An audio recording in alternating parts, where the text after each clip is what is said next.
Welcome back to another Pokemon card live stream, the live stream where we feature lots of Pokemon cards, aka basketball cards. What? We were opening some of these yesterday. I do have plenty of it left because I ordered quite a bit. I just wanted to show that off in the thumbnail because I didn't do that before. We have Weiss Schwartz cards on the way finally, some Japanese Animu cards. They're shipping from Japan, so I don't know how quickly they'll be here. Speaking of Japan, we also have some, I believe, Amazing Volt Tackle on the way. Not a lot of it, though. Did I order Amazing Volt Tackle? I think I did. We're restocking on some other Japanese sets as well because I've decided I really do like modern Japanese Pokemon cards. What's that, a Weiss Schwartz? Did I get 7 Deadly Sins? I just picked one of them out and just grabbed it. I didn't really think about it. Gosh, I don't remember. How's it going, everyone? Welcome back. Good morning from Austria. Guten Tag. Mr. I ordered 10 live customs last night, and you only opened 9. Oh, ooh, interesting. Who's this for? This is for Carter Thomas. Carter Thomas. Really? Well, I guess that means that you get $20 back. I've never had that happen before. I've never had that happen, mister. Talk to me about it if you need more help with it, Mr. Carter Thomas. I'll say you have $20 for now. But if you need more, if you need to talk about it more, then we could talk about it in the live, or we could talk about it in Discord, okay? Carter Thomas. I don't have any rules for what happens in that scenario. Mr. Ordered Weiss, $80 for 10 Evolving Skies has been cleared in PayPal. Ooh, who's this for? Mr. Captain Rex, how's it going, Mr. Captain Rex? So let's see. Oh, here we are, Captain Rex. If that's the case, let's start out strong today by getting him 10 packs of Evolving Skies. And I tell you what, since the price is actually a little cheaper right now, 1, 2, 3, 4, 5, 6, 7, 8, 9, 10, we're going to get you an 11th pack as well. So this would be for Captain Rex. He says that his order is done and it's no longer pending. Let's do it. No Opus 14 yet. We won't have Opus 14 for a while. It will take probably a week, okay? Maybe longer. Did the Glaceon Large fill up? It did not. Glaceon Large is not full, and neither is the actual Gym Challenge Large. In fact, somebody sold a pack back to me, so we will not be having the Gym Challenge box break on Sunday night. We might have it on Monday night. So we might have a Monday night box break. It just depends, because we need to sell all packs before we open it up, okay? And maybe it would be a better idea to give a little more time so that people are aware that we're opening it. Because some people have been waiting over a month for it to get open. Mister, did you see those celebration allocations on TCG Player? Sheesh, pricey stuff. Pricey stuff. I did not see it. As usual, the latest card set's probably going to be wildly overpriced. Be careful out there, guys. Just remember what happened with Shining Fates. When it came out, people were paying outrageous prices for Shining Fates. Really, really high prices. And now, Shining Fates is like half of that price. Same with Vivid Voltage. People are paying outrageous prices for Vivid Voltage. So if you're more of a value collector, rather than, you know, opening it up for the spontaneity and the addiction, if you're more of a value collector, then you will, of course, not want to open it when it first launches. You'll want to wait a little while after. Especially if it seems like they don't have enough. You know, with the last few sets, Chilling Reign, Battle Styles, and even Evolving Skies, there's been plenty to go around, so that's been good. And we have just opened it right away, and it hasn't been a big deal. Although, Evolving Skies gets more expensive all the time, it seems. All right, not too bad. That was 11 packs. You end up with 4 pulls, one of them being a Full Art Flareon. I thought that was a pretty good round. What's up, Maverick? Has it been 2 months since I've been here, or what? You pulled a Pikachu V. So it is September 11th. Well, technically it's September 12th now. Happy September 11th. It's not really a holiday. I didn't say yesterday because yesterday I was counting as September the 10th. What did you guys do for September 11th? Did you never forget? Never forget. Some will forget eventually, won't it? It's like Pearl Harbor, you know. I don't think very heavily on Pearl Harbor because I wasn't born in that time period. And the further away we get from September 11th, the more it will not really be a thing that we think on too much. Kind of an interesting idea. Because for people who were young enough, or old enough now, you could say, people who are old enough today, you still remember it like, you know, it was a pretty traumatic event. Mister, I got 10 packs. I didn't see you go back for the last one after chat told you to. Got it. Thank you so much, Mr. Carter. Has anyone seen a Blastoise slab? I forgot that I'm German. You forgot? You're German? All right, so that was for Mr. Captain Rex. Captain Rex, let's go ahead and grab your bag. How many slabs can I have until I have to pay another 14 for the international shipping, says Packology. Oh, that's a great question.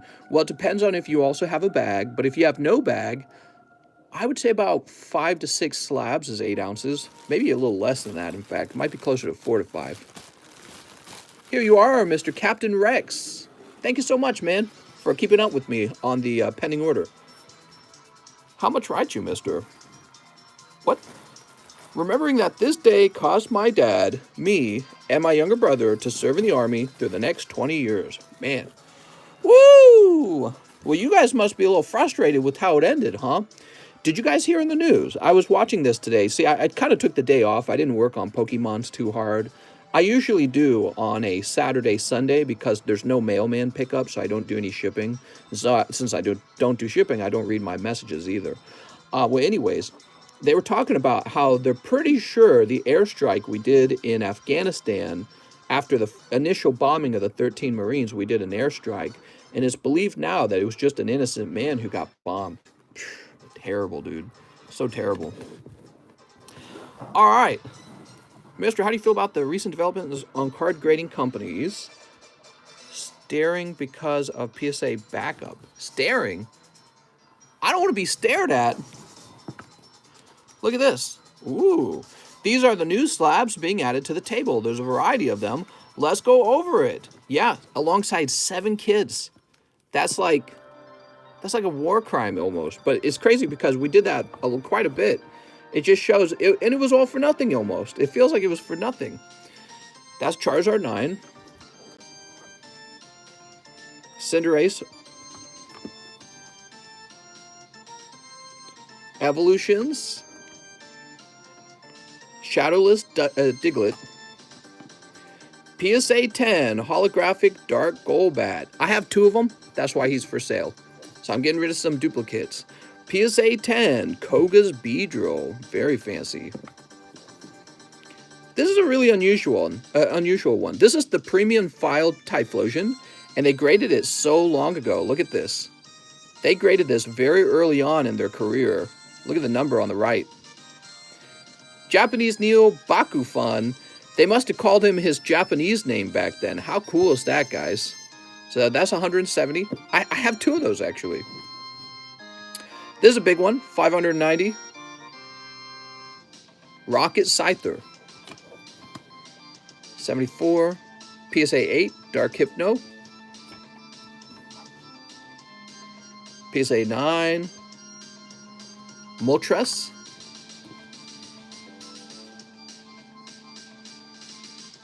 PSA 8, Dark Arbok. First edition Wigglytuff. Dark Charizard non-holo. Keep that in mind, non-holo. Don't want to confuse anyone over that. Okay, and Dark Raichu. And there you go. So you've seen all the slabs. Don't request slab rotation, okay? You'll get yourself in trouble. We'll keep the chat clear for actual conversations. All right. Today the music is just a random playlist. I've never used it before. I don't know what we're in tune for, what we're on track for. How much for the Raichu? I don't know. Can I trade my Flareon slab for that Darkness Charizard? Says Jeremy Patterson. You know what? We just started.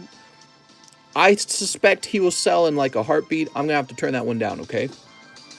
He'll probably be one of the first cards sold. I will use my wrench if need be. Were you still willing to show me the might sell most expensive slabs that I could look at?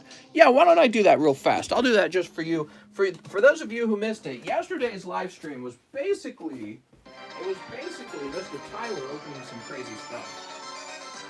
So Mr. Tyler, I'm going to show you some of my best cards here.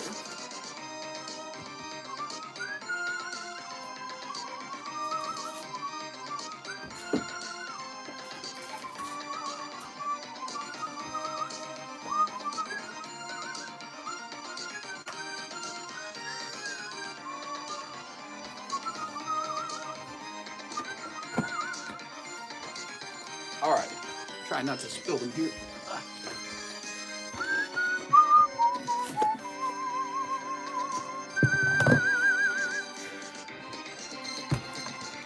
So I don't normally offer these for sale.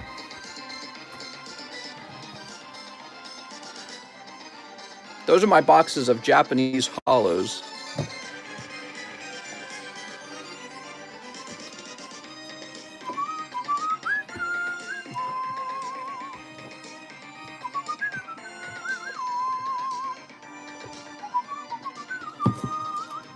Here's a Gengar.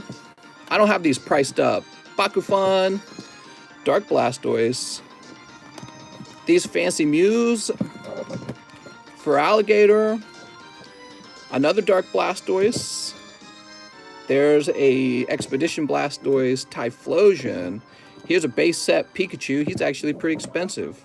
For Alligator, here's Weezing, Tyranitar, Umbreon, Clayster, Lugia. Now some of these, I can't replace them very easily, so they would be hard for me to sell.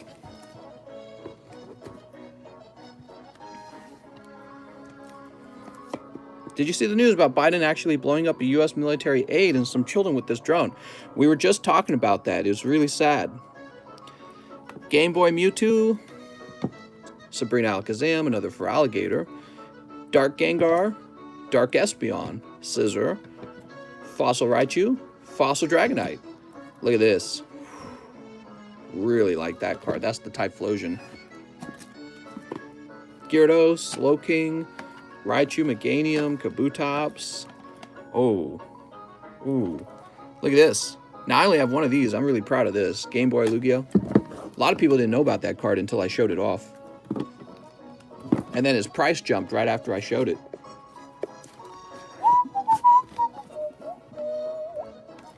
Ooh.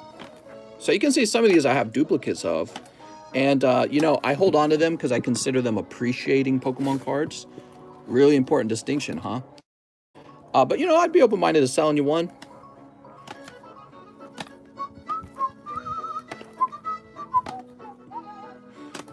This is a cool one. Apparently, there's not a lot of these. The revised Ninja Trick cards are apparently pretty rare. I didn't know that. So when we were opening them, we were opening up really rare revised cards, and I didn't know that. I used to have more of these. I sold them to James O'Brien. Gyarados. Ooh. Very fancy Pichu. Rocket Mewtwo.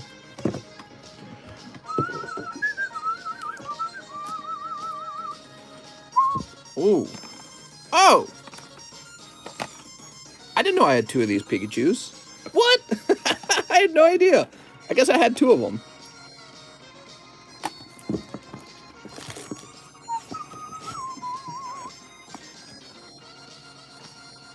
Oh, man. I can't believe that grade. I graded this one myself from a pull we had in our expedition box.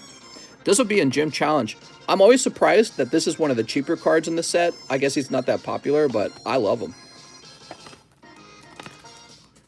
Ah, look at that. Woo! Banned Gengar. Definitely very proud of that one. Now I'm showing these off for Mr. Tyler. These cards are actually not for sale, but maybe if Mr. Tyler inquired about one, I'll sell him one. I got a couple of these if you're interested in a Tyranitar.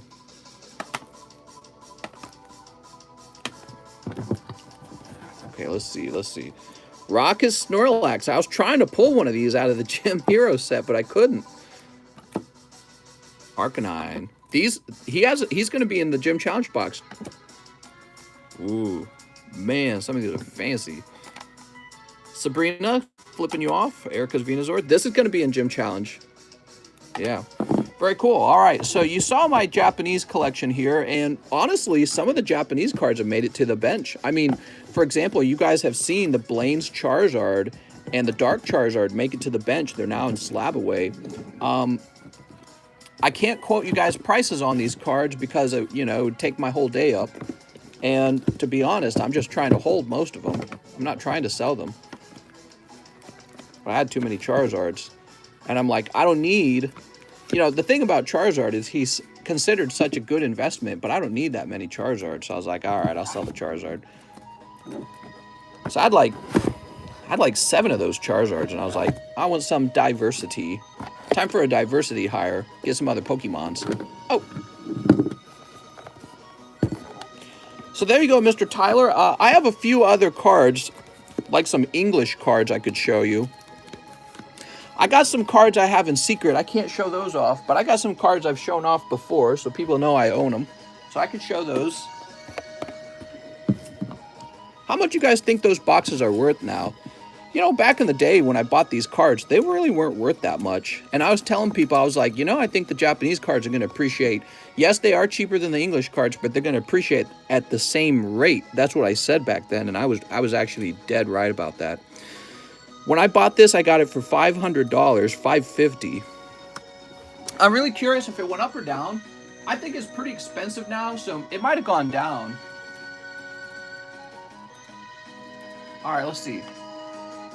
So the currently the only Japanese Mew is 5K. Really? Does that mean it went up?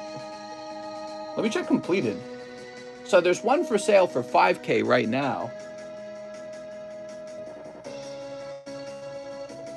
Looks like one sold in July, marked down from 1,800. So there's not like a strong history of it selling. Huh. Well, I'm going to go ahead and mark these though to point out, because that's how I mark them. I mark them by what's available, not what's sold. It's kind of like it takes a history of the buyer's asking price. So we're going to say 5K, and what, we're in month 9. So this is a specific way of looking at the market. We're looking at the buyer's price, not the seller's price. The sold price is, some people like the sold price. I say it's a little bit of a mix, right? That's not bad. That's times 10 almost from where it was. All right, let me go put this away now. Tyler, I got more to show you, but we gotta get started opening these cards because we'll get backed up. Every minute counts. But Tyler, I can tell you I got a gym challenge Mewtwo English. I've got a gym challenge Misty's Gyarados that you might be interested in. Yeah, I got a few cards. I'll sell you Mary's Lily for like $10 if you want. We got a new member. Levantasy, what's up, man? I think he's refreshing his membership. We got to see who bought the $35 Charizard. He's $115. Oh, you're talking about the PSA 9 one. Yeah, he's probably sold. All right, let's get started. Let's see, where are we? Let me refresh my PayPals, just to make sure I refreshed it. Now, we had a very busy stream yesterday, pretty much thanks to Tyler Matson. Some people were waiting 3 hours for their opening. I don't want that to happen again tonight, so we're going to go fast to make sure there is not a long wait time. Of course, I'll handle all your cards very carefully. Looks like the stream's starting out with Dontrell Davis. Pre-order, $25 toward the first edition Alakazam PSA 5. Oh, I know what you're talking about. So, Mr. Dontrell Davis wants to reserve a card.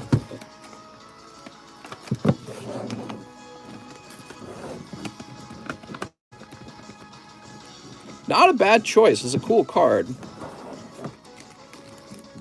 Those first edition base set cards, might as well snag one that's not PSA 10, because I can tell you, unless you're like filthy rich, you're not going to afford PSA 10 base set for anything. Maybe like the common and commons, maybe, but even there, like, obscenely expensive. So he's reserving this card right here for Mr. Dontrell Davis. I'll go add you to the slab away program. Give me a second.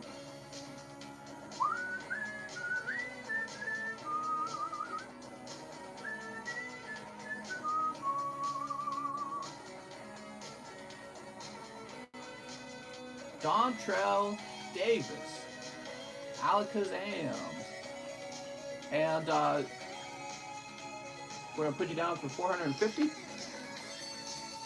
No member, holy, Vladimir Sema. Thanks for renewing your membership, Vladimir.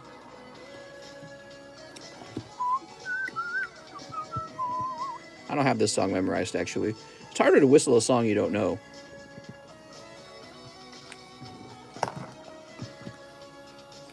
Slab Away has been so popular that I now have 2 bins of slabs.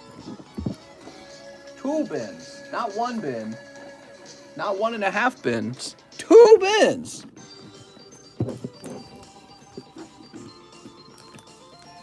All right, but we'll see if people actually finish paying them. That's what I'm really curious about. Kenneth Fallon. Hello, I have a bag. Oh, he has a bag, he says. How nice. Let's go find it. What's the last slab behind the Moltres? Beedrill? All right, now, I just want to mention, these are the cards for sale. I don't want to be rotating the slabs the whole day. There are people in line right now to have their cards open, and I don't want them waiting. All right, he'd like a Darkness of Balls. Oh, I got the hiccups.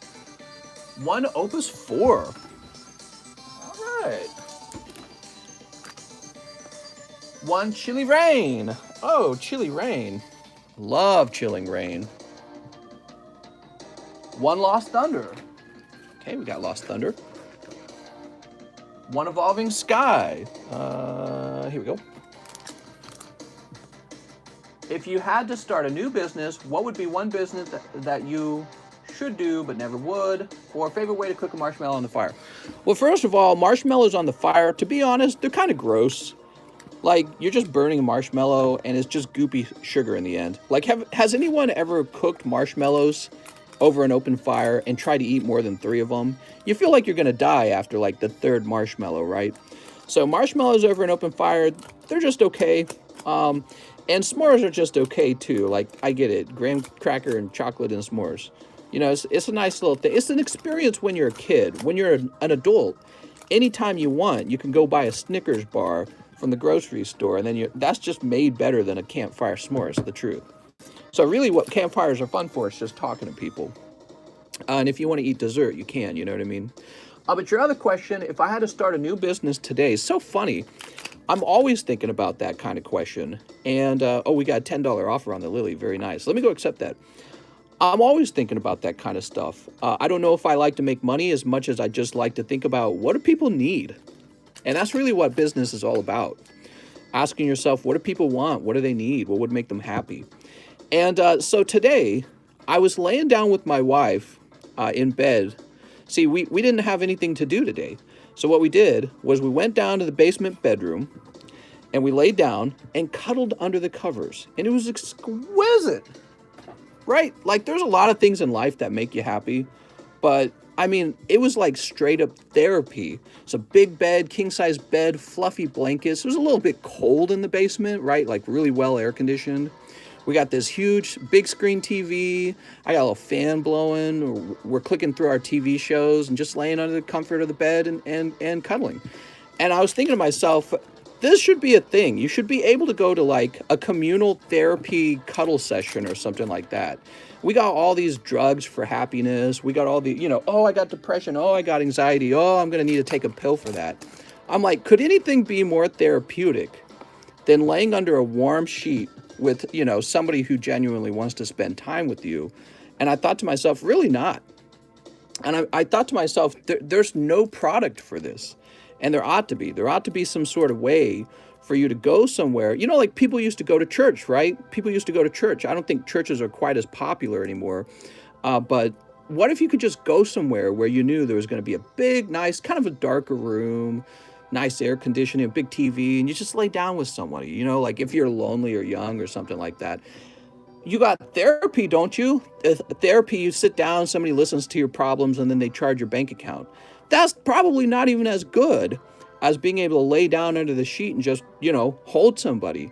So I was thinking about that today. I'm like, I bet there are, probably if I had to guess, there probably are like cuddle therapies or some shit like that, which it sounds, almost outrageously stupid to even say that out loud.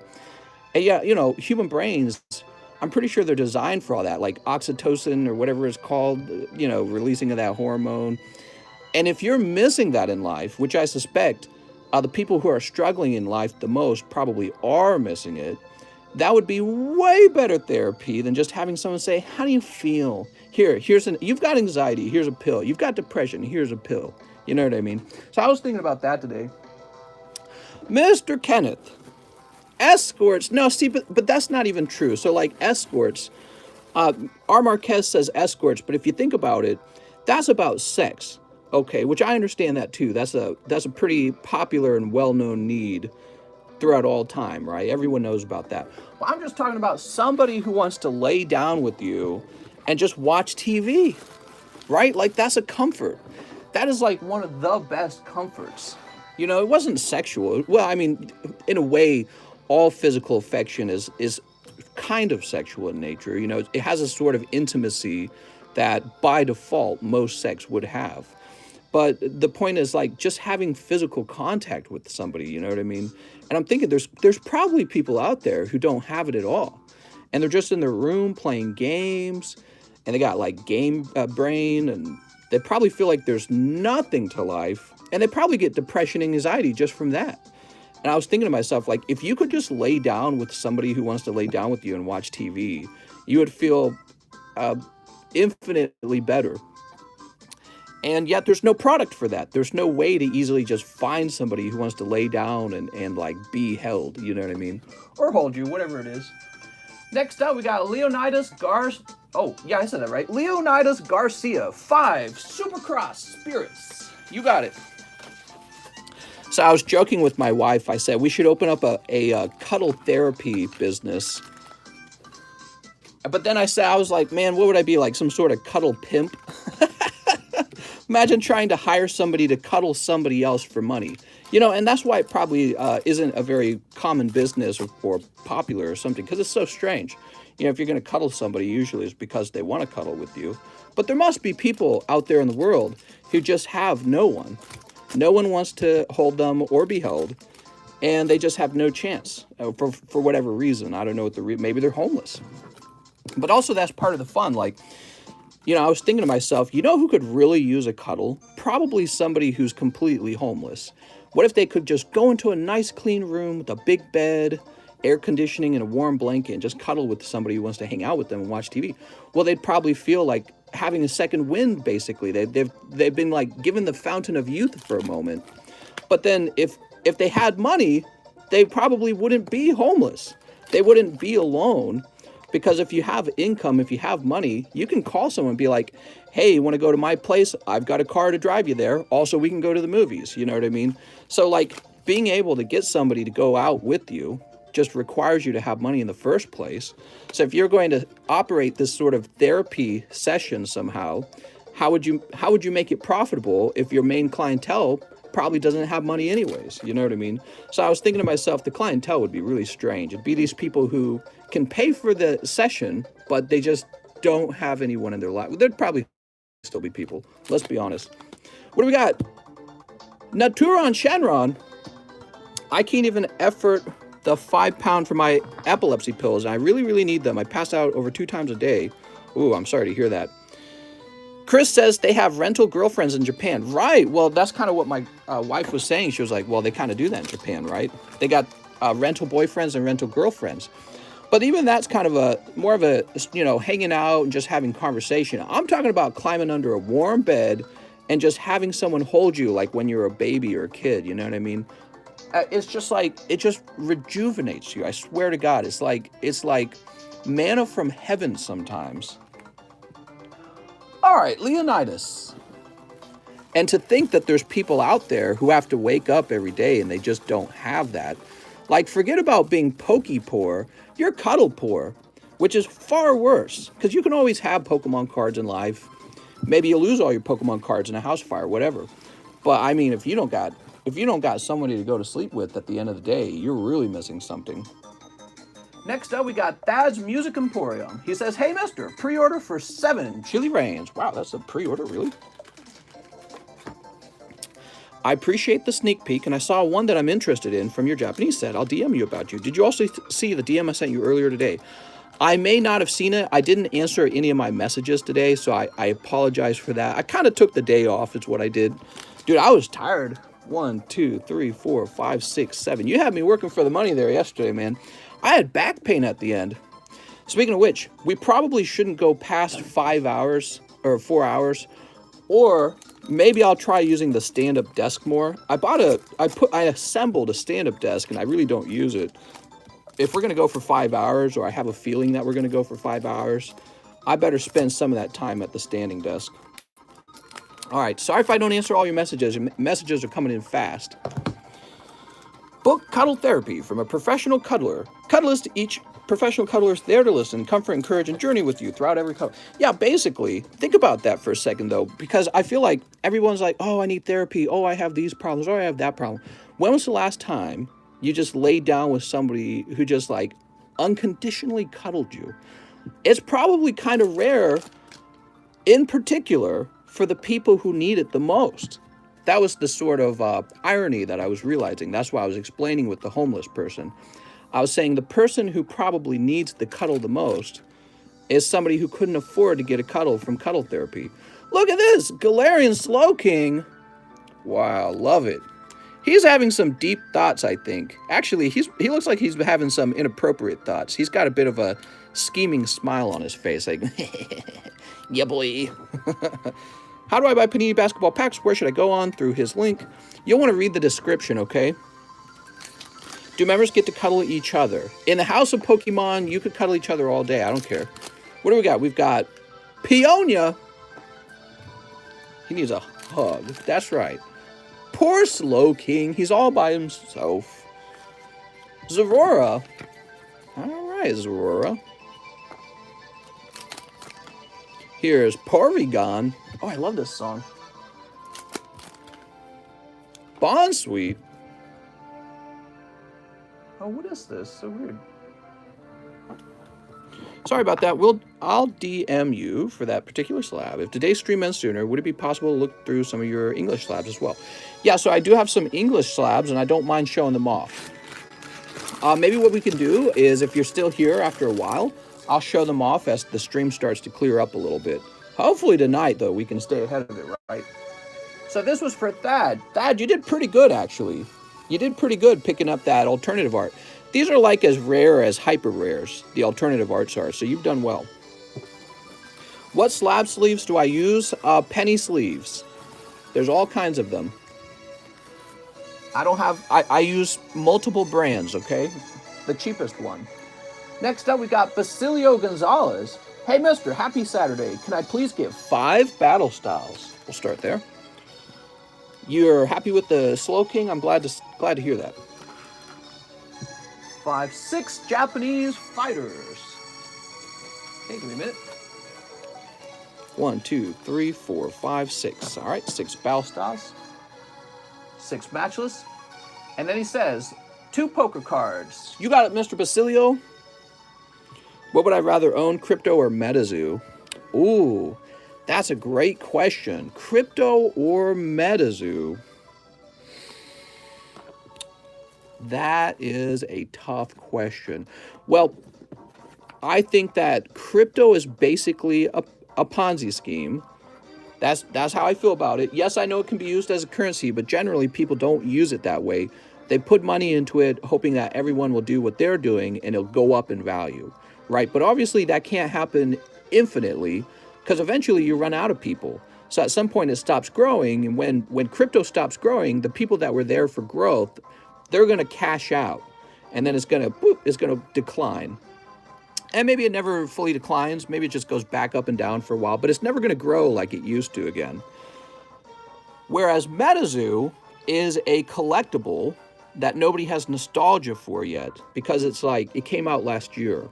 So that's a really tough one, and I would have to say I'd probably go with crypto because I feel like crypto has a greater chance of more people joining the Ponzi scheme before it collapses than MetaZoo has of becoming a mainstream card collection, uh, while competing with actual big brands from major corporations. Not that I dislike MetaZoo. People may really like MetaZoo. I'm just talking strictly from a financial point of view. So if MetaZoo has great success, that's great. But I'm just saying I think crypto has a better chance than MetaZoo does. Oh, take a look at that. It's Spiro. And, oh, nice. You got Flareon. Very good. All right. Loving it. All right, here we are. I'm sorry I'm coming off as annoying. Would love to buy $200 of Panini. I just couldn't find the link. Wonderful. Just make sure you cut the orders probably around what? 3 inches? Around 3-ish if you want to keep the stream under 5 hours. Whew.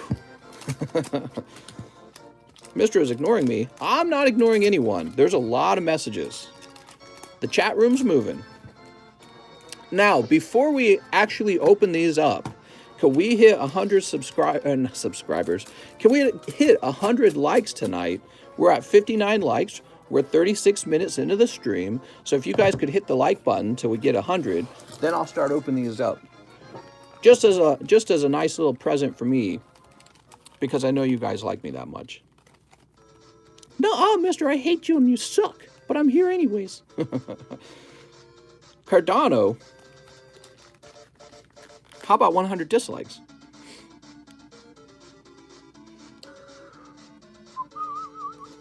What is this song? Mister, how much are the poker cards? They're under the, they're near the top of the description. What's the special tonight? There shouldn't be anything special tonight. All right. Oh, actually, by the way, let me go look. Let me make sure. Okay, yeah, the Glaceon's still in special. Good. All right, we're just waiting to hit 100, and then we'll start opening these, okay? I don't mind waiting. Have fun, guys. I'm going to go pass out. Have a nice night, Mr. One Piece. You are, Mr. Come on. Don't hurt me, says Jacob.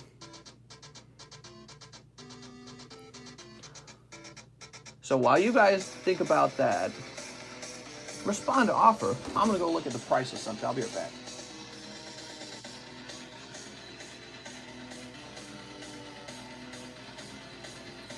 Damn, this music's trying hard, man.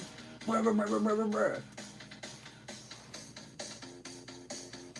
right, cool. Hey, that's pretty close to 100. Let's get started. Here we go.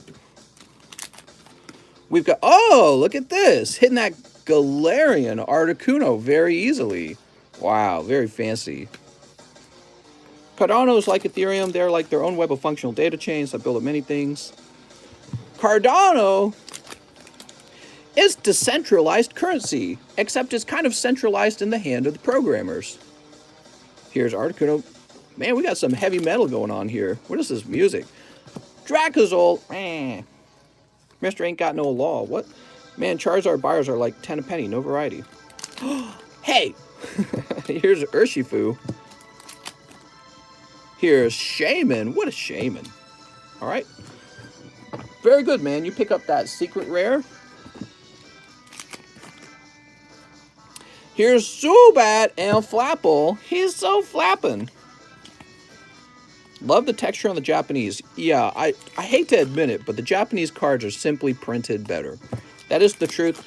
I think that English collectors are still going to prefer English, but, you know, I was making a value decision on Japanese. I was like, Japanese is too cheap. It's too common.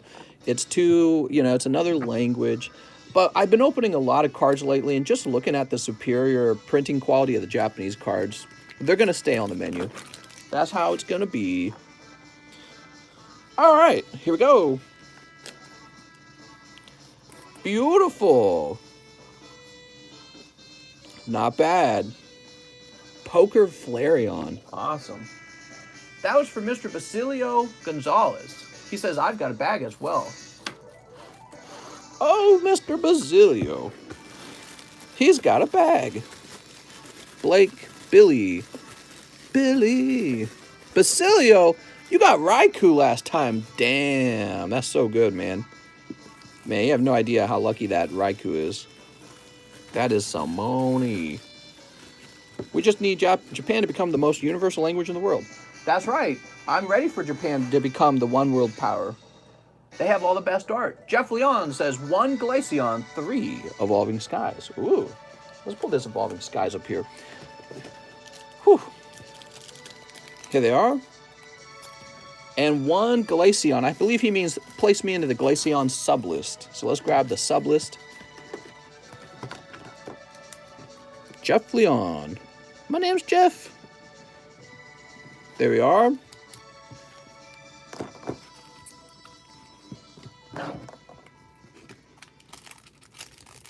Snip. I bought that too. I was really sad about the port. You're better off emulating it. Art defines your culture.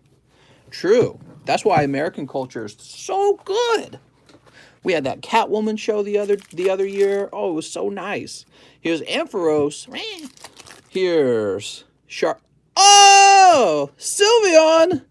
Damn. Such a pricey card.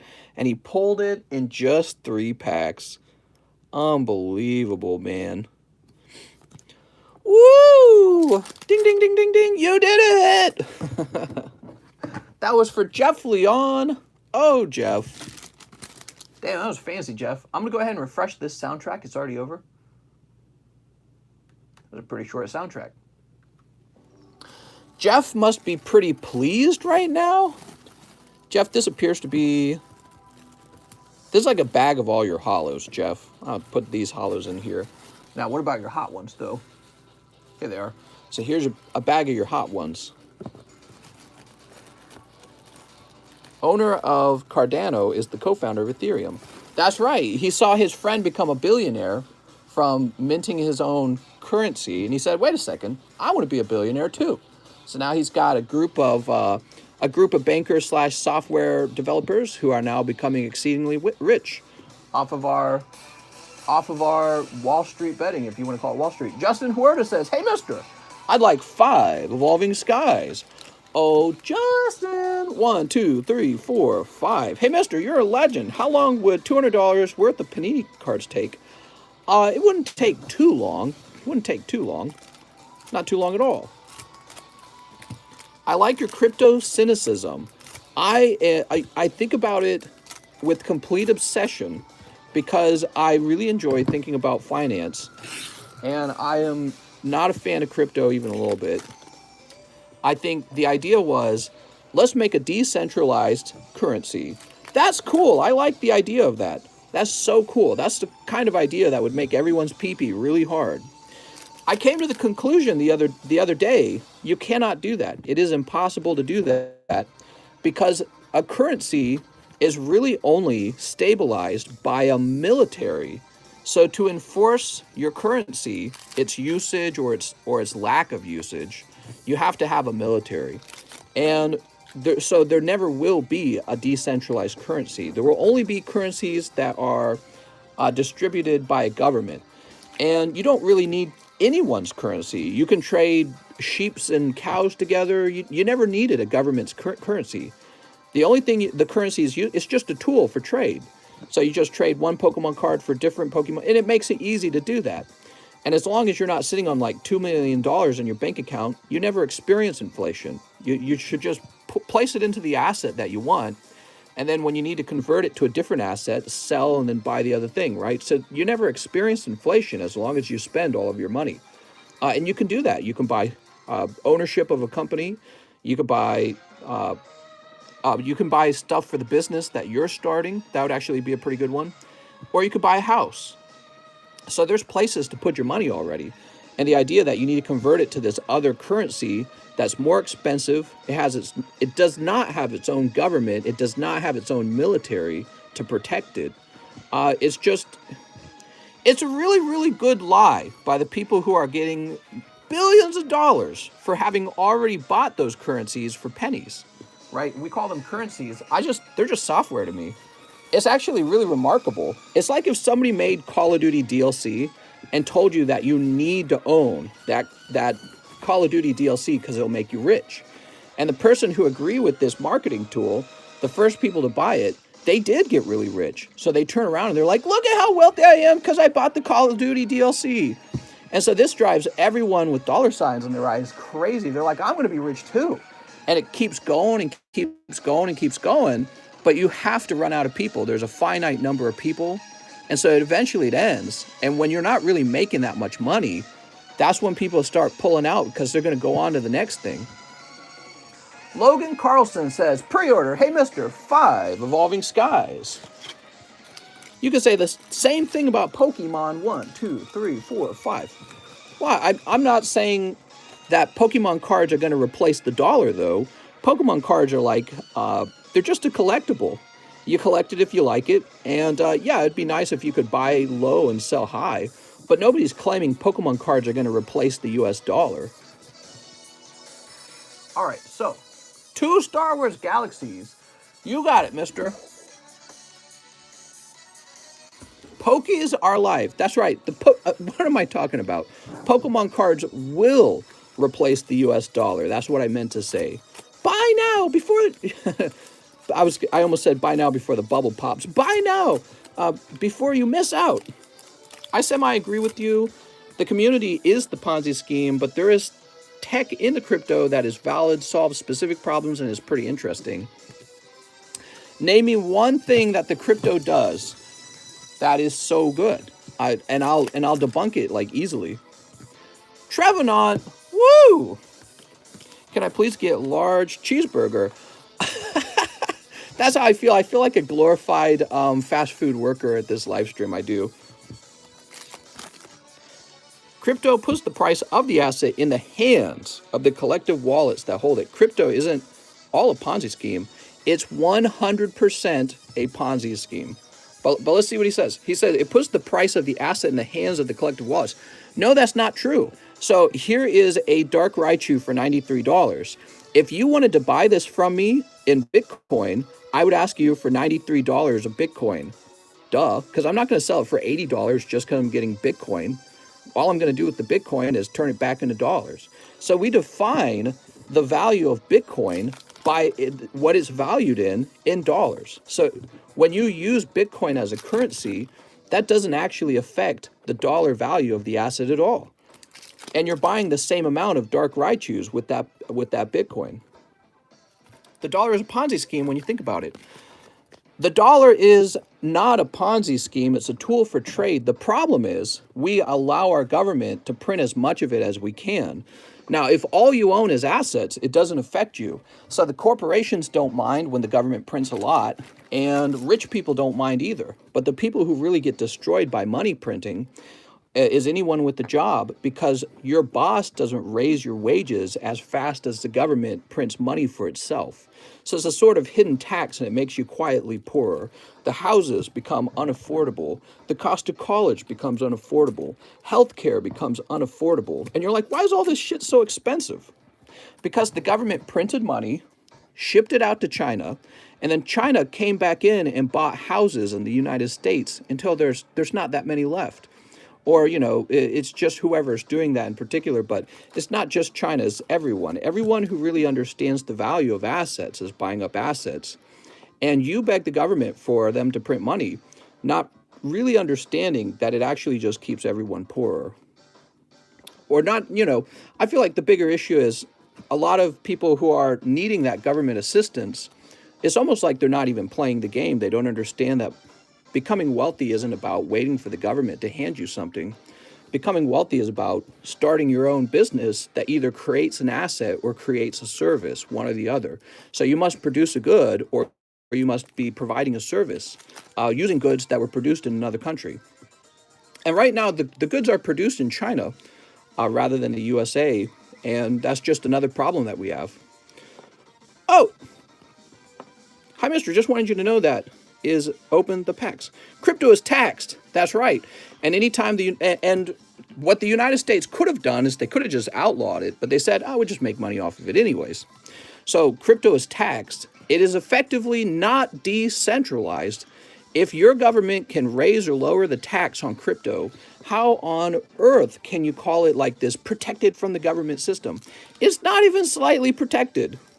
China threw it out, and they had no trouble throwing it out. They said, yeah, we don't want it. We want our own currency that we control. And the U.S. government, they don't need to do that. They can just be like, we'll just make money off of it. And if it ever did threaten to replace the U.S. dollar, which it won't, because what will happen is the United States will actually step in and say, you know what? Crypto threatens the United States. Terrorists are using it. We're going to have to make it illegal. So that's what will happen. Mr. Logan Carlson, he says, I got a bag. Let's go find your bag, Mr. Logan. We need to do it. It's in the interest of national security. They'll say something like that. And the question is, if the United States government said, we're getting rid of crypto, how are you going to stop them? What could you possibly do to stop them? All right, let's see. Mr. Logan. Here we go, Logan Carlson. All right. Now, I don't think that we should get rid of crypto either, by the way. I just want to make that clear. I think that it would be better, though, if people were properly educated on the concept of crypto so that they understand what they're really doing is jumping into a Ponzi scheme, hoping to be an early mover. See, why do we have terms like that, early mover, if it's not a Ponzi scheme? So they hope to jump in being an early mover, because once you're no longer an early mover, everyone understands you can't really make money, can you? So everyone's got dollar signs in their eyes, and they want to be an early mover for the crypto. And once that round of being an early mover is over, you say, nah, man, I'm not buying ETH. I'm buying Cardano. Because once again, it's all about being in it early. And once again, I ask you, if that doesn't sound like a Ponzi scheme, what is it?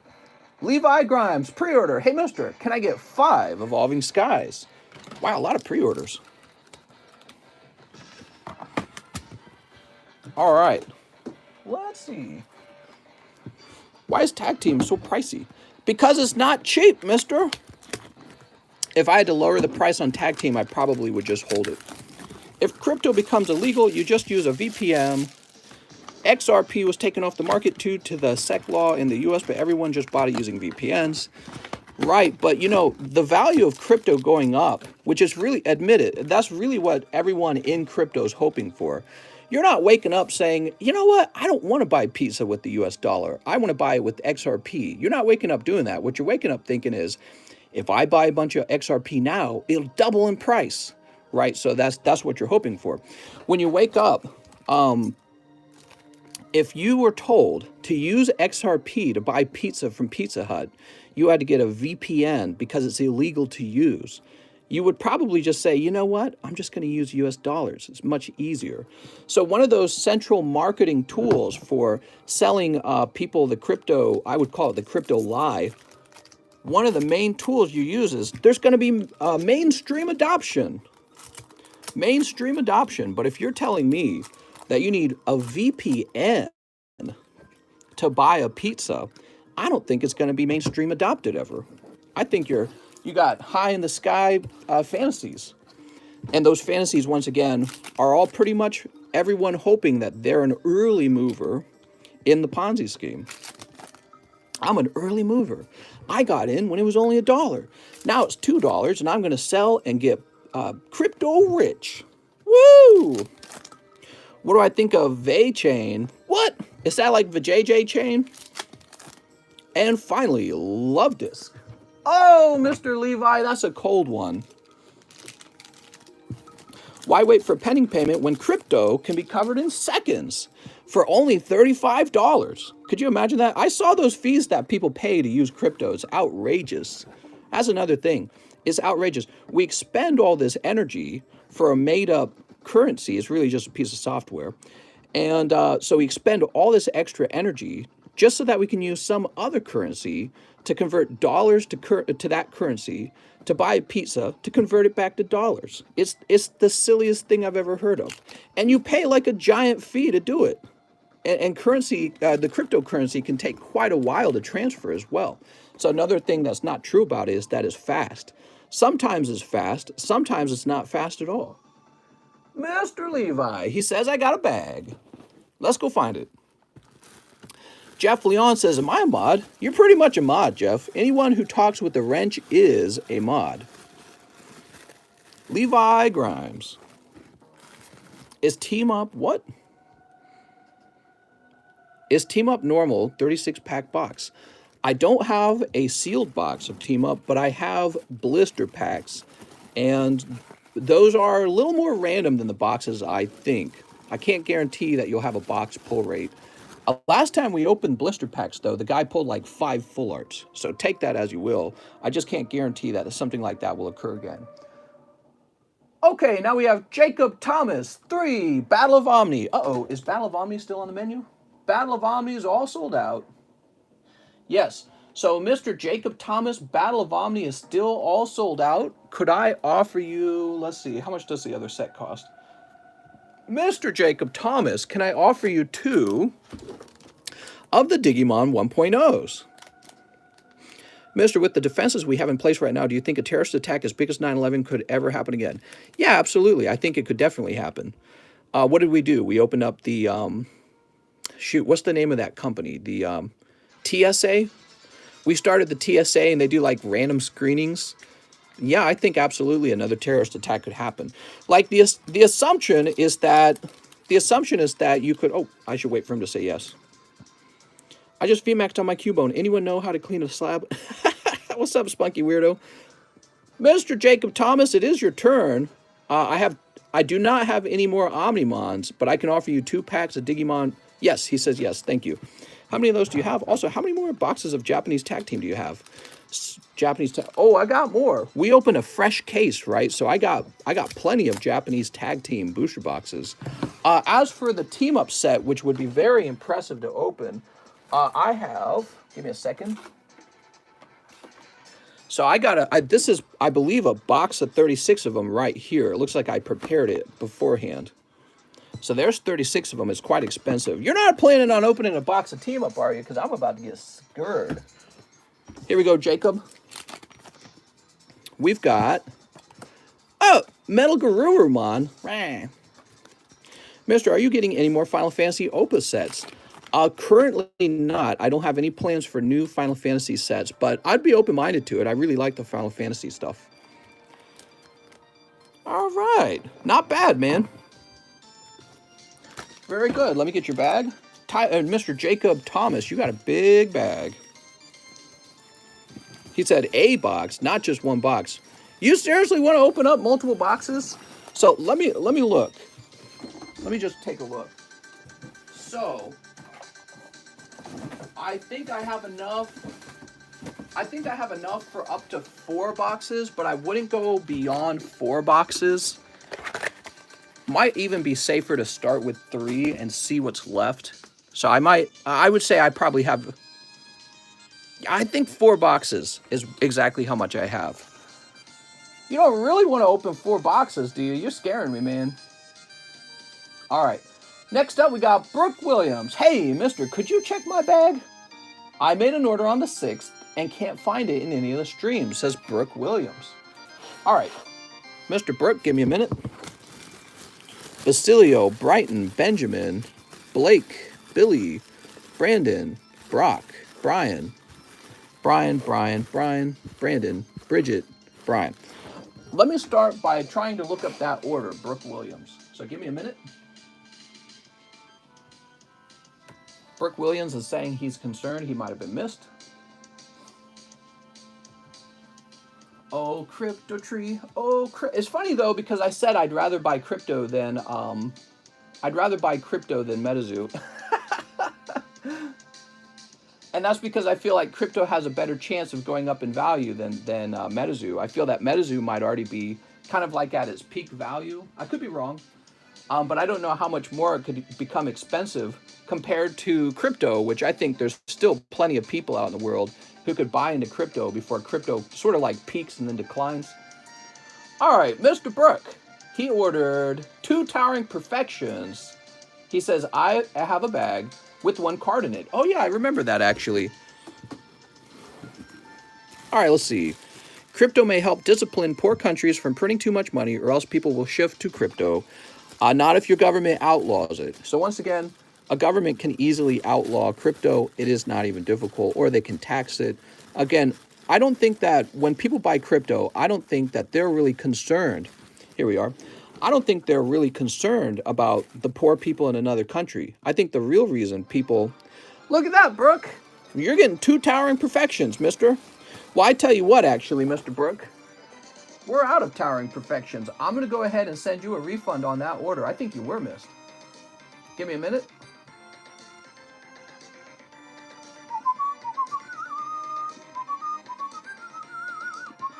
Mr. Brooke Williams, you've been refunded. Wow, I'm surprised we missed that. Let me go place this in the B-box, too. Maybe it's because it was a small order. I don't know. Banks are throwing their portfolios in crypto, TCC. Yeah, so I'm sure everyone who understands a Ponzi scheme is interested in whether or not we're at the end of the Ponzi scheme or not, right? So if we're halfway through the Ponzi scheme, you still got a way to go before you withdraw your money. And so there's people playing, hoping to make money in that scheme, and you definitely can. There's people who make money in Ponzi schemes. So that's something that I believe is still true, and it'll always drive the popularity of these. But you actually, A, you don't need cryptocurrency for anything. B, it's just a piece of software. It doesn't physically exist. It's on a piece of hardware that if for whatever reason, if our hardware became advanced enough that we could easily hack crypto, the whole thing would fall apart in a heartbeat, right? So that's actually a very serious issue. And people, I don't know if anyone's rolling their eyes when they hear me say that, but I consider that actually pretty legitimately a big deal. And I think the main driver behind crypto isn't oh well the banks are buying. I think it's FOMO, and it's placing a bet that you're going to make money on it. It's not really using it for the thing that it was intended to be used for, which is to transact trades between real assets that produce a cash flow. All right. I also don't like gold. I want to point that out. I'm not fascinated with gold either. I've had a lot of time to think about it. Gold's pretty much the same idea. So now we have Scott Stewart. I have a bag 3 Super Cross Spirits. All right. If we can hack a crypto wallet, we can hack a bank account. Well, yeah, that kind of stuff goes on. Wasn't there somebody hacked into something recently, right? It was on the news. I don't remember who it was. But a hacker, he hacked something just the other day, and then he returned the money. He stole like millions of dollars, and then he returned it. He just wanted to prove that he could hack it. Super Saiyan Son Goku, an Android 18. Tyler skipped the line? Holy. All right, guys, somebody's using that fast pass, all right? Get comfortable. Here we are. Mr. Tyler skipped the line. I think everyone wants to see what you're opening.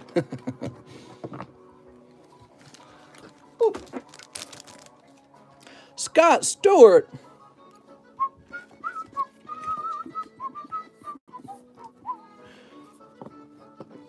Mr. Scott, you would be over here. Scott Stewart. Mister, I bought the Dark Charizard. I thought the Dark Charizard might sell. All right, I'm placing them to a side. Hacking a crypto wallet needs a 23-word passcode. Yeah, I know, but when you say something like that, you make it sound like it can't happen, which is probably the first mistake you're going to make with believing that your stuff is secure. It's like nothing's ever fully secure. It's always sort of like a cat and mouse game of how far ahead can you stay ahead from the cat, and the cat's always pursuing you, and sometimes the cat actually does catch up. It's technological, and that is concerning. All right, so let's go ahead and refresh and find Mr. Tyler Matson's order. The essence of crypto isn't a Ponzi. Personally, though, Josh, I think what happened was after the rise of Bitcoin, every software engineer who understood roughly how this software is working licked their lips and said, I could be the next crypto millionaire. And so literally everyone's trying to jump into this. So the idea that, oh, well, the essence of it is we're fighting for freedom from the banks and the government, I think that's an extremely effective seller's lie. I do not think that you're actually ever free of your government in that way. And I think that is making a lot of software engineers into millionaires. And by the way, you live under the rule of the people who host and run and can manipulate that crypto, like the administrators of the crypto. So I don't know, Bitcoin's so big that it might actually be a bit free of that. But there's all these brand new starters Those guys are all sitting there hoping that you jump into their crypto, which they already own an enormous amount of, in the form of pennies. They bought pennies of it, and they would love for it to blow up in price. So, I mean, it's like you can start your own legal Ponzi scheme. It's actually really crazy. It's really crazy. All right, here we go. I don't even think it's popular for me to say it. I just think it's the truth, so I am going to say it. All right, I can see Mr. Tyler wants a box of the tag team. Let's see what else. Just make sure he didn't order anything else at the time. All right, let me grab that box of tag team. That's a huge misunderstanding, is it? Those people probably exist, but you have to understand the power of the actual asset. No, crypto's not an asset. It's a piece of software. You can build systems, collect data, do all types of things with ETH. I think the primary purpose of these softwares is probably just to make money off of people. And I don't really see what ETH is doing that's so valuable. Could you maybe give me more of a real world example of something ETH is doing that's actually productive? Like it's actually something we need ETH to do, and you need to buy ETH in order for it to work. All right, here we go. Tyler Matson. Woo! What's up, mister? How's the weather? We are having thunderstorms tonight. I would define an asset as something that produces a cash flow. It's different. I think that I would call ETH a gamble and a Ponzi scheme. Same with Bitcoin. I would call it the same thing, a gamble and a Ponzi scheme. But an asset would be like if you had partial ownership in a brand new company. Maybe a company that makes cryptos, because the cryptos are going to sell. But that would be an actual asset. What do I think about NFTs? NFTs are the silliest thing I've ever seen sold in my entire life. You take a picture of something, give it a hash, say that it's the only one, and then you sell it for like a ton of money. You just take another picture and give it a new hash. It's perhaps one of the dumbest things I think I've ever seen sold to a person. So, Mr. Tyler, here goes. All right. Sneap. Mister, what are your thoughts on the Celebration set leaks so far? Oh, I haven't seen them yet. I think that popped up on my YouTube recommended, but I didn't click on it. Oh, no, wait. Celebrations. Yes, I have seen it. There's another set that's getting leaked. That's why I said that. So the Celebrations, it looks okay, but I'm not a big fan of the little 25 Celebration insignia on the card logo. All the Poke Love from chat, so I give the Poke Love back to chat. Woo! I took a picture of my fart and sold it as an NFT. Here goes. Mr. Tyler. Here's a picture of a thing, and I've attached it to a unique number. That makes it expensive. Does it? Isn't it still just a picture of a thing? Yeah, it's just people hoping that they're going to make money. You're selling hopes and dreams that somebody else will get rich. Ooh, there we go. Full art electric energy. And Rayquaza, he's so gummy. It's Mr. Focus Scrub. What's up, Focus Scrub? Okay, what do we got here? Keldeo. Here we are. CGC graded a leaked card already. Wonder if they even knew. Maybe they didn't care. They're like, well, we might as well grade it. Maybe they consider it advertisement. Machamp. If you make money in crypto, be sure to pop over here and buy some Pokies, okay? Here's Raikou and Alolan Ninetales. I think there's probably plenty of people from this community that have made money in crypto. If you made money at the casino, I hope you pop over here and open some Pokies. Here's Articuno. But I can't be convinced of the cryptocurrency lies anymore. I don't believe any of them. I feel like I understand them a lot better at this point, and they are just sellers' tools, and I won't be sold to. Here's... it's the Welder! Darn it.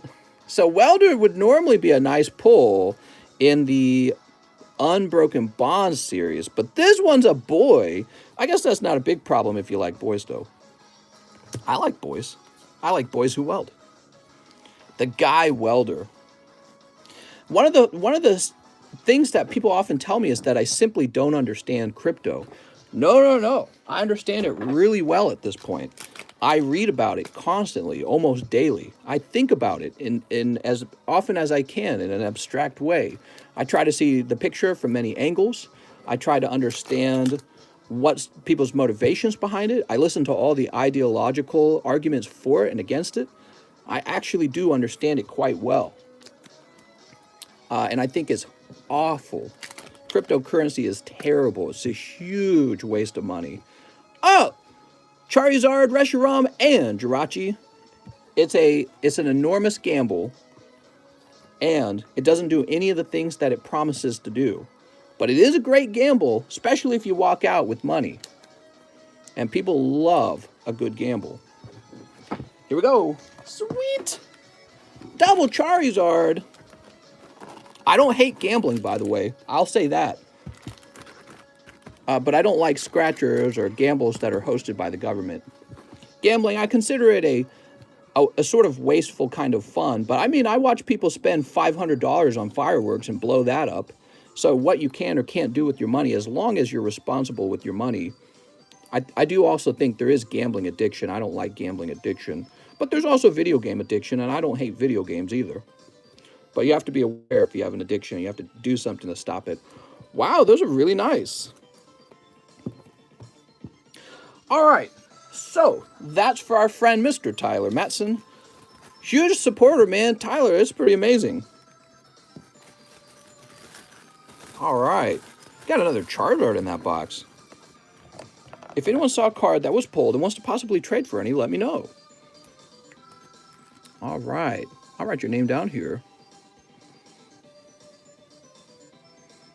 Woo! Hey, Mister, is the gym challenge being open tonight? The gym challenge was going to be open tomorrow night. That's going to be delayed.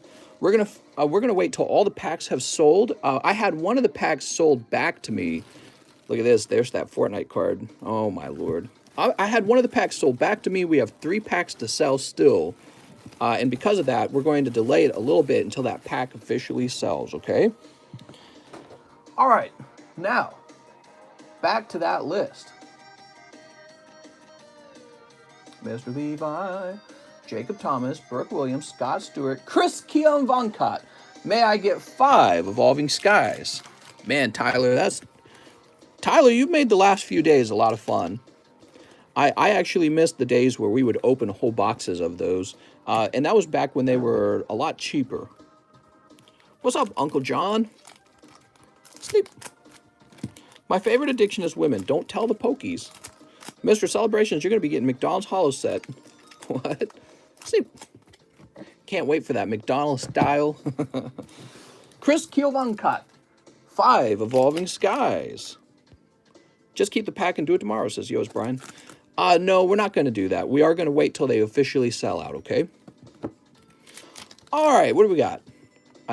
Don't worry, guys. That little extra weight will just make it so much sweeter because I know you're all desperate to see the beautiful results of that 20-year-old Gym Challenge booster box. So that little extra weight is worth it. We're going to see, because, you know, what if those last packs are heavy? Well, you would want to see them opened all together. So that's why we got to have it be this way. I want to have an official full box opened. No cheating, no cutting corners. We want to see the whole box. So that's why. How many spots are left in the large? Yeah, let's take a quick look, Mr. Casey. It looks like, here it is, the Gym Challenge Large has 3 spots remaining. And then the Gym Challenge First Edition, we've got 35, 36, and spot number 19, which was handed back to me, or sold back to me. All right. Sweet. That's for Chris Kielvoncott. Let's find your bag, Chris. In a best case scenario, by the way, the absolute best pull out of the Gym Challenge box would be a corrected Charizard. A corrected first edition Charizard. And that would be worth maybe like $20,000, $25,000, maybe more. I couldn't even tell you because they're so rare. But they exist. And if we pulled one, it would be insane. Okay, Chris, where did I last see your bag? Actually, were you in the overflow? I feel like you were in the overflow. You are in the overflow. I remembered correctly. Can I take you up on your offer from yesterday? How's it going, Mr. Yukov? What was the offer? I actually don't remember. Boop. The offer from yesterday. I don't remember what it is. Augustin Espinoza wants 2 shiny fates. Well, we need to get more shiny fates, clearly. I'll be right back. Something from the tag team I just opened or something else. Celebrating the downfall of Pokemon this Xmas. I can use Ocean to create a data pool to assess Pokemon sales from state to state, country to country, county to county, and see where the most popular target regions for Pokemon are, for example. Well, that's really cool, Mr. Thaddeus. You're talking about keeping track of data and sales on people. I'm not sure if people would want to have their data tracked. It's not very centralized if that's how the cryptocurrency would work. Who would own that data? Would you own it, or would the administrators who created the software ultimately have the ownership over that software, over that data? And if it wasn't contractually yours, couldn't they just take it away and sell it if they felt like it at some point? That doesn't sound a lot different from the government to me at all. All right, so give me a moment. Let's go get a box of shiny fates. Oh. YouTube, Google, our data is sold all the time. That's the hurdle. Yeah, true. Well, that is a hurdle. Well, and the reason why you're never going to find a mainstream adopted cryptocurrency that takes your data and tracks it, the reason you're never going to find that handed out for free is because that's just not the nature of the world. You know what I mean? It's just not the nature of things. You know, like China. China's not going to give out free data to its citizens. It's going to watch its citizens, and it's going to control its citizens with that data. It's going to sell them things. It's going to decide their voting patterns. Well, guess what? You know who else wants to do that? Really powerful groups do, like the bankers and the United States government. And if they discover that you're using software that is replacing their currency for tracking data, you know what they're going to do? They're going to say, bye-bye. They're going to get rid of it. So that's why I said you can't have any real currency that is not backed up by a military, because an actual government with the military will step in and take it from you. They'll be like, no, that's going away. So one of those most important offerings that you get from the crypto guys who are trying to sell their software and become billionaires is that it's, oh, we're going to fight the man. We're going to decentralize. It's all a lie. You can't decentralize currency. It has to be protected by something. It has to be able to fight off another group. All right, here we are. We've got, oh, look, Rillaboom and coughing. And Zarude. Woo! All right, Mr. Augustin. I'll be sad if you say my name wrong again. Augustin Espinosa. I'm so sorry. I probably did say it wrong. If I heard if you said your name in my ear, I'd probably be able to pronounce it right. Look, Espinosa. Let's get you a fresh bag. Mr. Open the pack, please. Mr. Who will open packs for the channel once you start grading cards?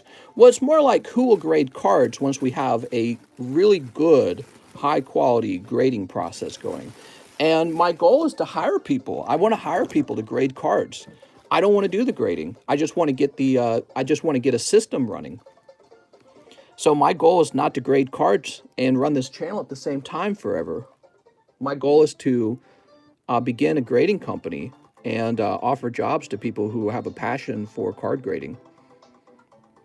There you go, Mr. Augustin Espinosa. Sorry about that. Hello, I'm Jaguar Plays, father. Please ship his bag. Jaguar Plays, father. Now we have Holden Keeney. Howdy, could I do 2 shiny face? Oh, and 1 Chili Rains. All right, Chili Rains. It's pronounced like Augustine. Oh, Augustine Espinosa. Fun fact, my work has started selling Pokemon cards, but only booster packs from Steam Siege, Breakpoint, and Guardian Rising. What? Those are like all the unpopular sets. Get your Steam Siege now. They like a card company? I'm guessing it's a card company. The problem with Guardians Rising, basically the only hit in the entire set is the Sylveon. It's kind of like Crimson Invasion that way, but Crimson Invasion is cheap, whereas Guardians Rising is expensive. It's third party. Oh, here's Luxio. And, Cinderace, whatcha? That's what he's saying. You should open grading facilities in more than one place. Yeah, one day you could do that if you had a really big company and you had business managers or partners who are really reliable. But trust and trust is really hard to, I would say, manage overseas or over large distances. So you wouldn't want somebody running your brand from another state or another country who might screw everything up by doing a poor job or being involved in some sort of scam or something unethical. So, but that's something you could do when you're really large and you can pay somebody a huge amount of money to work for you rather than starting up a competing business. Mr. Holden Keeney. I already got a bag yesterday. I don't need a new one. Well, yes, what I did was I took the cards out of that bag, and I thought you were referring to the fact that I misspelled your last name. I spelled it Espinoza rather than Espinosa. And so I got you a fresh bag and wrote your name correctly. I didn't realize you were referring to me mispronouncing your first name, which is Augustine. Augustine. Holden Keeney. Wow, card grading business would be awesome to be part of. Do you have any partners yet or interested in having partners? So the way I understand a business partner is somebody who has partial ownership in the business. I'm not closed-minded to that. It would have to be somebody who brings a lot to the table.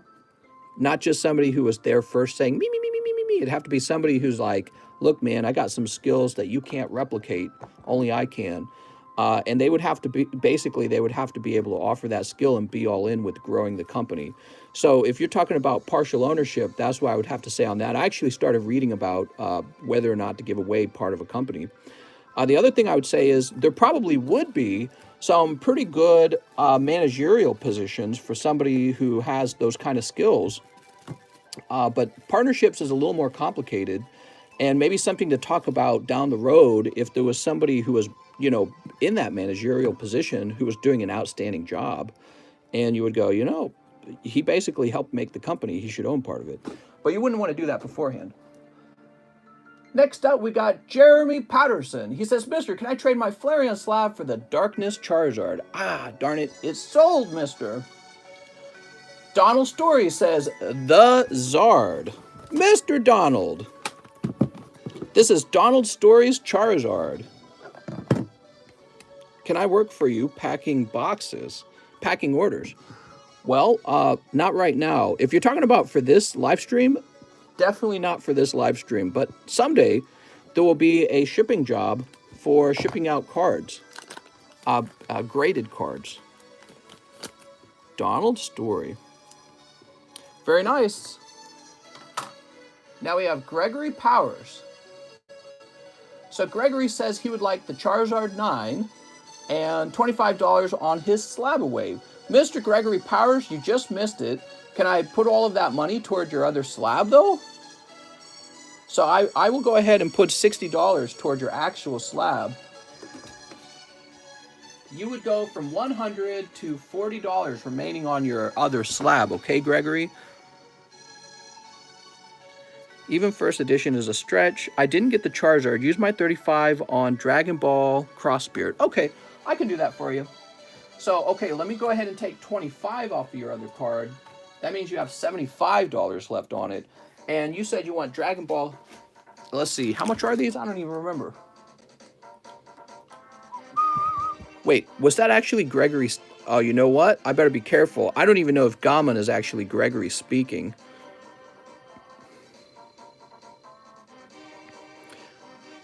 Gammon, are you Gregory? I don't know who you are. Nothing to trade, but depending on the price, I might be able to buy something for Mr. as a trade. Slab away as a payment scheme. That's right. It's evil. Woo! Whatever you do, don't allow me to pay for you to pay for your slab in pieces. Pokestone World News. New NBA packs. Vintage Poke packs running out. Slab away. Hot success. Oh, it is Gregory. Okay, 1, 2, 3, 4, 5. Here you go, Mr. Gregory. How's it going, Gregory? Maybe store credit.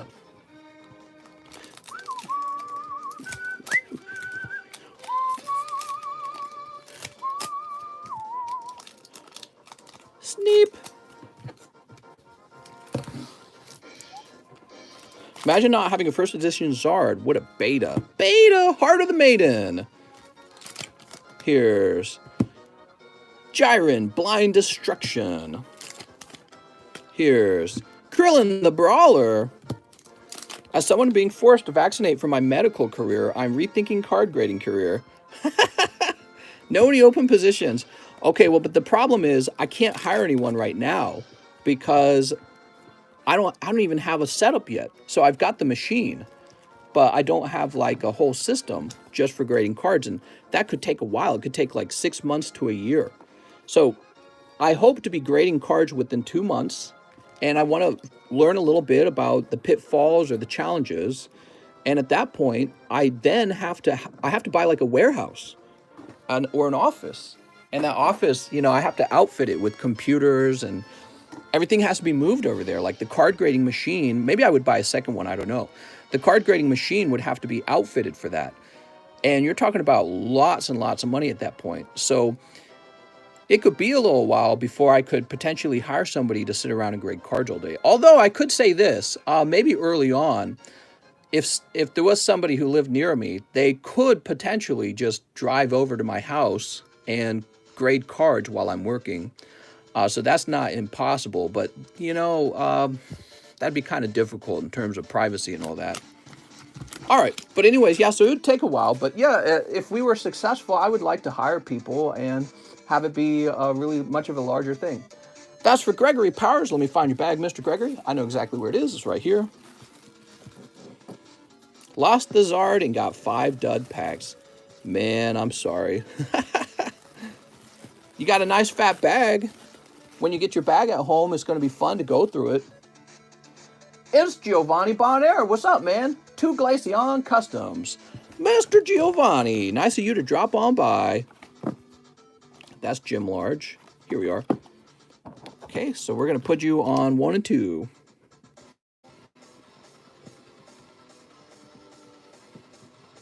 The Glaceon, oh, that's the main list. I'm such a doober. I did that last time. Here we are. Oh, and actually, you're still going on 1 and 2. And we are starting. Are you ready? So you got 1 and 2, Mr. Giovanni Bonaire. Where did I put these? Here they are. What do you do with all the extra cards from the packs that don't go into people's bags? You're talking about bulk. And honestly, what I do with the bulk is I end up putting it into ETB bricks. And you could buy an ETB brick for 25 bucks. Now, let's say I wasn't allowed to sell them. They would go right in the trash because I don't like to deal with bulk. It takes too long. It's not very valuable to me. So it's just the fact that I can do with the ETB bulks. Another thing that happens to me is I get all these ETB boxes from opening up Shiny Fates, and they create a huge pile, right? So all those would go in the trash too. I would just throw them away if I didn't have a way to sell them off. So I kill 2 birds with 1 stone. I get rid of the ETB boxes, and I get rid of that big thing of bulk. And these days, I just scoop all the bulk into the ETB box, and I stick it on a pile, and then they can be sold off. Are you ready? Here goes. I know I put them... Oh! Thank you for catching that. The gym... I'm so bad at this. I'm so bad at this. Hold on. Hold on. This is the Gym Challenge Large. Glaceon main list. Here we are. Oh, my Lord. I'm all over the place today. Gio Bonaire. Thank you so much. We are not ready. We are not ready for the Glaceon Large to start. There we go. It's because I'm trying to do 2 things at once. I'm trying to read your conversations and converse with you guys. It's actually kind of challenging to do that. Carter Thomas, 6 Evolving Skies. Oh, Mr. Carter. 1, 2, 3, 4, 5, 6. I'm calling PETA. PokeRev is my biological stepsister. Stepsis! Live shipping for Mr. Carter Thomas. How's it going, Carter? Mr. I wanted 5 Opus 4. I don't know where I got Evo Skies from. Oh, you're correct, mister. All right, let me get those. Maybe it was in your mind. See, I'm not the only one who makes mistakes. 2, 3, 4, 5, 6. All right. 2 birds getting stoned high as a kite. That's right. Sneep. Next, we're going to start our weed company. We're going to start our cuddle company. We're going to start our... Ooh, you know, maybe one day when I'm ready to, like, retire from cards, maybe I'll work and design, like... Maybe I'll design an actual card game. I think that would be a lot of fun. All right, here we go. But that sounds like something for the future, you know what I mean? We have Black Mage. I already started a company. Shava! It would just be a waifu card game. All characters would be female. Even the boys would be girls. Wait, what? Jesse Archer! Holy. Jesse James. Edgar. Oh, don't go anywhere, Edgar. Remedy. Should start a simping business. Mister, could I send my bulk? Tell you what, you get an order of 10 packs of MLP for me, and the Zard Reshiram is yours. What? Moogle! My Little Ponies. Call it Meta Crypto. It's got crypto in the name. It must be valuable. Warrior. I swear to God, 20 years from now. Oh, nice, Cloud. 20 years from now, you're going to be learning in financial school books, history books, about back in the day when everyone was throwing their money into like all these crypto things that were popping up. Here we go. Legendary Hollow Raiden. Nice. People are going to be like, back in the day, it all started with Bitcoin, and everyone started buying it like crazy. And then there was like 1,000 new cryptos every year. Actually, is there a number we can look up? I remember when I bought into the idea that crypto was like finite. How many cryptocurrencies are there? There are more than 4,000 cryptocurrencies as of 2021. Wow. 4,000. It's almost like you could just make it up all day. It's almost like you could just make it up because that's all it is. It's just a piece of software. And since it's not a physical item, you can own a fractional amount of it, which means it's the opposite of finite. It's the exact opposite of finite. It's infinite. Cryptocurrencies are the most infinite thing you can buy. All right, I'm going to turn on some Super Mario. It's me.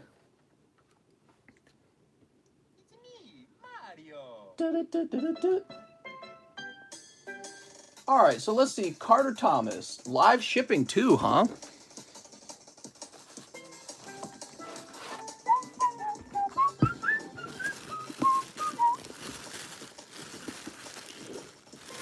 Indeed, I bought boxes from TCC before. Booster boxes! Woo! Where did we put you, Mr. Carter Thomas?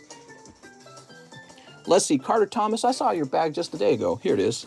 All right. Swinging your arms from side to side. Come on, it's time to do the Mario. What?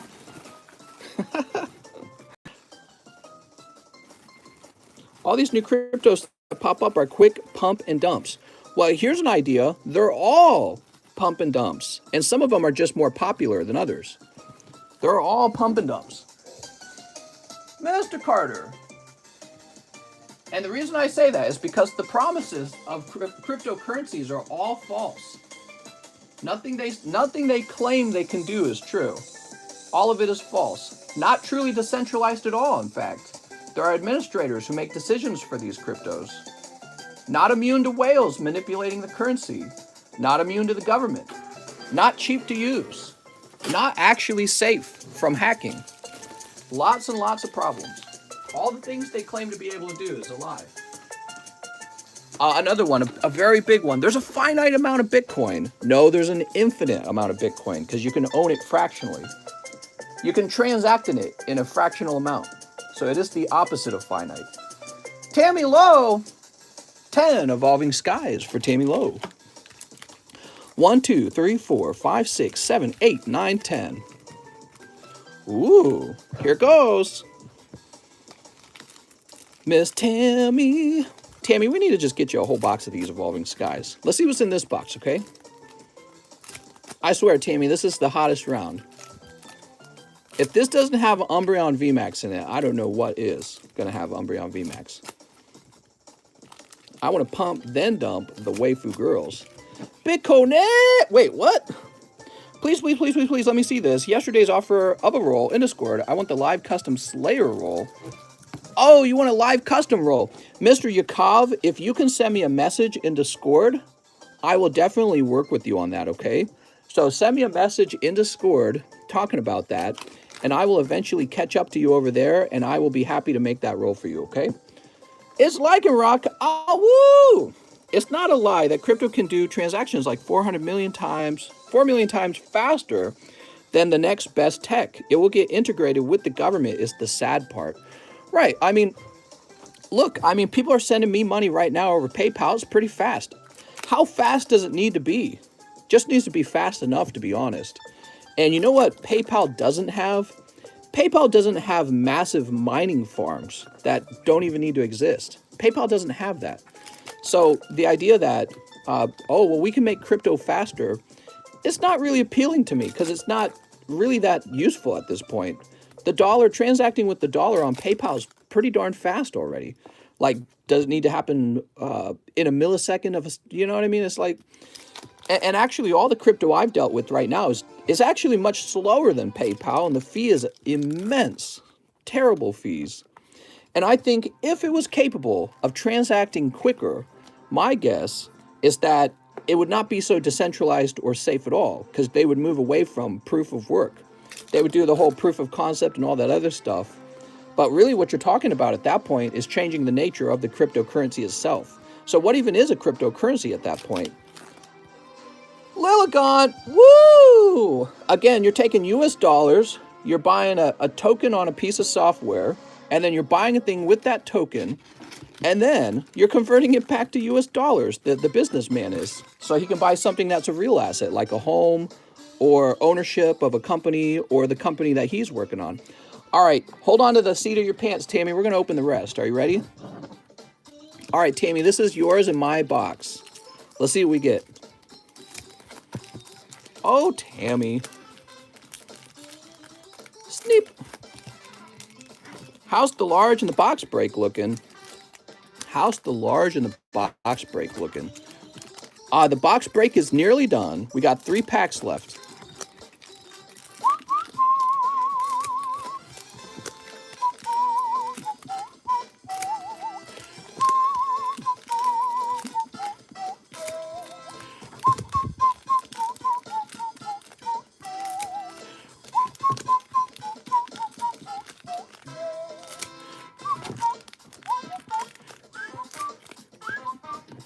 All right, here we go, Tammy. Are you ready?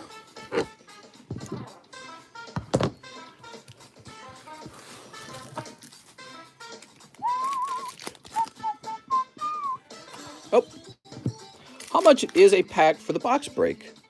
$760.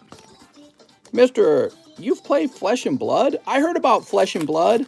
I've not played it. Honestly, if I was going to play a card game, I'd probably play Pokemon cards first of all. But if I wasn't going to play Pokemon cards, I'd probably play Yu-Gi-Oh! And Magic, because they have a long history and a much larger user base.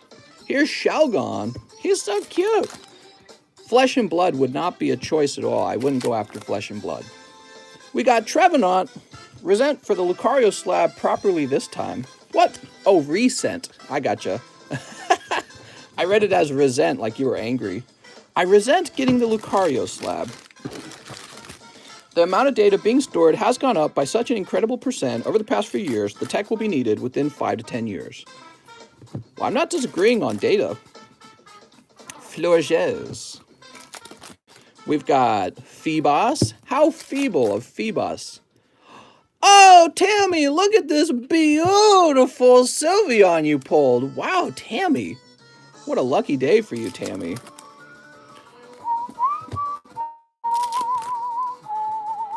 And a Glaceon.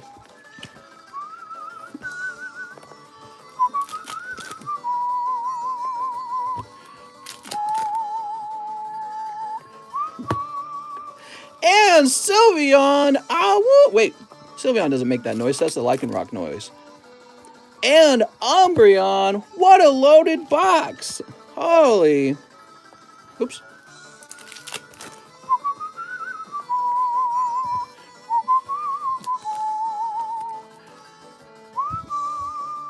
All right, so Miss Tammy, I'll take this one for me.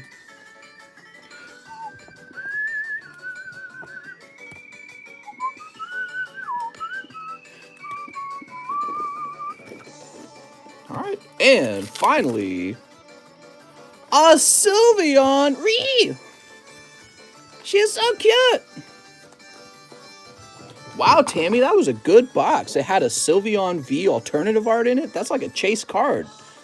Tammy, you're like the luckiest pack opener. I'm going to steal the holos if you don't mind. I know you're a heavy holo collector.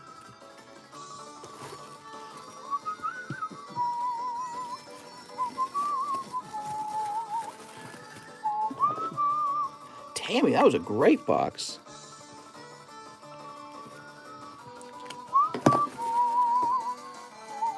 Actually, it could have been a cold box, guys. That could have been a Gordy box.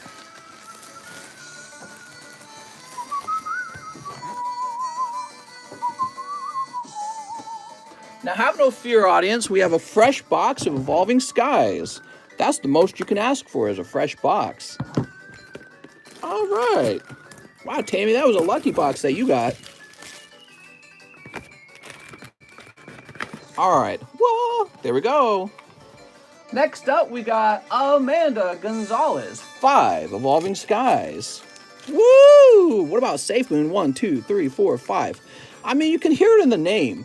Safe Moon is literally, you might as well just call it Ponzi Moon. 2 XY Evos. They're not even shy about what they're trying to do. You know what I mean? They're not like hiding it at all. Might as well just call it Ponzi Moon. Star Wars 2 and 3. You got it. Here we are. Woo!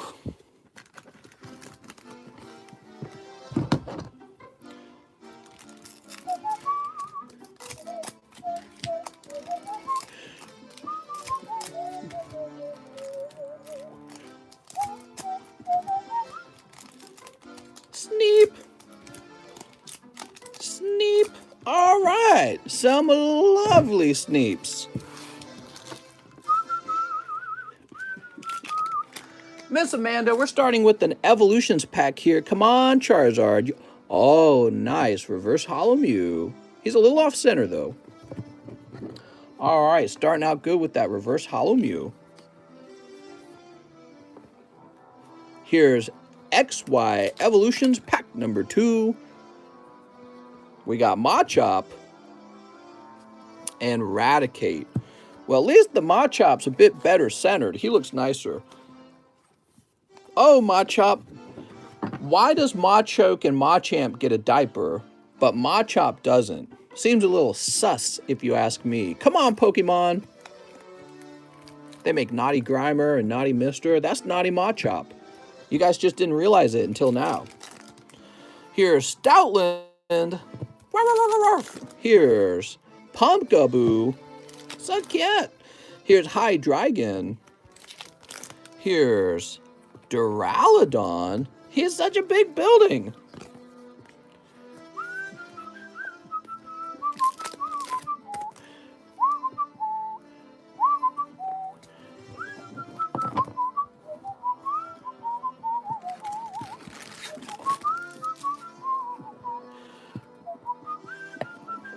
All right, so out of the Evolving Skies, Duraludon. How about these Star Wars packs? World Trade Center. Oh, man. Keep him away from Airplane Mon. That's all I'm going to say. Charizard uses Fly against Duraludon. Oh, man. We have to be able to laugh, maybe. Oh, you got a hit. That's a hit. You ready? Here goes. Oh, man, it's so cool. All right, give me a second. Peels off. You ready? So this is a holographic card, and it's actually holographic. It's see-through. These are so freaking cool. These are in the Star Wars Series 3 booster boxes. That's Boba Fett. There's Han and Chewie. Damn, that's cool as hell, man. Wow. I swear, those are actually way cooler. They're even better in person if you guys get to see them. Now, I also noticed you had the sexy tree card. What is going on there? It's like the beginning of a certain kind of Japanese drawing style that starts with an H. All right, we'll put this over here. It's art, I swear. So this is Star Wars Series 2. There's Anakin Skywalker. Oh! Double hits! Amanda, you're scoring hot tonight. Holy. This looks so good. Dude, this is why these Star Wars packs are so popular. Now, they don't get opened like 10 at a time, but they get opened constantly. Dude, that's cool as fuck. What the? There's Slave 1 in the background. Is that like a moon behind it? That's so cool. Damn. Double Boba Fett's for you, Amanda. Now, what else do we have in here?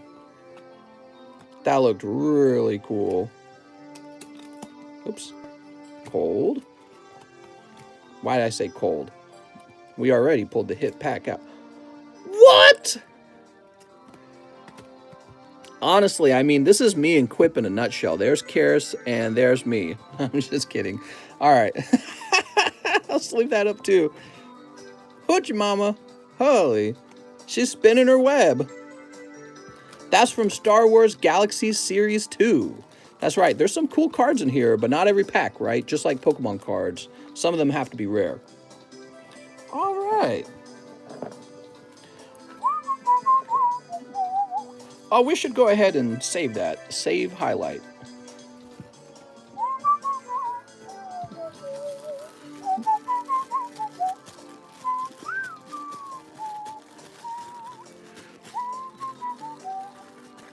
Amanda.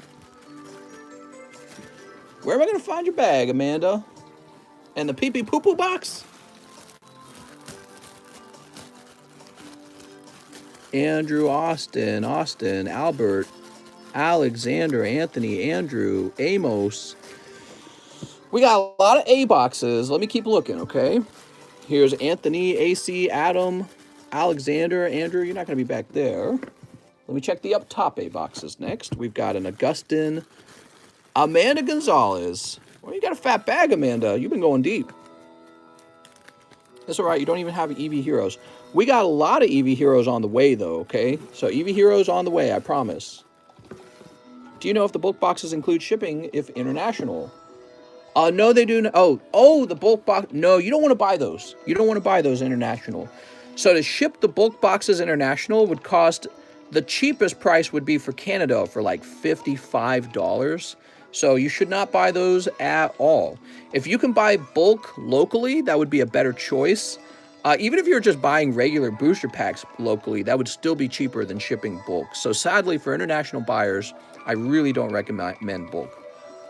It's because it's so heavy, okay? Next up, we have Andrew Zvald.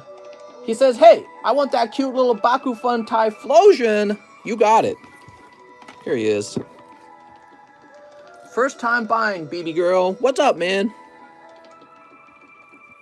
Now, I'm going to write your name on this and put it into shipping storage. If you want it live shipped, it's an additional $6. If you want it shipped for free, you need to... Oh, look at that. They used to have a sticker. I didn't know that. Look at that. A long time ago. Huh, that's so cool. And then they changed it. Huh. The evolution of the PSA label. So if you want it shipped for free, you need to go make a post in the Please Ship channel in our Discord. And then you'll have to wait about a week before it goes out. All right, there we go, Mr. Andrew. We've got Jason Peach. Hey, Mr. One Evolving Skies. And one Chili Willies. You got it. Will I be opening Pokemon Oreo? Smackdown in the middle. Why does it say PSA Sports on the back label? That's their name. Sports Authenticators, right? There are the times, level number, sky, tens, what? I don't know what you're saying in your message. Here's Heracross. Damn, he's tough. He's got a big horn and Lucky Ice Pop. Heracross should have an evolution. It should be like a grub Pokemon. That'd be cool. All right, Jason, I have a bag. He says, Mr. Jason, you didn't really get anything too crazy there.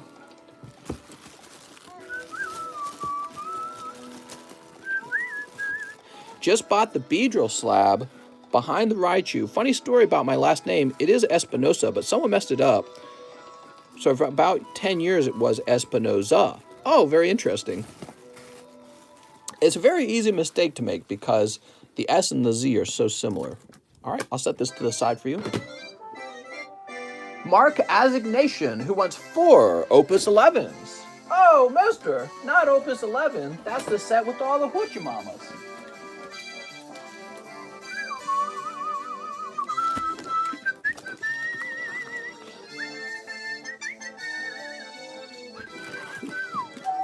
Can you see my collection? I sent pictures.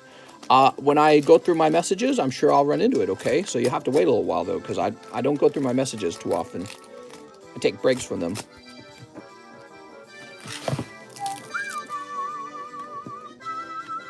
Have a nice night, Amanda. All right, here we go. Oh! Cloud! Mark Assignation, that's one of the chase cards. Legendary Cloud Hollow. This is exactly why Soldier's Return, Opus 11, is so good. Take a look at that, guys. Damn. Do you see the image? So cool. Very neat. All right. Fiona. Next up, you pull. Looking for girls. Nope. Black Waltz 3. Cindy. Simp. This really is the simp set, isn't it? Maina. Marilyn. She's not that sexy, is she? Not in that image. Cyan. She looks too cartoonish there. But Yunalesca, on the other hand. Simp. And finally, here's Edward. Myra. Okay, we'll put Myra in here. Why not? Do you have a full box of Star Wars Galaxy 3?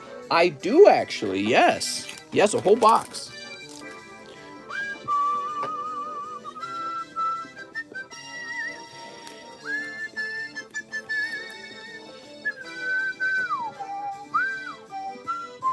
Mark Assignation. And we'll want to find your bag. Let me think. So we have an M box back here. Let's check there first. How many packs in that box? Should be 36. Yeah, should be 36 packs. Should be 36. I know what you're thinking. You're thinking, wait a second. Maybe I want some of these. Why Schwartz sets you getting? I don't remember. I could probably look it up. I don't remember which set I grabbed because I just grabbed one.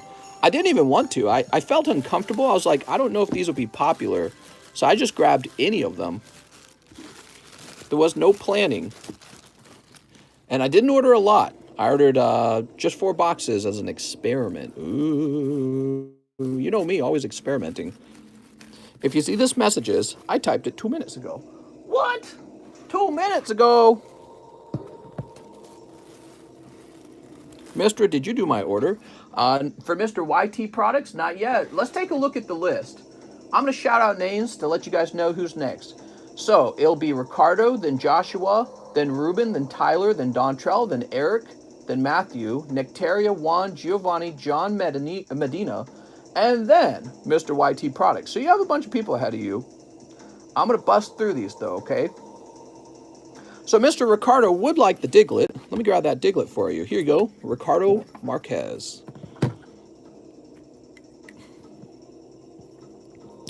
Damn, you got the great ball? That's a compliment. You have some great balls. Girls never compliment boys for their balls. It's really sad. Come on, girls. Joshua Arteaga. Do they actually? I don't think they do. Maybe I've just never had my balls complimented. Have you guys had your balls complimented before? I'm about to get jealous if you guys have. So 1. Oh, you got a Lugia card. 2. Do you have the Master Balls? Oh, mister. Only a few men can say that they have it. Few lucky soldiers.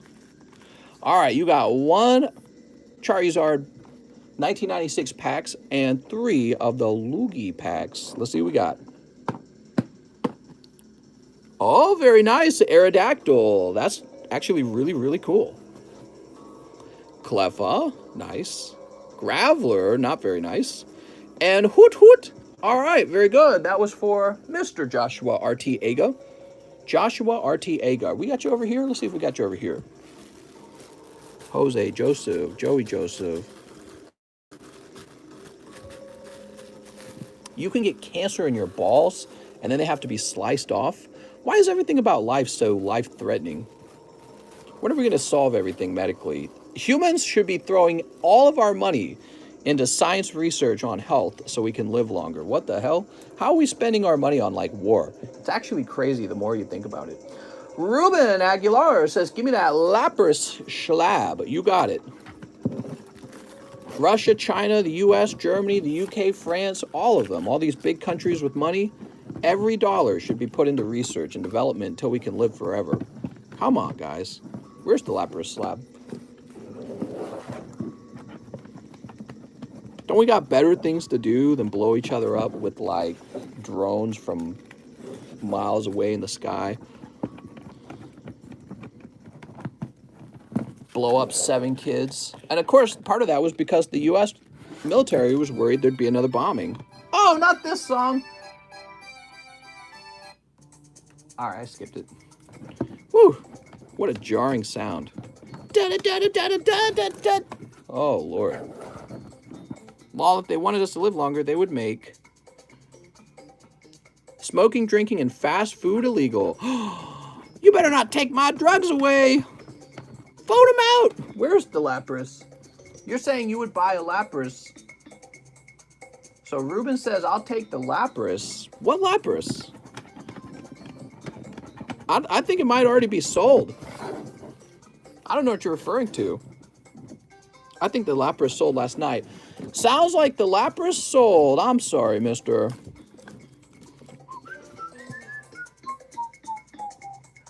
All right, I'm issuing the refund, Mr. Ruben.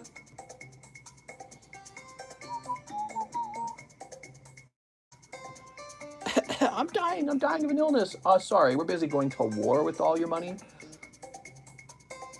Not like the government runs out of money, it just prints more of it into existence. And then you can't figure out why you can't afford anything. It's because your government's spending it all. We get mad at the Chinese for doing that, by the way. We call it currency manipulation. So if they do it, we get mad. But if we do it, it's quantitative easing. Sure. Next up, we've got Tyler Lepping. I have a bag, 1 Unbroken Bonds. Oh, mister. You said the magic words. It's more profitable to charge someone for a treatment than a cure. Maybe. 5 King's Court. I thought that was from his private collection. 1, 2, 3, 4, 5. That's 5 King's Court. I bought a pack of Battle Styles for Keller Smith. He said I could have the Japanese Cubone from Jungle from his bag. Okay. So when I run into his message, we'll see about that, okay? So, 1 Battle Styles for a friend in chat. I'm Marowak. Read the chat. Okay. I'm just a little worried that the way you phrased it is still not very good. You literally say here, I bought this for someone else, for a friend. Mr. Tyler Lepping, you're going to hate me for this. I'm going to refund that order. You can't say you're buying something for a friend. What you can say is don't open and then read chat. You can't say you're buying something for someone else. I know you kind of didn't name anyone, but you also kind of did. You said, I'm so-and-so. So this is refunded, Mr. Tyler Lepping. Maybe what you can do is resend that order, and then I will jump you in line so you don't have to wait so long. But I can't accept that order if you're telling me that you're buying something for someone. PayPal seems to be investigating transactions of that nature. Now, what we've been saying is don't name anyone. But I mean, you didn't name them, but you said you were buying something for a friend. I can't do that, okay? So if you can, resend it and just say, please read chat, don't open these. That's the way to do it, okay? Just say, don't open. You can capitalize it too. Say in caps, don't open, read chat, and then make the order, right? So, but you can't say, hey, I'm buying this for someone else, because I think PayPal might be wondering if you're buying goods for a minor, and I don't think they allow that. Or, buying for somebody else, and I don't know what happens. All right, so Tyler, you've been refunded, but if you make the order again, I will let you jump the line so you don't have to wait so long. Dontrell Davis says, I think you forgot to mark down the 25 from 450 for the slab away, says Dontrell Davis. Oh, really? Let's see, Dontrell Davis, Alakazam.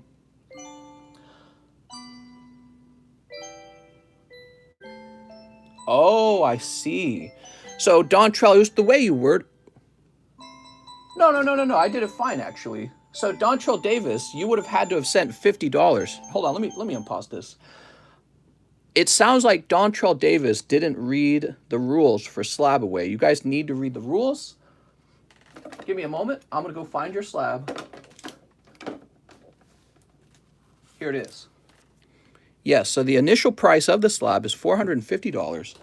Let me go in and see all the transactions you've sent me recently to make sure we sort this out. There's a $25 reserve fee, and that reserve fee does not go toward the slab. It's just something you don't get back.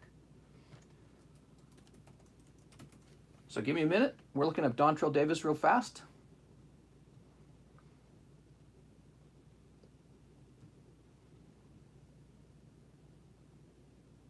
I had somebody do this earlier. Oh, no, you did fine. No, you did fine, Dontrell. All right. Dontrell did understand. In fact, I did misunderstand myself. Dontrell, I'm removing $25. There we go. We better take it slower with that when I process those orders. Make sure I don't make a mistake. The problem is when I do these slab away orders, the first order, I always have to do some math. So I apologize, Dontrell. I did that wrong. So I fixed it. I've updated it. Your $25 is removed from the cost. And now we move on to Eric Lovato. Mr. Eric, here we go. Dontrell didn't misunderstand the rules. I did my math wrong, guys. Eric Lovato, Palpitoad. Look at those little toes. And, whoop, Dream Ball. Sweet. That's 2 cold packs, Mr. Eric. Live customs have been a little slow today.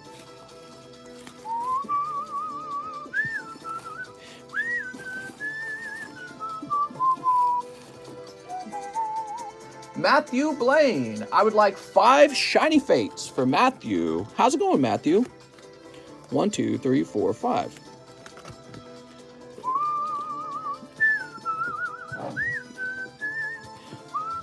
I'm so blue right now. I made sure not to name him in the PayPal. I stated in chat multiple times that I was buying a pack for Keller because he said I could have his Japanese Cubone.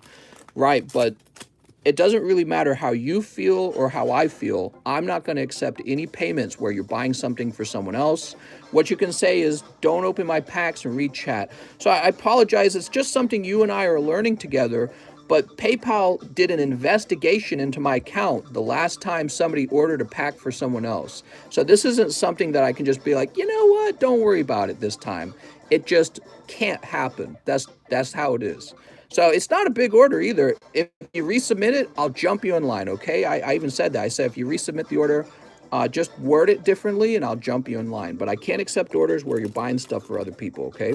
So if you say, hey, I'm buying this for someone who isn't me, I have to refund that. And the problem is, I didn't expect you to phrase it that way. I didn't expect you to say, I'm buying this for this other guy.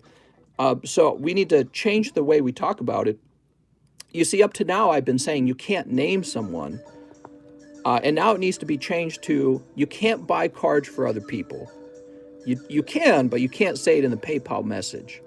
So it's not that you can't just name them. You just can't say I'm buying something for someone else. You just can't say it. It will be refunded. You didn't lose any money. You got all your money back. And again, if you want to jump the line, I'll work with you on that, okay? All right, so here goes. Kyogre and Ditto. I'm not going to have my PayPal account shut down over a $45 transaction. That would just be, that wouldn't be any fun, because then I couldn't come back here and open cards for you. All right, here we are. Or here we are. Decidui. I said here we are. Hey, mister, how do you feel about the Don Seattle controversy? I don't even know who that is. What's going on with Mr. Don? Can I say Mr. Daddy? You can say Mr. Daddy. Here we are. We got Al Creamy. Yeah, put these cards to the side and read chat. That's totally fair. You can say something like that. You can't say you're buying cards for another person. I will refund those orders. Not because I don't like you and not because I don't want to sell you cards. I'd love to sell you cards. We just don't want the PayPal account being shut down. Those are PayPal's rules, not mine. PayPal's rules. I think they're worried that you're like selling drugs to a minor or something. I don't know what they're worried about. They did an investigation. I know I didn't lose money. It's just disappointing. I don't want your account to get shut down. I just thought I did it right. And you know what? I just had never imagined anyone phrasing it that way. So that's my fault. You know, you got to like learn basically. All right, that was for Matthew Blaine. Mr. Matthew, you didn't mention if you had a pack or bag. Let me go see if you got a bag. Matthew Blaine. Maxim, Michael, Marvin. Matthew. TCC Dragonfire has a message. Hey, mister, can you check my order and make sure I worded it okay so I'm not waiting 2 hours for a refund? If you said you're buying a pack for a friend, then yes, you worded it wrong, okay? So if you said, hey, I'm buying this for so-and-so, or I'm buying this for a friend, you did word it wrong. So you just saw this example. I'm going to keep opening cards, okay? Woo! It's like juggling balls in the air. And they're all on fire. Hot potato. Michael Hernandez. I wish it wasn't so complicated, guys. I wish it was easy. No bag. All right, there we go. Fresh bag. I thought Alex was here every day. Where's Alex? How much for the Slabs Fairy Energy? Did that already sell? I think it already sold. Mr. Matthew Blaine. You had some nice pulls there, Matthew. Sorry about that, Matthew. I was a little distracted while we were opening yours, but you got some nice stuff. Like every pack was a hit almost. All right, we'll put you in the inbox. Congratulations. We're moving on to Nectaria Combos. Hey, TCC, can I have the Dark Charizard slab? Mr. Nectaria, actually, you're the first person to order it. Oh, it's right here. So this is going to Mr. Nectaria Combos. He got it first. I don't know if it was somebody else who mentioned they were buying it as well, but this goes to Nectaria Combos. Alex called out. What? Called off, I think you mean. There we go. Next up, we have Juan Martinez. Hey, mister, can I get the slab away for the PSA 8 Dark Charizard? And if that's taken, can I get the PSA 9 Foil Moltres? Wow, you had a backup plan and everything, man. So, Mr. Martinez, here's the Fossil Moltres. It looks really fancy. And let's go ahead and do this. So I'll go ahead and write your name down. Emily says I was on top chat. No! Why would you do this? I want to make an order with international shipping, hoping you could live ship my holos and my V cards. Want to make my thick bag half the size if possible. All right, so you're wanting to ship out some cards. Here's the way it works. Every 8 ounces is $14. So if you'd like to ship out 8 ounces, that would be $14. If you'd like to ship out 16 ounces, that would be $28. So, and that's how you'll do it. If you want to ship out, you know, like, if you want to ship out about this many cards in your bag, that's about 8, and this is about 28, right? So that's how it would be. Mr. Juan Martinez, let's go add you to the Slab Away channel in Discord.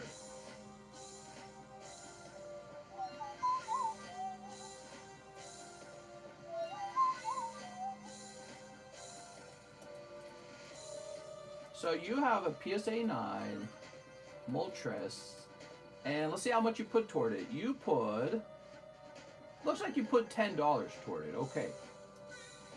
And that would mean you have $130 remaining on the slab before I ship it out. Okay, Mr. Martinez? You're right. Well, that's why I tried to give him sort of a visual explanation. So about this much is about 8 ounces. Whew. Giovanni Bonaire 4, Evolving Skies. 3, 4. 4 Chili Rains. 3, 4. I need a new bag. And Mister, how much for the Japanese Expedition for Alligator? Expedition for Alligator. Oh, so that's from that other box, and he unfortunately is not for sale, okay? He's gonna be sitting in that box for a little while.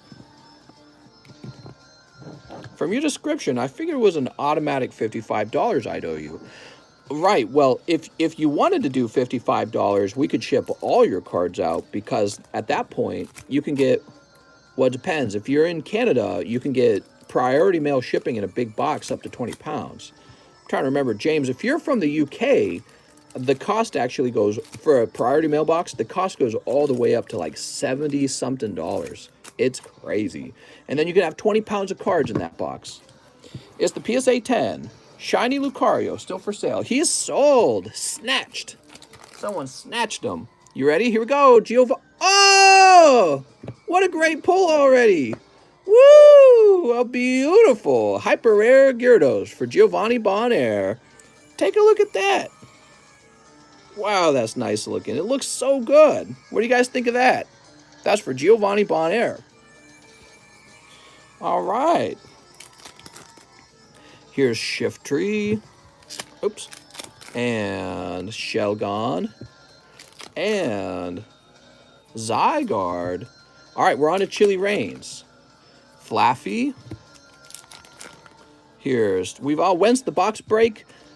It's not going to be tomorrow in the end. Unfortunately, I thought it would be tomorrow. However, somebody actually sold a pack back to me. So we have a total of 3 packs left to sell, which means the box break may be 4 or 5 days from now. It's hard to say. So don't expect it to be happening on Sunday night. It will probably happen next Sunday. Just letting you know. Giovanni Bonaire. Wow, dude. Man, it looks fantastic. Okay, let's get you a bag. You said you need a new bag, right? I need a new bag. So, mister, could you look at my bag and tell me what you figure it would be to ship? Good question. Give me a second. Let me write this down. That's some good luck. You pulled that in a pretty short amount of packs. Just the goal, right? That's a snipe. All right, I put you up top, and Mr. James Gower. So, I believe all of this is yours. That's quite heavy. And this. And, oh, you got these metal cards, dude. Those are crazy heavy. Oh, that's Joseph Haney. That's a different Joseph. Okay, you're good. Joseph Haney. It looks like James Gower. Where did Joseph Haney go then? And then this as well. So you've got these 3 bags. Let's put it into 2. You got these 2 bags, and they're both quite heavy. Now, what you could do to lessen the load, you can actually get rid of cards that are not really that valuable. I think these are those Lion King cards back here. Like, so dropping the Lion King cards, I would just throw them away. What else you got? You got a lot of holo cards probably, because everyone does. I would drop the holo cards, and if you drop all of your holographic cards, your 2 bags would probably turn into 1 bag, and then at that point, you could ship all of your cards out for $28. Now, if you want to keep your holographic cards, I would probably turn it into 2 shipments. 1 shipment would be $28, and the other shipment would probably be about $14. So that's probably your other option, okay? All right, here we go. John Medina. Hey, mister, first time purchase. I'd like to purchase an ETB brick. Very nice, Mr. John. Let me go ahead and print that out for you. So, Mr. John, those bricks get shipped right away. So you're gonna have that coming to you in the mail.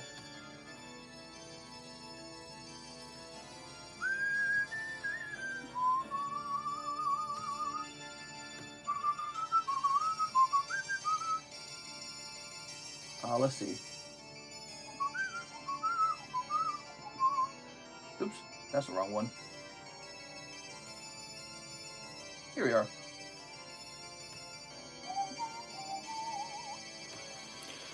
I had NFL cards also.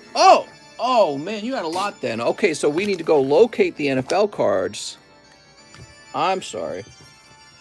I thought that was all of your cards, but if you have some NFL cards, they're probably over here.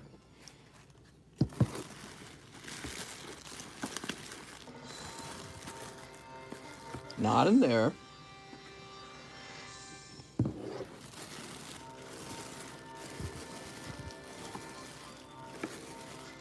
Well, I didn't see them here. We'll double check all over for them. It's possible they were in there and it just wasn't obvious or clear. Actually, maybe they're over here. Do we have a bag for James Gower over here? Dave O'Callahan, Mike Hoover, Raphael. Just double checking. James Bostock, Adam. This would be Cesar Soto. No. We could also check up top real fast. John Fang, Jason. I'm confident it's over here. I haven't done anything with your stuff. There's just been a lot of people have come and going, so if they're not in this, let's see, it's this one right here. James Gower. So it's quite possible they're already in here somewhere. But if they aren't, we'll need to locate them. There's a J box over here. I wonder what the odds are if there's a James Gower box over here. Let's see. Jacob Hughes, Jonathan, Justin, James, Jose Ponce, Jason Brown. Yeah, you're not here. Let's see. I'm gonna keep moving, okay, Mr. James Gower. YT Products is next. He says 5 shiny fates. If it's possible, can you add this stuff to my bag if my bag hasn't been shipped out yet? Actually, I can do that for you because there's no pickup today. So your stuff is still here. Let me get a fresh box of shiny fates. I can't believe I'm saying this. The shiny fates are just about sold out. Whew. Mister doesn't have a list of slabs. He shows them off at the beginning. That's correct.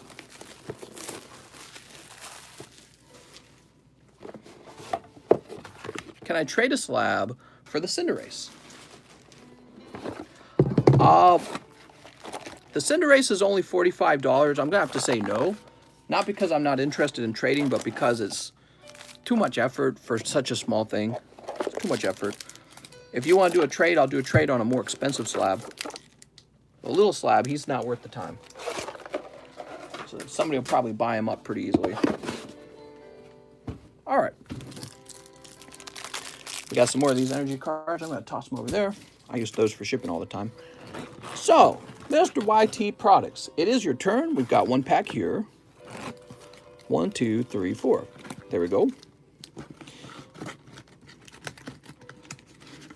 We did a trade yesterday at the end of the live stream, but that was like for a $100 PSA slab. All right, what do we got? Mr. YT Products.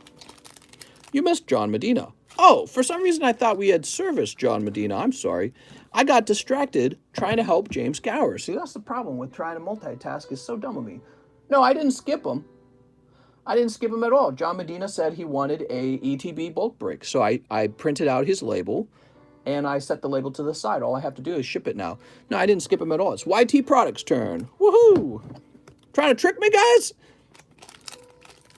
How much for the banned Gengar? I couldn't sell that. Gotta hold on to my banned Gengar. I pulled that and graded it myself, and he's got that cool little swirl. How nice. Can you read my order?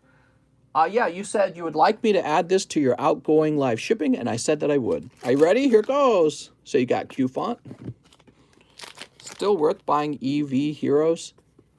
You know, that's just hard to say. I would say if people are still buying the Japanese EV Hero graded cards for lots of money, then yeah, I'd say it's still worth it.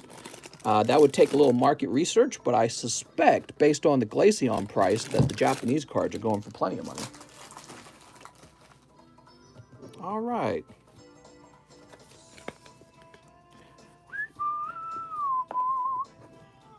All right, here we go. We got Team Yell Towel, Team Smell, Rowlet, and Toxtricity. Woo! All right. crazy pulls. Actually, the Toxtricity looks like he's well-centered. Women do compliment nice balls. Ah, maybe I just never got any compliments. Damn it. I'm just kidding. All right, I'll go put this in your bag. I'll be right back.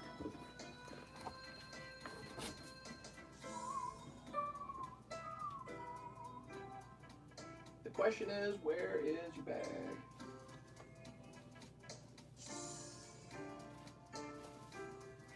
Let's see, what did you have? You had a bunch of PSA slabs. That's what you had, right?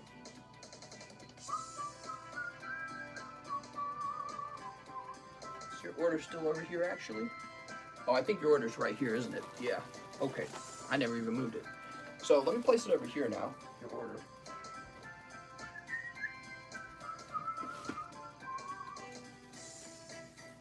So this will actually be shipped up tonight because the mailman picks up in the morning. Mr. YT Products, I combined it with your outgoing mail. Yay! Congratulations! Whew. Ow.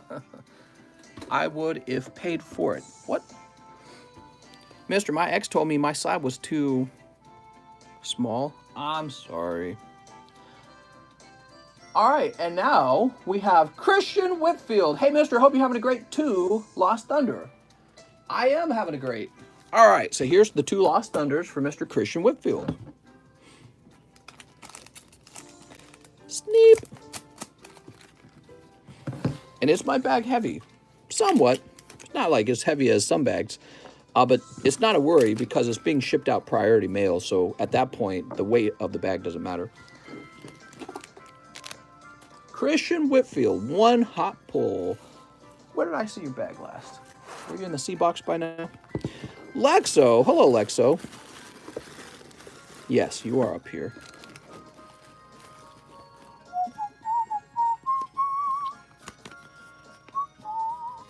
Boop. How nice. All right.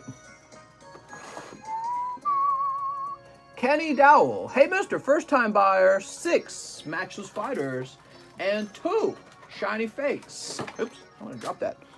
1, 2, 3, 4, 5, 6. All right, we got 6 matchless fighters and 2 shiny fates. Would trade slab for slabs. Once again, thanks for my PSA return, and I saved the video since my babe is part of the title. Would I trade slabs for slabs? I would.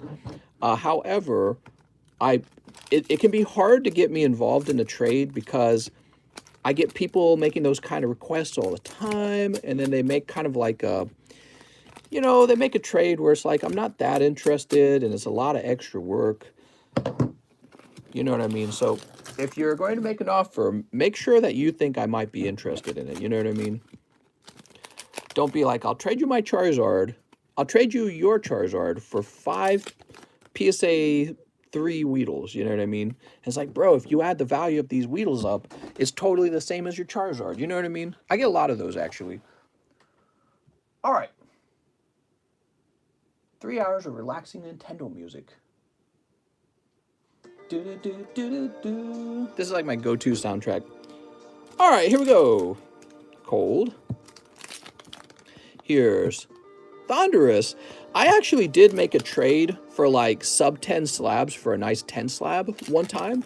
It was for a, what was it called? It was for a Burning Shadows PSA 10 Charizard. You know, the rainbow one that cost like $2,000. And he was just offering me like PSA 9s and PSA 8s. But actually, I went through with the trade because it was a crazy generous trade. He offered me so many of them that I was like, hey, I'll sell them. You know what I mean? Like, so it still went through. And he managed to get rid of a bunch of lower grade cards that maybe he didn't really want and pick up a really solid card. And I sold off those PSA 9s later. Wow, that was cold, man. Woo! I'm sorry. Who was that? That was Kenny Dowell, his first order. Mr. Kenny, we're going to get you a pity pull. This pity pull is brought to you by Mr. Tyler Matson. It looks like you pull a lovely Blaziken VMAX. Ooh.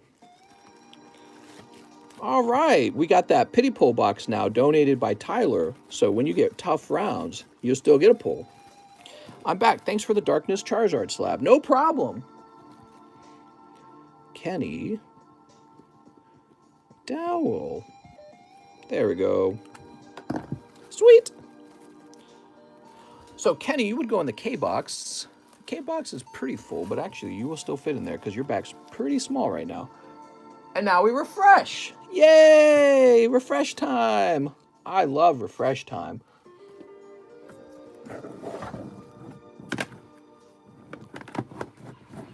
This is PSA 10 Rocket Scyther. Pretty pricey. Did you know the PSA 10 English version of the card is like $5,000? Not cheap at all. This is Blaine's Charizard. We're hoping to pull one of these out of the booster box that we're going to open. This graded 7? Okay. How about this? We got...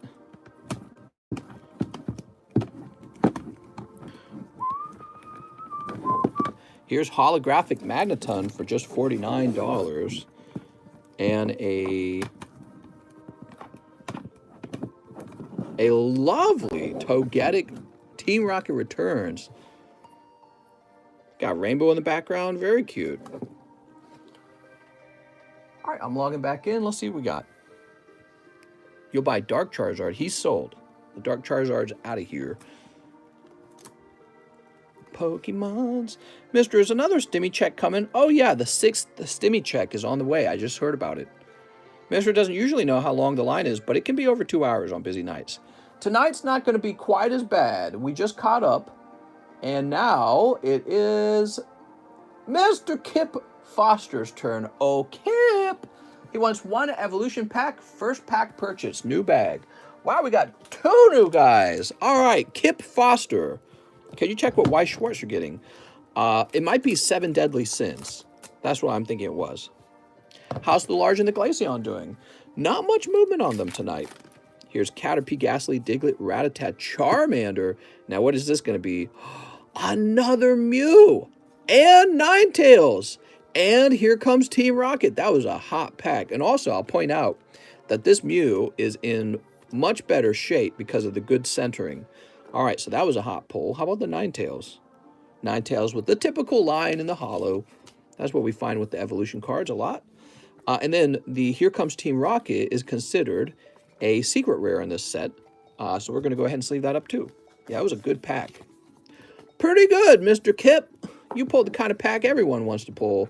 The schmexy hot kind. Just got back from a going away party. My girlfriend and girls were dancing on me. What? What? What are you talking about, Russ? Alpha Chad Russ. Surrounded by hot babes. All right, so Mr. Kip. Oh, man. Kip Foster. Woo! I think what he did was he showed them his ordinary rod, PSA 10, and they all went, damn. Next up, we got, it's Mr. Pokey Kobe 2, spots in the large. You got it, Mr. Pokey Kobe. Now, this is the Glaceon large. It looks like that you picked up spots for. Here it is over, oh, that's the main list. Oh, this is the sub list. So here we go, Mr. Pokey Kobe. Put you on 2 and 3. Good luck. All right, my milkshake brought all the boys to the yard. And they're like, Vonwen, 1 spot in the Glaceon large. Mr. Vu.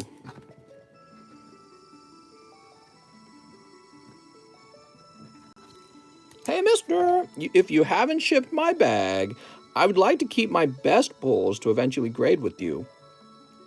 If you sent me a message for that in the please ship channel, then I will take care of that. If you're talking about live shipping that hasn't gone out because there was no pickup tonight, I'm a little scared I'm going to mess that up. Is that part of a live shipping request? You're saying keep some of your cards over here now? TCC, they said my ordinary rod was VMAXing. Damn! Donald Cheney. PSA 10 Shiny Lucario slab. Shiny Lucario. Oh, you're trying to do a slab away on it. You're a stream behind, Mr. Donald. I'm going to go ahead and send you the refund. I feel bad for Donald because the last 3 things he tried to buy were like sold out. All right. Now we have Liam Burrows 1 live custom booster. Boop. Flapple. Oh, Mr. Liam. Hitting those flapples hard. Congratulations. Ramiro Andrade says 2 NBA Panini Select. All right, so here we go. Where are those? I got one open over here. Here we are. It was through live shipment, but it's okay now. No worries. I'm so worried now. So, Mr. Ramiro. Sneep. Mr. Ramiro Andrade, let's see what you get. He says, I have a bag. We've got Isaiah Joe rookie. Let's start there. You've got the Warriors, Stephen Curry. Wow, I feel like I've seen this guy a lot. He looks different. Different hairstyle. You've got Jalen Smith rookie, special hollow. Okay, very good. We'll check them all for numbers at the end. What's this? That's a LaMelo Ball for the Charlotte Hornets. Did he change teams? I can't tell. LaMelo Ball, rookie. All right, pull the LaMelo Ball, mister.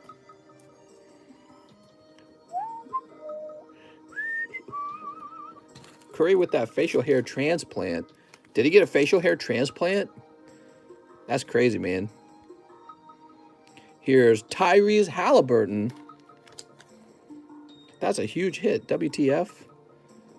Fred VanVleet. Only the best for you guys. Zach LaVine. Special hollow.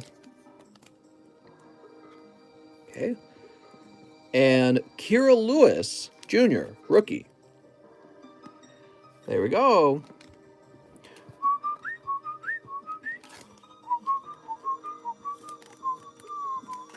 When PayPal investigated, you surprised they didn't have anything to say about all these people saying they need a bag. Fair point. Well, maybe they realized that it was Pokemon cards. So they probably quickly realized, wait a second, these are Pokemon cards. I need a bag. So, Mr. Ramiro. They're reading through it. I need a bag. Their eyebrows raise. Maybe we need to investigate this one. Well, you know, every time that we ever had any kind of PayPal issue, it was when I noticed, see, it took a while to figure this out, but we figured it out. It was whenever you said you were getting cards for another person or you named another person at all. And so I stated that you couldn't name other people, but really I don't want you buying stuff for other people at all. What you can do is you can buy stuff and have me not open it, but I don't want you buying stuff for a friend because I just don't want any more investigation kind of stuff. I don't want to be breaking any rules that they might have. Oh, this is Ramiro's bag. Mr. Ramiro, you have a big bag. You didn't warn me. Okay. Mr. Ramiro. There we go. Hey, what happened? Why did we just time out Don Shaney?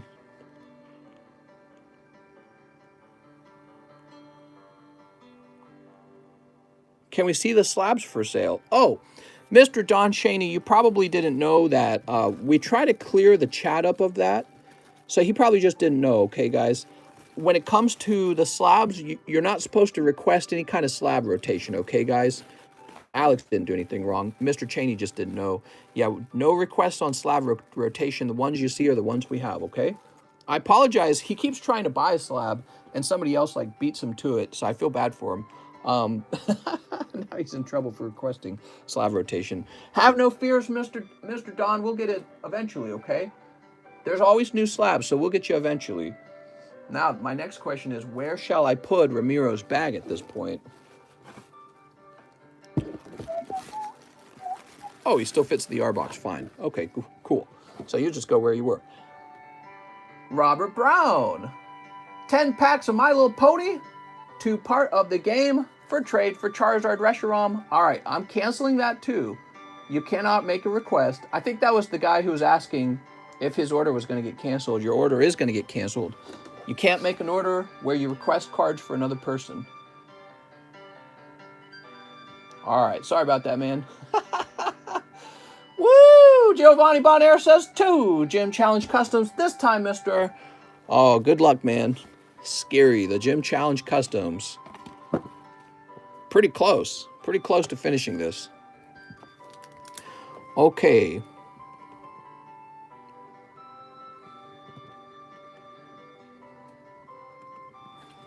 There we go. So you can order the My Little Pony packs and request that I don't open them, and then tell me in chat that you're giving them off to somebody, but you cannot say it in a PayPal message. PayPal does not allow it for some reason. You're not in trouble right away, but they come back to you and they say, so give me the name and the age of and the birth date of the person that you're doing this with, you know. And so that to me sounds like PayPal has rules where they have to know if you're buying stuff for a minor, and they don't allow it. OSM says 3 Evolving Skies. Oh, Mr. OSM, you got it. Anything for OSM. By the way, guys, I think the line tonight is a little bit shorter, especially now that we're 150 minutes in. So if you were worried about having a long wait, I think we're catching up a bit, and you will not have as long of a wait to open some cards. Yeah, just in case I was selling something like an adult whatever, where you got to be 18 or older. Oh, another Darkness Energy. Wow, we pulled 2 of these very recently. Hey, that's pretty nice. What's up, Snorlax? Hey, mister, did you decide which card you will have for sale from your recent PSA return? These. We've got Ursaring. Rah, he's so tough. What a tough little guy. That's for OSM. And I think you need a new bag, right? I have a bag, and keep the hollows. Okay, thank you for donating the hollows. So you're saying you have a bag. I think I put you back up top. Is that what I did? Let's see. You had me ship out some. You didn't say hi to me. How's it going, Caitlin? Can't not say hi to Caitlin.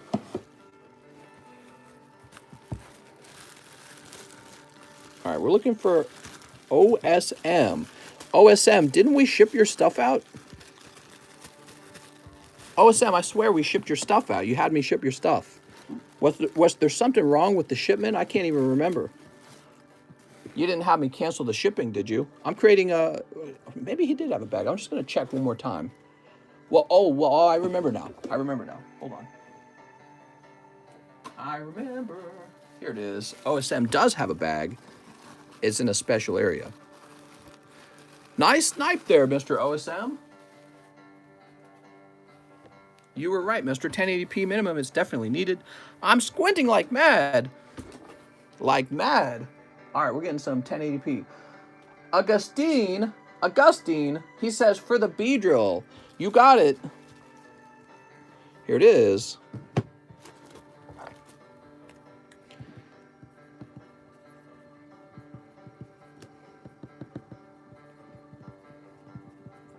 Oh, I spelled your Z wrong. All right, there we go.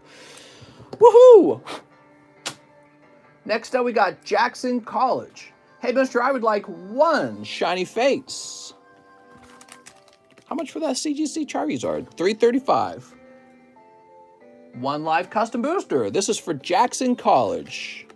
Mr. Jackson. Whoop. Dialga. Hey, that's not a hit. And then he says, a $5 tip. Oh, mister, I don't have a bag. Would you be interested in keeping my CGC Rayquaza slab from Tag Team All-Stars for some in-store credit? From Tag Team All-Stars, CGC Rayquaza slab. I'm a little bit confused. Mr. Jackson College, if you could elaborate, was that like a card that returned from CGC? What do you mean by that? All right, here we go. What do you got? We've got Cramorant, Kaka. But yes, I would be interested in giving you store credit for a slab, depending on how much store credit you'll accept. And I just don't know what you're referring to. All right, Mr. Jackson. Look at that lovely little Cramorant. How are you guys doing tonight? Wow, we've got 275 people watching. You know, guys, if you really wanted to help me out, you could hit that subscribe button. I'd really like that. We're trying to reach 100,000 subscribers. And I can't do it alone. And if you hit that button, my pee-pee would be very hard. I'm not even lying. Not even lying a little bit about that. All right. Football in 9 hours. I can't wait. Oh, thank you. Mr. Chris Bangs says I subbed. Woohoo! Weedle, you string shot. Thad's Music Emporium says 2. Cheeky Evolving Skies. You got it, Mr. Thad's. Mr. Thad. Become a member and you'll get Kool-Aid. When I shipped my cards, I had you hold on to my slab. Oh, I see. Could you give me more information about what exactly it was? Like, what's the grade? And, you know, exactly what is the card, too. And I'll be able to sort of have an opinion on it. Mr. Thad. We got Poliwhirl. And Farfetch'd. That Poliwhirl's a little off-center, too. Let's try the next pack. Come on. There's a Charmander. All right, I see the reverse holo is going to be revived, but you got something behind it. Nice, Mega Venusaur. Okay, so we've got Revive and Mega Venusaur. Let's go ahead and sleeve up the Mega Venusaur. Lovely, but that's not Charizard Holo. Where's the Charizard Holos? Damn, we haven't seen one in a while. I want a Charizard Holo. Mr. Thad, here's your bag. Mom, he's keeping all the Charizards. I should just open all the evolutions like right now. Christopher Lopez, Star Wars Galaxy 2 10x7. Wow. And then live ship. You got it, Christopher Lopez. So we got 1, 2, 3, 4, 5, 6, 7. All right.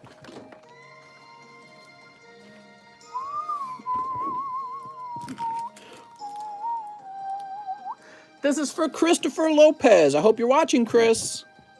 Oh, Chris. Sneep.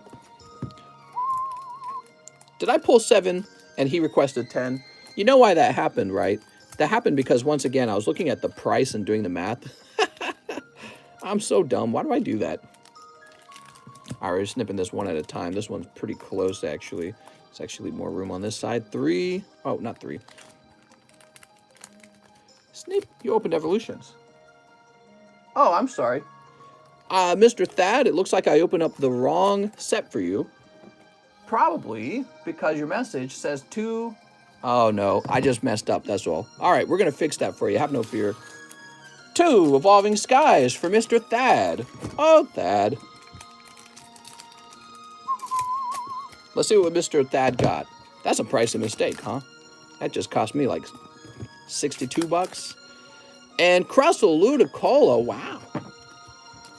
All right, Mr. Thad. Mr. Thad, I'm going to put the Venusaur off to the side.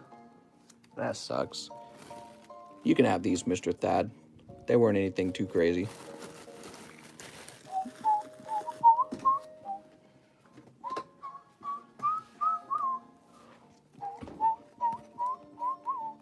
I'm gonna have to grade this and try to make my money back on it. It is a nice looking card.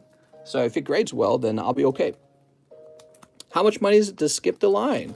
It's a whopping $20. So for most orders, I wouldn't recommend it at all. I guess if you're doing like a really expensive order, it might be a temptation. All right, here we go, Mr. Christopher Lopez. You ready? So this is a hoochie mama. She's even got 6 biddies. That's impressive. 6 of them, huh? Maybe she has children by the litter. Okay, we got a skull. We're going to go a little bit fast through these. We're not going to stare at them and read each of their stories. We've done that before, so we know what they all look like. Okay, that's pack number 1. You got 1 waifu out of pack number 1, but I'll slip her back in here. 6 boobies. Crustle is one of my chase cards. Nice, there you go. All I want is Crustle. Okay, we've got the Emperor giving Darth Vader his evil crown. There's Han Solo. These are a little sticky. Not too sticky, luckily. Another evil Emperor. Oh, okay, that's free. All right, what do we have here?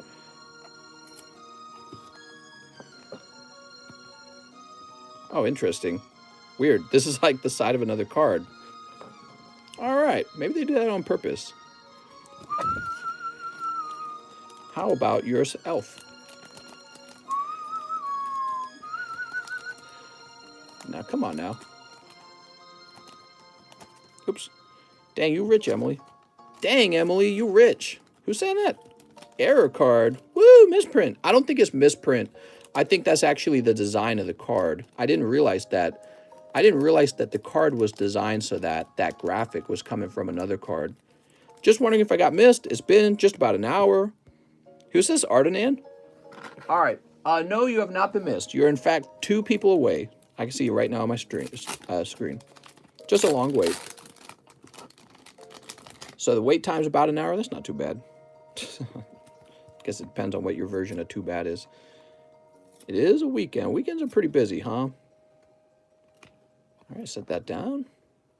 What do we have here? So sticky, dude. Okay, we got the robots. We're looking. Ooh, that looks creepy. We're looking for the etched cards. So we're hoping to pull you an etched card.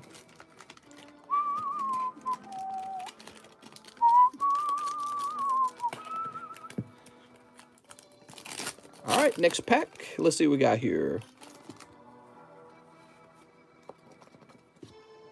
Look at the way this guy, it looks like he's right out of the 70s.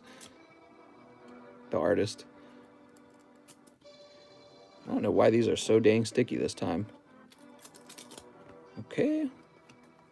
Ooh, I like that. That's dramatic. Empire Strikes Back.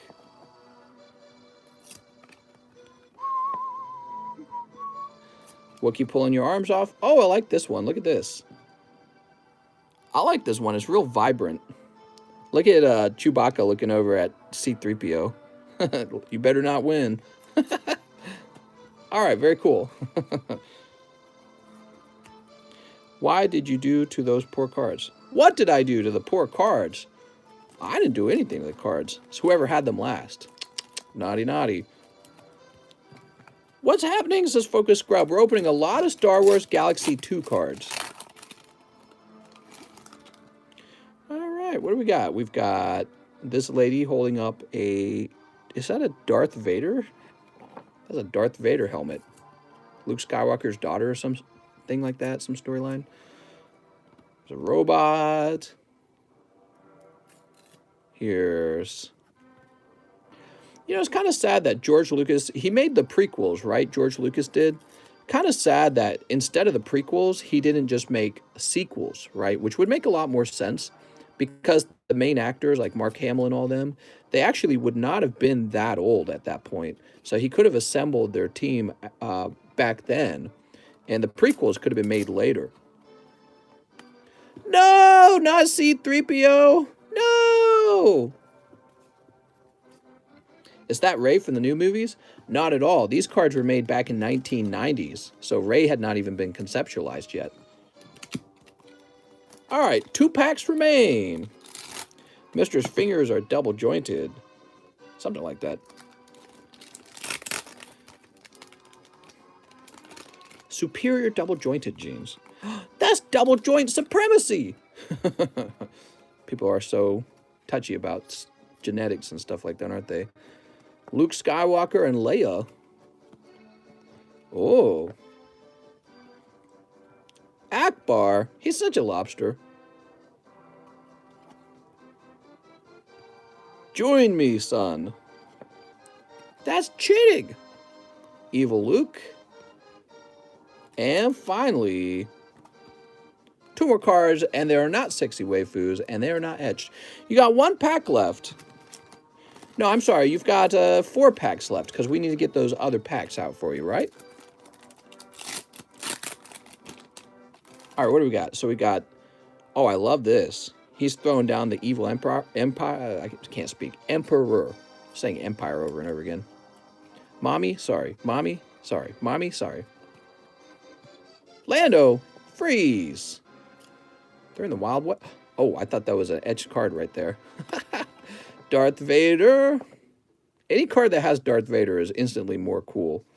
That's an alligator. What the hell? What's that from?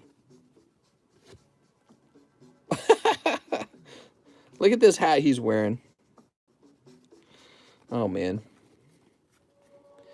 Now, you can't do that with your thumb. What? We need some more of the Series 2. 10 packs. 1, 2, 3. There we go. Good luck. Let's get those etched cards, mister.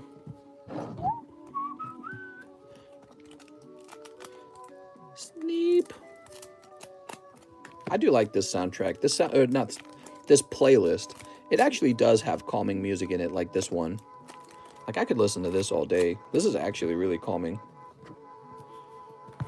Mister already has it under control. That's right.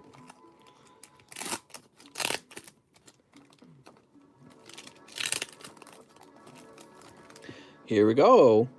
Well, that's kind of a Sexy Leia card, but it's more of a cover art. This one isn't really focusing on Sexy Leia. Okay, the robot droids. Oh, no.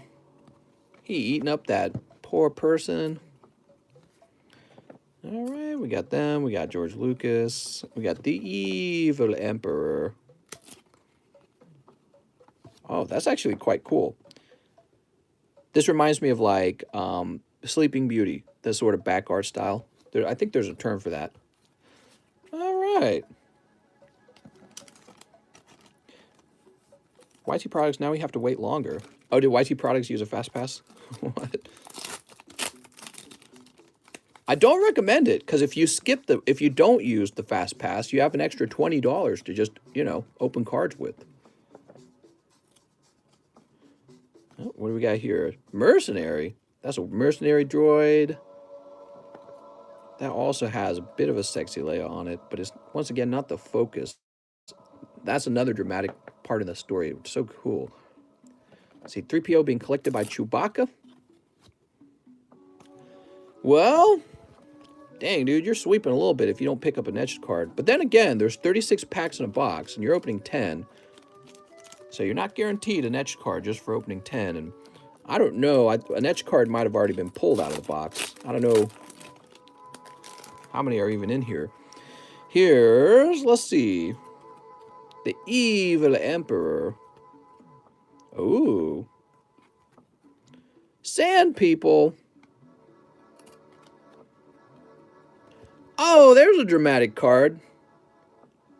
Dang. All right, we'll leave that one up. You did get a Sexy Leia card. The relationship between Leia and the Slug, defeating her captor. Oop, there we go. Oh, I thought he had a bit of a beard there. He does not. All right, and that's going to be the end. Wow. Whew. Oh, the box break says Yakov. What? What? All right, that was for Mr. Christopher Lopez. Mr. Chris. I believe my slab is a CCC 8.5 of Rayquaza from Tag Team All-Stars. Oh, I see. Couldn't really offer you very much on that at all. I think you'd be better off keeping it. I never mentioned no names and told Mr. to put the packs to the side. Very nice. That's the way to do it. All right, Mr. Christopher, let me print you out a label. So he needs some live shipping. That did take a while, doesn't it? The Star Wars cards take longer to get through.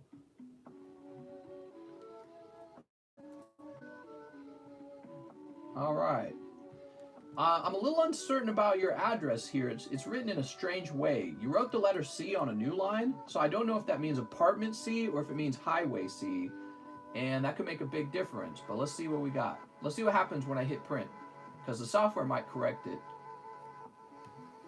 Apartment C. I suspect it means apartment. I suspect it means apartment. How does the software feel about it now? All right, we're going to go with that. We're going to go with apartment C, okay? Mr. Christopher Lopez letting you know that. I hope you were still watching. There we go.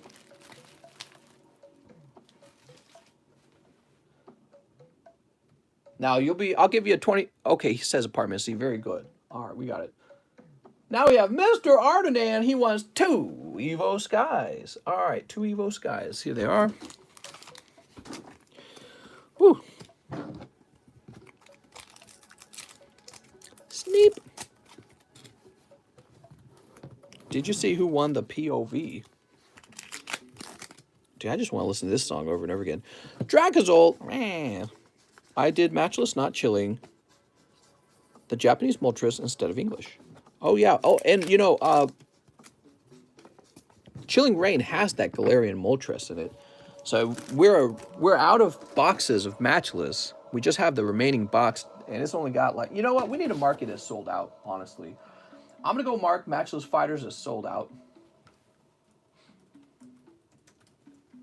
There's only like 2 packs left in the box, so it's silly I didn't already mark it.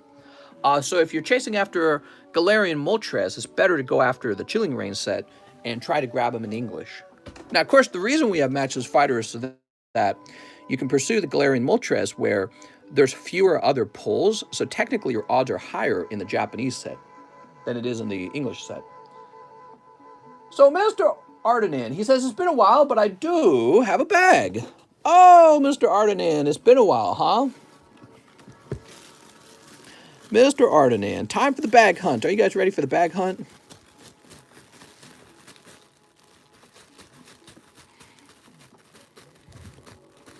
Here it is, Ardenan's stream. We found you without any trouble at all. Woohoo! Switch my order to chilling when you see it, because I didn't know you were out of matchless. Sounds good, Mr. James. You might need to send an additional amount. Remember, Chilling Rain has 36 packs, and I believe it's $6 a pack, okay? So it's a little more expensive. Then again, if you did pull Galarian Moltres out, he would go for more than the Japanese version, right? Because he is harder to pull, and typically the English cards go for more anyways. All right, next up we got Tyler Matson. Live customs are slow. I'll take 20 of them. Holy, you got it, Mr. Tyler Matson. You ready? 1.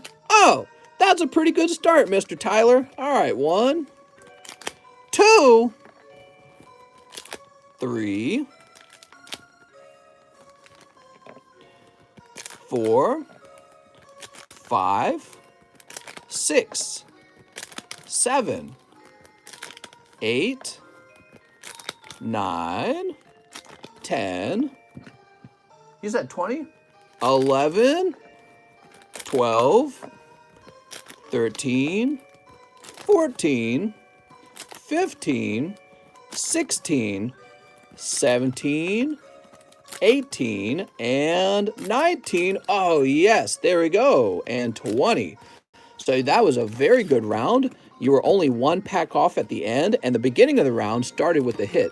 So I would say, Mr. Tyler Matson, I would say that was a hot round for you. Let's find out what you got. So your very first thing was Gym Large.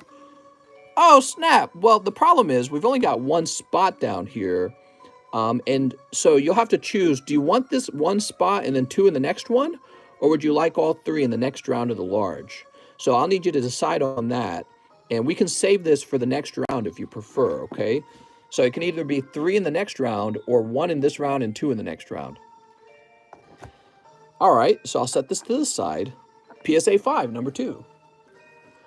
Oh, okay, this one's real simple. This is just a Dark Arbok, PSA 5. I'll take a Glaceon spot. I could give you Glaceon spots, so let's see. If you wanted Glaceon spots are $20 each. 1, 2, 3, 4. So you could have 2 Glaceon spots and still have... Yeah, basically this is equivalent. I'll show you. This is equivalent to $120. That's what this is. And if you prefer, I'll let you jump that money into the Glaceon large, either all of it or part of it or whatever, okay? But you got to tell me what you'd like. I don't mind. It doesn't make a difference to me. Tyler Matson. There we go. But I'm in the large, says Alex. I'm sorry, Alex. So what do we have next? Oh, PSA 10. That says Gio, like Giovanni. I know this round. You did so good. This card right here is about $200. And what happened was at the end of yesterday's stream, people had swept it, but they'd not actually reached it. So I started putting some packs in front of it, but you basically just got a double dip of people sweeping for you. First, they swept for the large, and then they swept for the PSA 10 Giovanni. You did really well, actually. Yeah, that was great. I mean, you just made all your money back between these two. So this is about 200, and this is about 120. So you're about set, and you still got some pulls in there. So here's Tyler Matson. Now, it just depends on what else you pulled. But, I mean, that's pretty good, actually. PSA 7, number 3. Okay.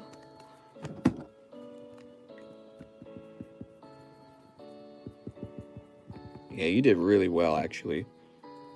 Holographic Ditto from Fossil. Okay.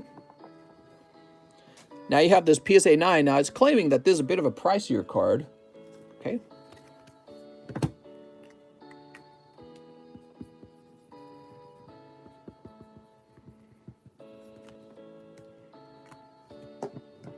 You'll do Glaceon for all. Sounds good.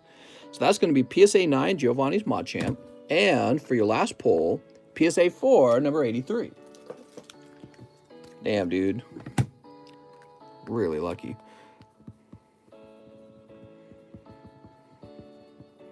So you end up with Dark Raichu. You end up with all of these. You got 5 slabs here. Dark Arbok. This is really the hot card because this is a 10 Giovanni.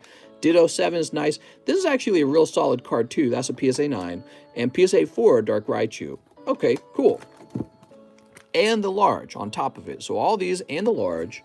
And you picked up some holos as well, including this Rillaboom. So that's kind of nice. Slabs are slabs. I actually want to try getting a PSA 4 or lower collection. Nice.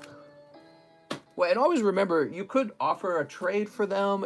If you got slabs you don't like, you can offer to trade them for store credit. It's always possible to do that. So you said apply all of that to the... so here's the next question I have for you. Here is the Glaceon Large. For $120, you can have 6 spots. How many spots do you want in here, or do you want all 6 on this side? Let me know. Can you show my slabs for Tyler, please? Ooh, I'd have to go dig them out. Give me a second, though.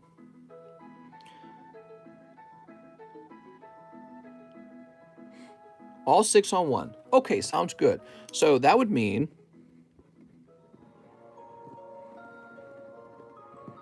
you have 1, 2, 3, 4, 5, 6. All right, so 9, 10, and 1 and 2 are remaining on this list over here. Good luck over there, Mr. Tyler. So both of these are about past halfway done. What else? Oh, you've got a bag, so we need to put your cards in there. That was a pretty good round, man. I don't know about that. We're going to have to see your COVID license, your vaccine license. All right, wow, what a wild order. Next up, we got, oh, right, so who was it? It was Mr. Tyler. You had some slabs as well. I tell you what, Mr. YT Products, you do a lot of large orders. I'm going to take the time out of the stream, and I'll show off your slabs, but just for a minute, okay? I don't really like to facilitate trades too much because they take up a lot of time, but you made a really large order. I'm going to do that for you here. I don't dislike trades, but I also don't like sitting in this chair for 5 hours, so I like to get everyone's orders for the night done, and I don't like making them wait. So you had a Machamp, a Shadowless Magikarp, Snorlax 10, Shining Celebi 9, Kingdra Rocket Return 7, this is a rare, and Inkay 10. Okay, there you go. So you can rewind the stream if you need to rewind it to watch that. And that's going to be shipped out tonight, okay? Because the mailman picks up in the morning. Next up, we got Blake Podawills. 2 Matchless Fighters. Oh, Blake, you bought the last 2 packs, in fact. Good luck, Mr. Blake. Sneep. How much is that Celebi? Oops.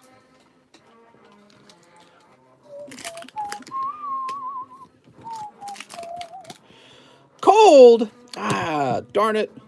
I'm sorry, Mr. Blake. Both packs were cold. Oh, Mr. Blake. Oh, woe is me. We're now refreshing, which means it's time for a slab shakeup. For those of you who missed it, this English first edition Dark Golbat is on the table for $6.30 first edition. That would be a slab away candidate for sure. What else do we got in here? This is a lovely Magneton. It always surprises me how much people do not buy Magnetons. $200 for a PSA 10? It's actually really good. It's quite cheap. Let's see what else. Here's a $25 Energy Slab, PSA 9 from Evolutions. And Mr. Nidoking Reverse Hollow from XY Evolution survives. He's still here, 240. All right. Now, I've refreshed. How far are we into this? 3 hours? I'm going to take a 2-minute bathroom break because I got to take a tinkle. And I'll be right back. I'll turn the music up for you guys in the meantime. I'll be right back.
I'm back, baby. Oh, to be back. Let's turn this down. Woo! Woo! Oh, man. Let's see what we got. That slab away channel is starting to look kind of thick, guys. Holy moly. So we had just finished helping Blake Potawills. Now we have a Ruben Aguilar who says, "Give me that Magneton." Which one? This one? I don't know which Magneton he's talking about. Mr. Ruben, which Magneton were you referring to? Okay. I like ammonia on my cards. I promise you, I only pee on my hands a little bit before leaving the bathroom without washing my hands. So there's two, no, wait, there's only one so far. Behind the Psychic. Behind the Psychic.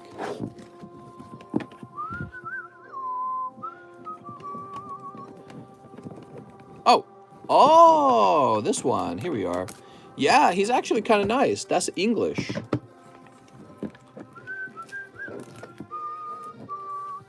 Mr. Ruben.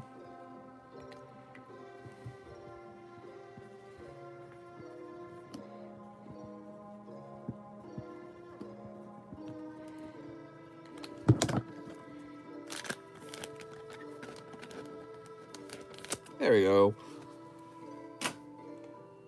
Now we have James Gower. So, mister, I'm sending you 84 for 12 Evolving Skies.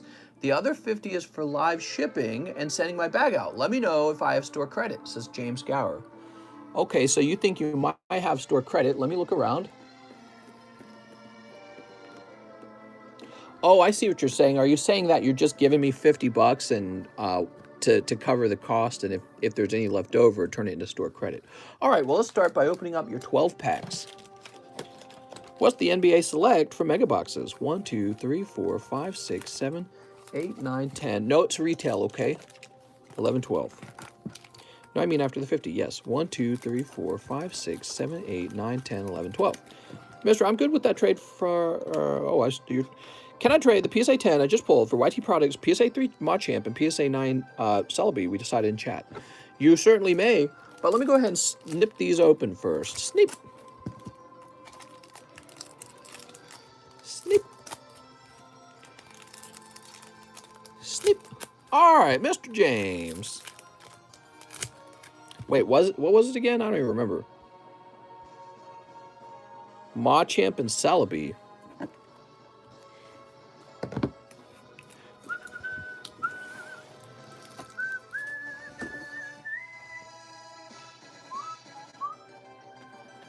Give it up. Giovanni, he's the best one. Let's see. So there's Giovanni.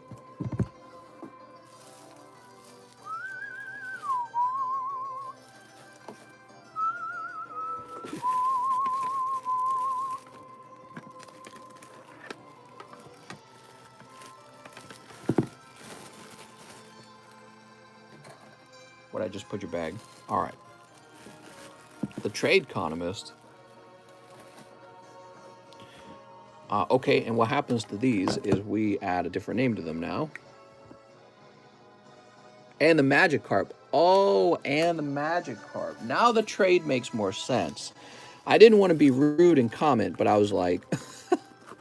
I was thinking that it was kind of a really lopsided trade. It's a bit closer now. Now it makes a little more sense. I was like, really?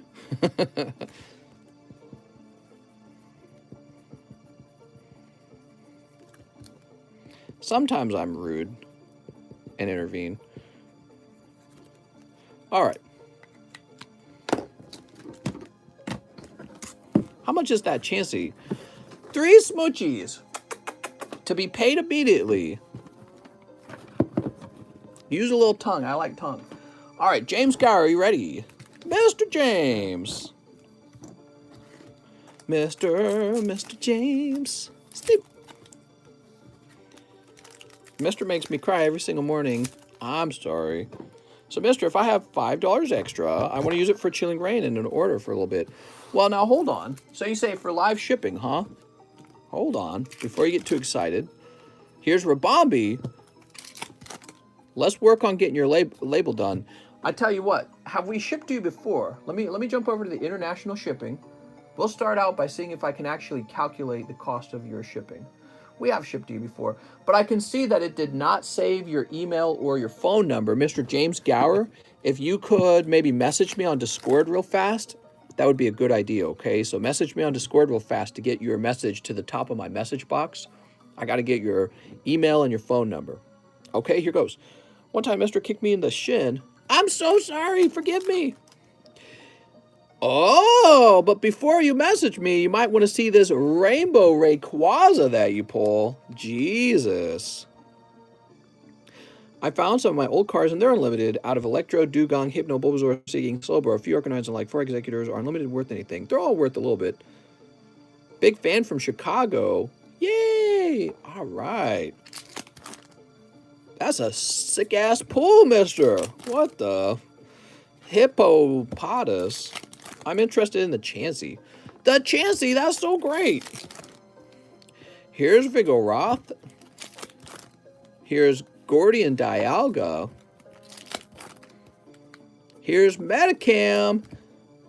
He's got them lips. Talking about kissies. We also have Zoroark. And finally, Tentacruel. So, Mr. James Gower, what's going on with your stuff? Am I shipping all of your hollows? What am I dropping anything from your bag? Because I can tell you $50 might not even be enough if we're not dropping anything from your bag. That's kind of how it's going to work out. So let's grab your stuff, because you got like a whole box to yourself. That's how many cards you got here. And you were mentioning you might have more cards. Do I need to go locate those first? So here's James Gower. All right, there's Joseph Haney. Let's check this box and see if James Gower has a bag over here. Johnny Ceruzzi's got most of this box. Johnny Ceruzzi, Eddie Petty, Shazox. Okay, toss that back over here. Let's take a quick look into here. So we got to work some stuff out real fast. I can tell you, you got some bulk hollows you could drop. But if you want to keep them, it's just going to, because this weighs a lot. This is quite heavy. That's about 3 pounds by itself, that one bag. All right, here we are. So we found your sport cards. Your sport cards are right here. So your sport cards were there. You're good. Your sport cards were right there. How about this one? So give me some tips, Mr. James Gower. I'm shipping all the hollows. Is that right? All right, we're just going to slip this in the middle.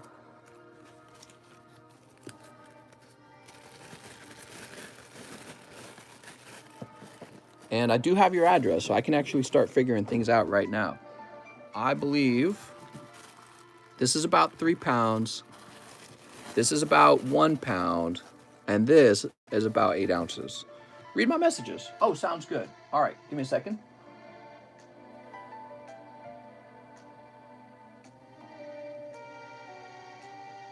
All right, let's see. Your messages. Hey, it's Mr. James Gower. Thank you for the update. I got your email and your phone number now. You don't mention if you want me to ship 100% of everything. That's what I'm trying to figure out right now. You got some bulk cards, like some hollows and stuff. I want the cool hollows. I mean, I can... I'm not going to be able to ship this live if we're going to spend like 20 minutes doing this. Let's see. Do I got a box for you? Mr. James, I got this lovely box just for you. And we need to ship this out. Your cool hollows. We just need to know exactly what you mean by that, I guess. And what about these? Yeah, I don't know. Let me start giving you some price ranges, okay? That'll be important. Let's see.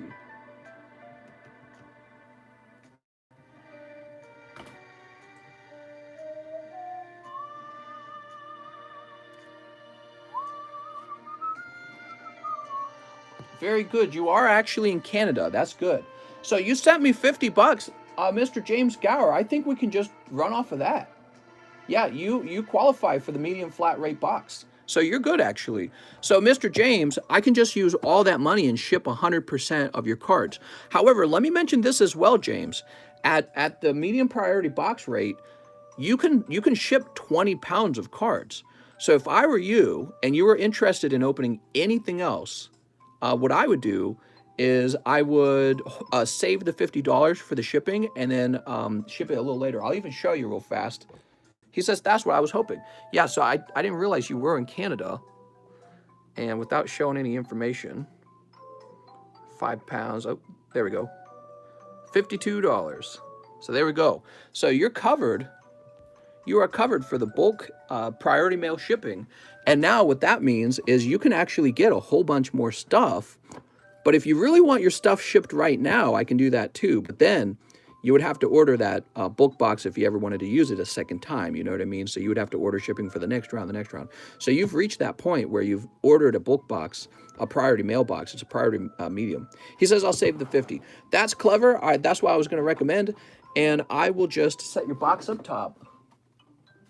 So you've got your own box with me, and you can fit more cards in it in the future. Show us all the information. I think I showed my old phone number. Yeah. I had to update that to my new number. All right, let's see. Let's see. Actually, I got a text message I didn't think I'd get. It's a text message from my oldest sister. I got that yesterday, and I just so rarely talk to her.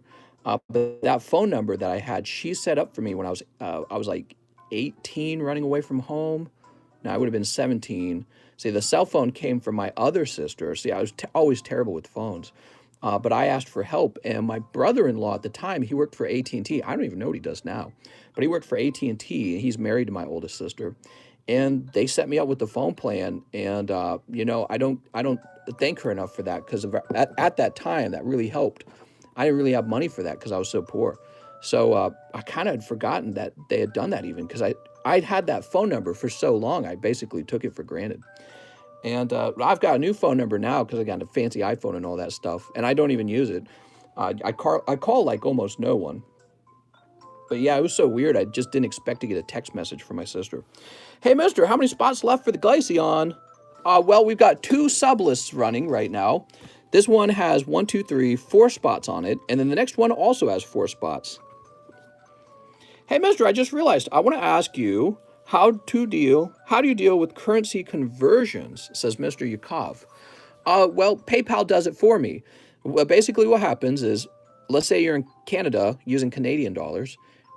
They probably pull out a converter calculator on Google, and then they just convert USD to Canadian dollars, or vice versa, however you want to think of it. And then they just send that amount on PayPal. Actually, PayPal might do it for them. So PayPal might be doing the conversion for them. Now, I do have to say, when I receive an international order, there is a fee for that conversion on my side. I don't really ever complain about that enough, but it's pretty substantial. So international orders cost me a lot in shipping, and then there's the additional fee for the currency conversion.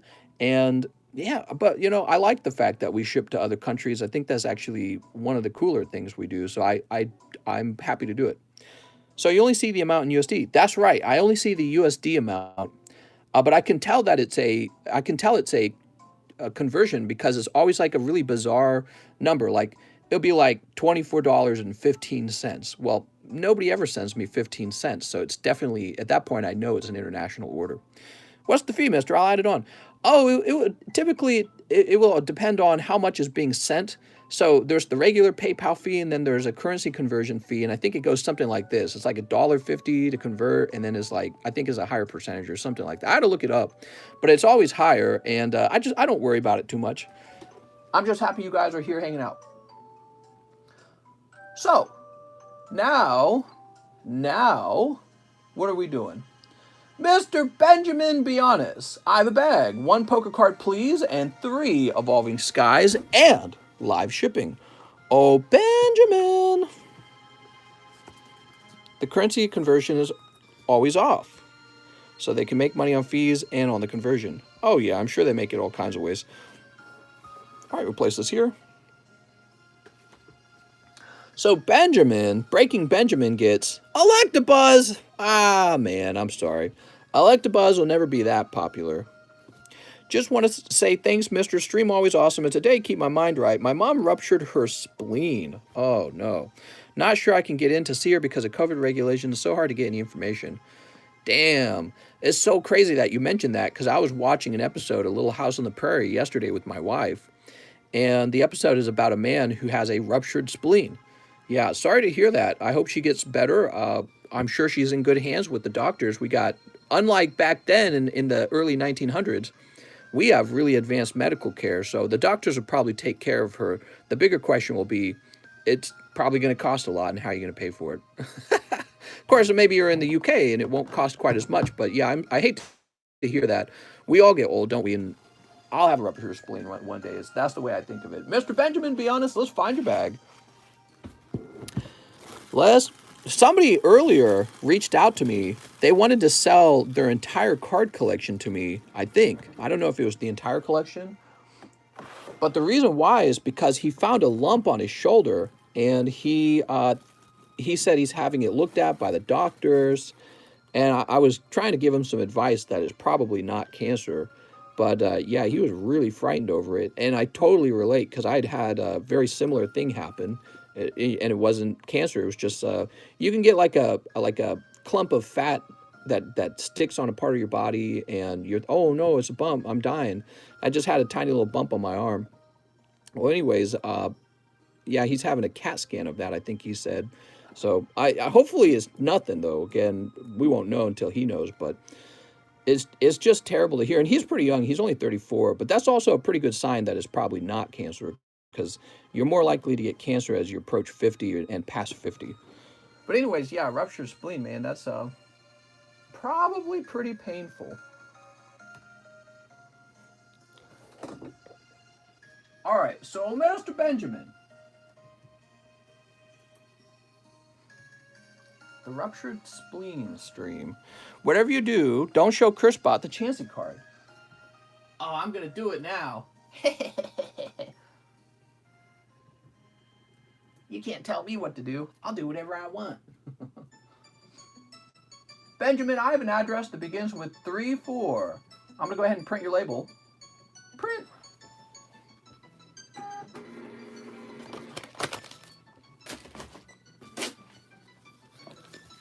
Knick-knack, Marowak.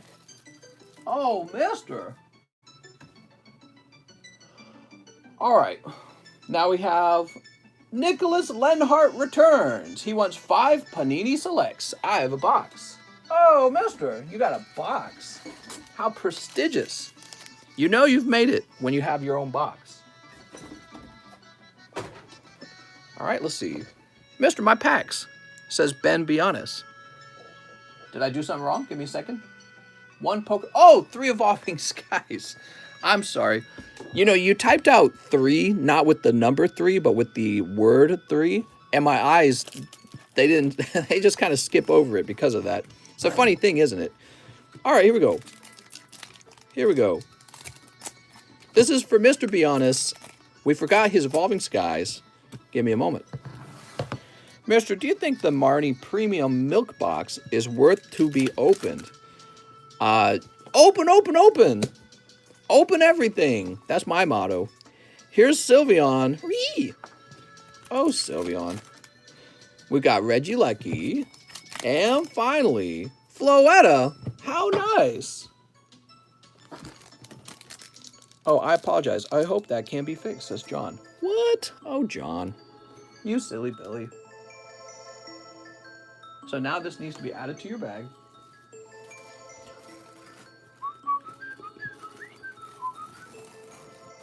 Boop.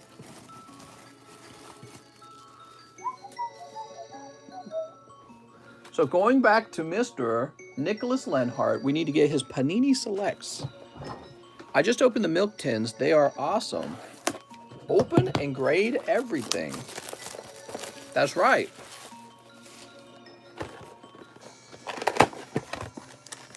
I open a case of milk tins.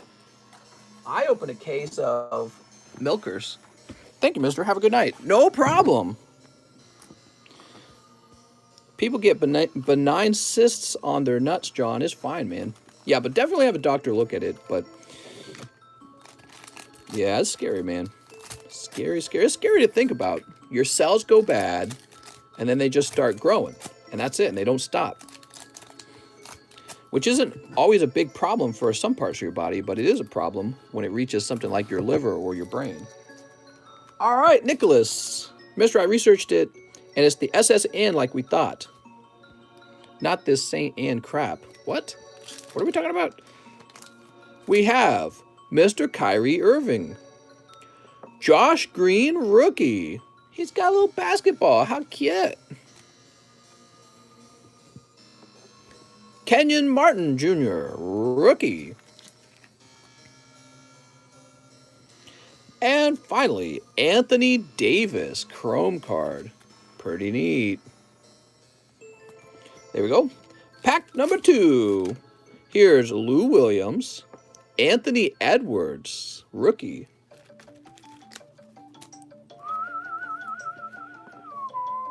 Here's Joe Ingles. Oh, Joe. And finally, Derrick Rose. It's not a special holo, is it?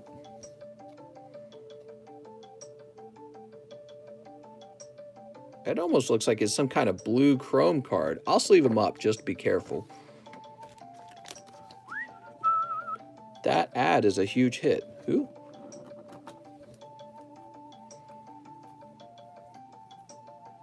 What? I have no idea what he's talking about. Whew. He wants to see my graded Fortnite cards. Now we have Anthony Edwards, rookie. Wow, very generous with these rookies. Here's Steven Adams. Jason Tatum. He's like a potato. Anthony Davis, dude. That's true. I am a noob at this. Theo Maladon, because I do not collect basketball cards, but I'll be happy to open them for you guys if you're interested. Noob. I'll send you pics, Curspot. Here's Davis Burtons. The frick? Emmanuel Quickly. I want LeBron James. All jokes aside, I am a fan of the Fortnite cards. Oh, right. I removed them from the menu. I think I'm actually going to return them to the menu. I was going to sell them as individual boxes, but I realized what's the difference between doing that and selling them one at a time as individual boosters. So they're going to actually come back to the menu. They were like 12 yesterday. Probably just bring them back. Baby, come back. Really, mister? Yes, please, mister. All right. And finally, Kristaps Porzingis. Precious Achua. Sounds like a sneeze. Achua. Mister, you missed it earlier, so I'll say it once more. My refund probably won't be done processing tonight. My eye is itchy.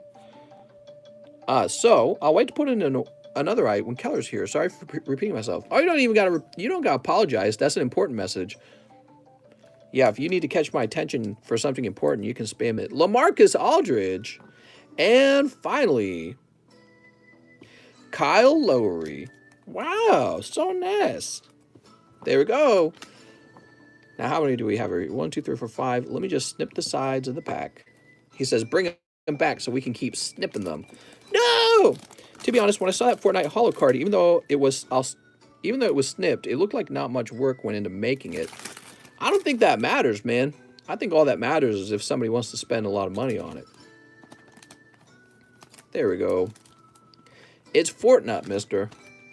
You don't mess with the Fortnite crowd. We're going to go ahead and check the back of your cards, Mr. Nicholas, see if you got any numbered cards. You ready? We're always looking for numbered cards.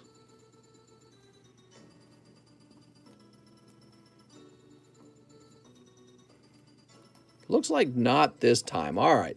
No crazy hits as far as I know, but somebody said that Anthony Davis is big. Here it is. Anthony Davis, rookie. Very cool.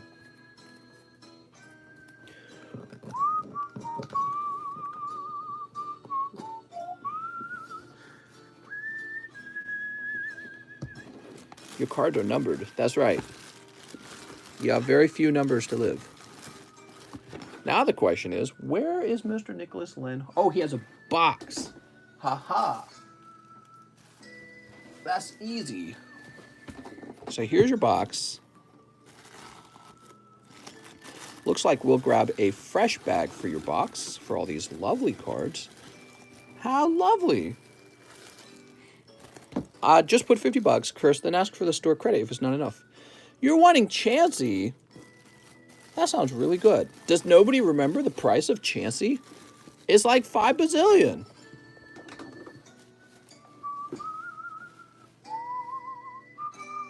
I am actually going to update the description to include those Fortnite packs again. I was going to sell it by the box just to get rid of it.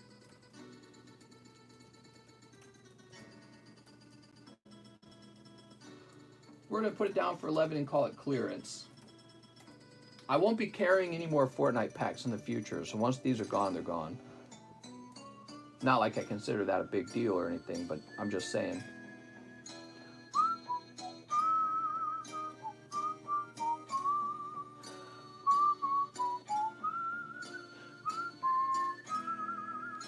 Robert Brown, 10 My Little Ponies, and the $35 Charizard slab. Read chat. So, Mr. Robert Brown, the $35 Charizard slab is gone. I'm going to go ahead and start by refunding you $35. I think you guys better start asking if a slab is still there before ordering. Total refund amount. Okay, $35. I'm going to say sold. All right, so we've refunded a partial amount of what you've ordered. Now you need 10 of the My Little Pony cards. Mr. Robert Brown. 1, 2, 3, 4, 5, 6, 7, 8, 9. My Little Ponies. I'm going to have to reorder the My Little Pony cards. Dragonfire. I'm Robert Brown. The 10 packs of My Little Pony are for trade to part of the game for his Charizard Reshiram card. Not sure if he wants them opened. All right, here they are. Ooh. I'm Robert Brown. They are trade. What? Now, if you're not able to get the PSA 9 Charizard, does the trade need to be canceled? Because I can cancel the rest of the order. How much is Chansey? And yes, I do TCC. I so want to see them open. I love My Little Pony. Yes, I do. Not sure if he wants them open. Oh, you want to see them opened. So let me know what's going on here. It sounds like there's a trade. Do I need to hunt down Robert Brown's? The Charizard was for me. Got it. Okay, so let's start hunting down Robert Brown's bag. Mr. Robert, he's got a bag. Russ. I don't think anyone's behind Russ. He doesn't have a bag. Okay. Well, that is just unacceptable. We can't have that. Let's see. I'm trying to remember. Oh, your bag would be on the table. Here we go. Holy Jesus. So much going on. Looks like I'm never seeing that Chansey.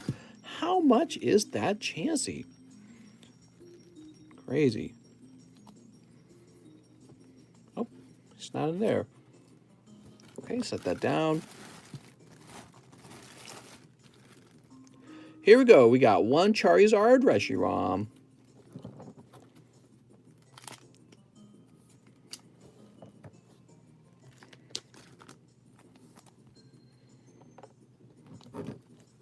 Now, Robert Brown, you've never made a transaction with me through PayPal. I really need you to do that to confirm who you are, even if you were, in the end, going to just send a penny or something, okay? Because otherwise, you're going to have to reach out to me on like Discord and just claim that you're Robert Brown. And anyone could do that. That's the problem. Go ahead and toss this in here. Dragonfire have a bag. Oh, you're saying he does have a bag now. Okay, give me a second. I thought he sounded familiar.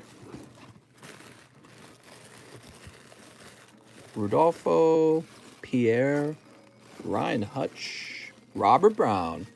Yes, he does have a bag. Alex says, I'm Robert. Oh, Alex. Robert Brown sounds like a fake name. What are you talking about? Doesn't sound like a fake name at all. All right, there we go. We got a guy named Jacob Thomas. Mister, please show the Chansey. Oh, mister, wouldn't that be like a slab rotation? Robert Brown opens these for Mr. Tyler Madsen in exchange for the Charizard, the Sharingan. Here goes.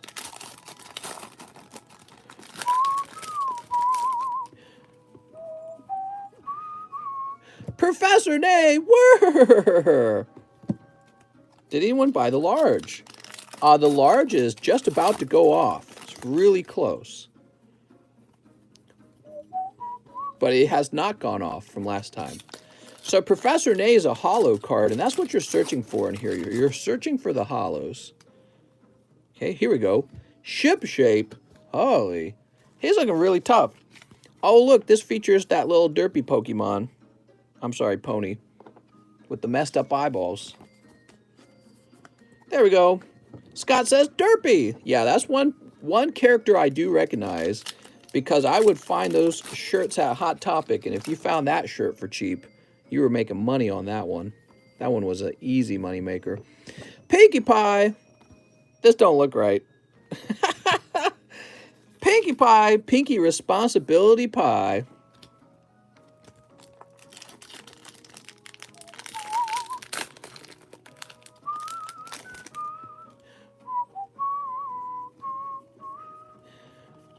Okay. If I buy international, can you fake the value? That is essentially what I do. I typically claim the value of the cards is about $20. In theory, it is worth $20 if you were to sell for that much, but yeah, that's typically what we do. We don't like to use the word fake, though. It's more like interpret it as $20. Okay, what do we got? Derpymon is boss side. We don't make fun of the boss side, right?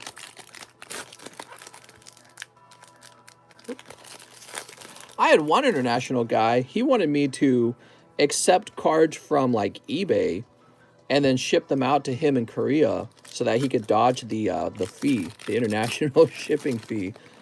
You know, the custom form. I'm like, I'm not doing that for you. I'm gonna get in trouble, man. Here's assertiveness training. Ooh, assertiveness training. Oh my. All right. Very nice. Woohoo! My Little Pony. Friendship is magic. Pinkie Pie. Professor Nay. I think this is the only holographic card where we've seen this particular pony in this whole set.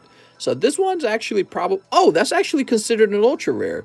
That's why we haven't seen it. This is an ultra rare pull. Look at that. So Mr. Tyler Matson, this one will actually probably have some value to anyone who's trying to collect little horsey-mons, okay? It'd be interesting if PSA graded those too, by the way. See what it goes for in auction, see if anyone bids it up. Of course, PSA now costs $150 per grade.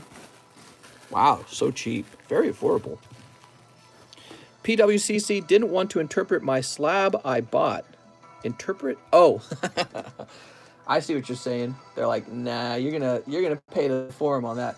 Next up, we got James Gower, 6 matchless fighters. Put these cards to the side. I want to play a game. So Mr. James Gower told me to do Chilling Rain instead. 1, 2, 3, 4, 5, 6. Before I can open these, James, I got to know if you had paid the difference. So the difference would have been 1, 2, 3, 4, 5, 6. So the difference is $6. I want to play a game. After that, we would have an order from Tyler Matson, who says, let's do a full box of My Little Pony. He says, yes, use $5 of my store credit. Well, you wouldn't have any store credit. Give me a second. So, James Gower, you were talking about store credit last time. So, if you sent $50 for live shipping, that basically just covers the priority mailbox. Let me go grab the box of My Little Pony. Give me a second.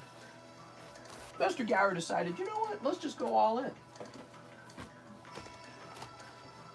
Believe it or not, believe it or not. Oh, I didn't live ship. Right, but think about it. Also, we're talking about the actual cost of shipping. Believe it or not, this is my last box of My Little Pony. I tell you what, Mr. James Gower, you've opened a lot of cards. Don't worry about it. Let's just get these open, okay? Who cares? Not a big deal. The ultra rares are usually more valuable than the foils from this set. What? Sneep. More valuable than the foils. Sneep. Did I do something wrong? Let's see. Why is he telling me that?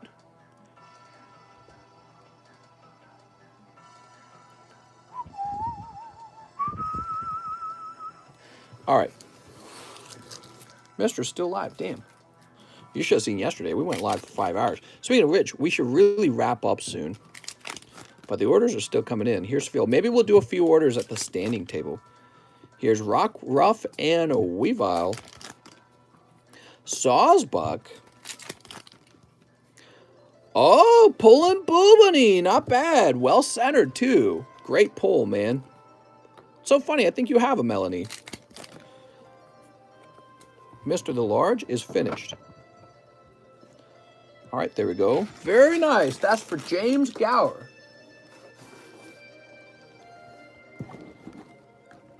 That is a hit. Don't forget to stretch. Boop. There we go. Next up, we have an order for a whole box of My Little Pony from Mr. James Gower. He says, just saying you should be looking for ultra rares and foils, which is more annoying because you're looking for UR at the bottom of each card. I think maybe what you're trying to say is that a card can be ultra rare, but not hollow. So let me go ahead and do that real fast. Maybe that's what you're saying. I think I'm getting it now. Give me a second. Okay, so they have rarity even when they're not hollow. And you're letting me know that a non-hollow ultra rare... Hey, there's a derpy Pokemon.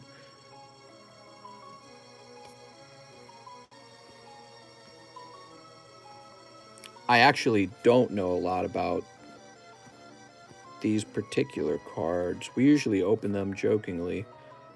We did have one person who was opening them because she really liked them. Actually, if 2 or 3 people, believe it or not.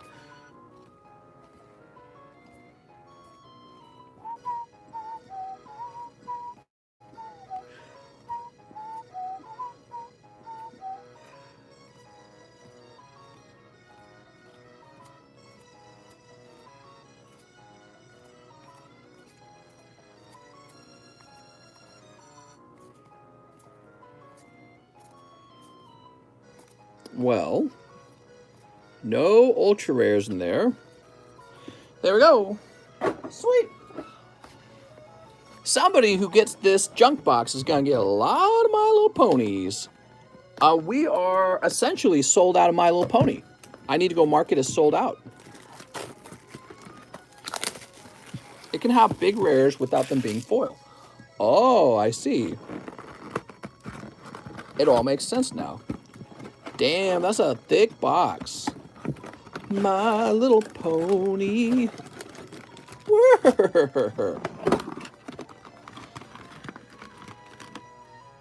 It's for Tyler. Ponies are for Tyler, not James. Oh, right. I might have said James. I apologize. The cursor was hanging over James. I know it's for Tyler. I apologize if I accidentally said James. All right, so we will pick through the bulk to make sure we don't miss any ultra rares. Tyler Matson is going to be the first one with the completed My Little Pony base set PSA 10 collection. Snip.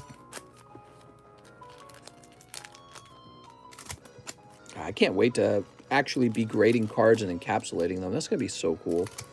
My wife's really talking about quitting her job to grade cards. I told her, I was like, you probably make less money. She's like, I don't care.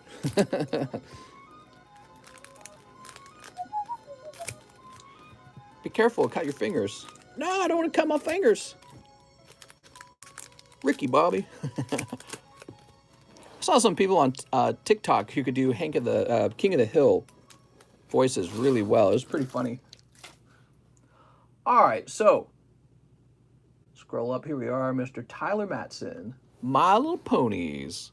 Mister, I was planning on keeping that 50 as store credit since you told me to save it instead of shipping so early. Oh, I see. Well, lucky for you, you got those packs open for free. So I did that at, well, not free, but the extra $5 is just complimentary. And so if you would prefer to spend that $50 as store credit, you're welcome to do that. But then again, when you're ready to ship, you'll have to, cough up that $50 again. So yeah, that's fine actually, if that's what you're wanting to do. Here we go. Here we go. We've got, so you're wanting to check for a rare. Oh, here we go. So I think this slot is the rare non-hollow. Do you want me to save the rare non-hollows? We started doing that. Let's treat this for seriouses, for realsies. Common, common, common, common. Rare. So the rare is, it looks like 4 from the back. Okay. 2, 3, 4. Big shot. Hit me with your big shot. No, that's all right. Rares can be tossed. Oh, what do we have here? So this is 4 from the back, and it is a Huizolt. What the? All right, so rares can be tossed. Dude, this is crazy. Read the names, mister. Read the names. Say my name, say my name. Why is this music not working? Oh, it's like the music stopped. Oh. It must be a copyright issue. All right, we'll turn this up. Actually, I don't like this one.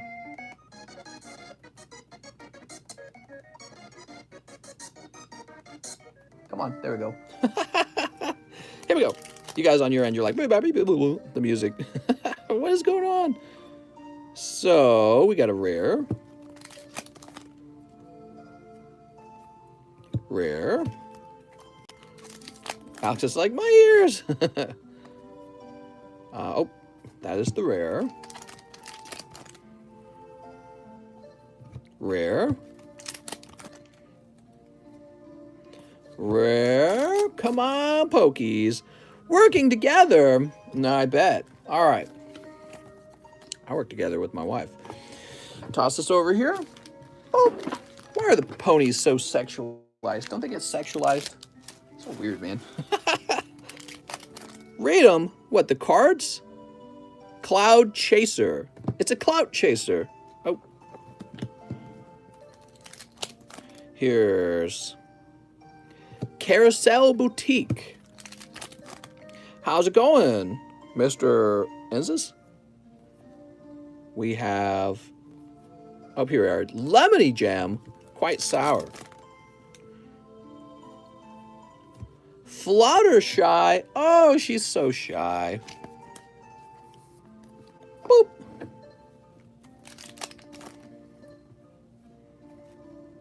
Mr. Beaver. Lotus Blossom. So cute. Here's Princess Celestia. So this is going to be one of those ultra rares. Not seeing a print line on this one. You know, the last one we pulled had a big print line. Looks well centered too. But you know, I don't know about that edge. All right, so I'll place this here.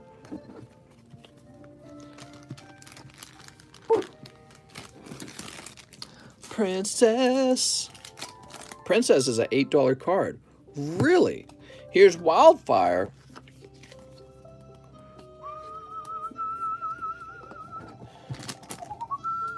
All right, that's the first half of the box. So that's the big hit from this box set. That's a $200 card if it's raw. Really? The Celesteela one. I wouldn't even know. I don't actually look up prices for these at all. Because it's ultra rare and foil. Sweet. We gotta pull some more of those then. It is pretty rare if you think about it, because not every pack even gets to have a holographic card. So getting a holographic card that's also an ultra rare must be kind of like 1 per box, probably, if I had to guess. And so yeah, that's interesting. All right. Sneep. So now that we're sold out of these My Little Ponies, I might have to get a different set of My Little Ponies. Let me go ahead and get you... Well, I'll leave those in the box. Maybe I'll reset this round. You ready? Here goes. I was going to say, I had some left over. I was just going to toss them in, but it's like 3 of them. So I might have to restock these. Featherweight. Look at this featherweight. There we go. Here's Night Watch. Here's Lilacs. Tony says, please don't. Oh, we're getting all the ponies. I sold a whole case of ponies. I mean, that's all there is to it. Now, what is this? That is a rare, and then the holo. So if a pack has a holo in it, that doesn't mean that the holo replaced the rare. All right, well, I got to pay attention to that. I just assumed it replaced the rare. No need for restock. Okay, so that's a rare. Applejack. Here we are, Applejack.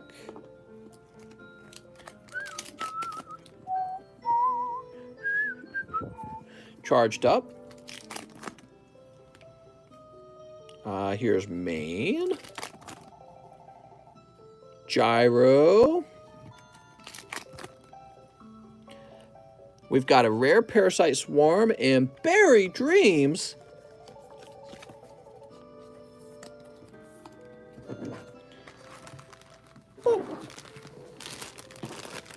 I'm sure many people would buy the DBZ cards. They're super popular here in Japan. Oh, very nice. I didn't even think about that. DBZ in Japan, huh? Well, we do have Dragon Ball Z cards and more on the way. Screwy Ultra Rare. What? Okay. That don't look right. Woo! Let's keep moving. Let's keep moving. Woo! She's choking on something. Here's Spike. Choking on something. I'd rather watch Fortnite polls. Mister, I'm sorry for annoying you, but I'm very interested in the Chansey. Oh, you think you could just ask for the Chansey? And finally, there we go. All right. I plan on having all the ultra rare foils graded by TCC to bring the value sky high. That'll be fun. Very interesting. My wife and I were doing research today on printing a label. You know, it's actually really interesting. These cards are not as secure as you think they are in these encapsulated plastic holders. They're quite tamperable. However, what really seems to work is high definition imaging. But the funny thing is, I didn't really ever look up a card before I bought it. I would just buy it right away. I wouldn't look up the, I wouldn't make sure that the image on their website matches, is what I'm trying to say. All right, you got the Princess Celestia. I'm going to see if there's any sort of, let's see.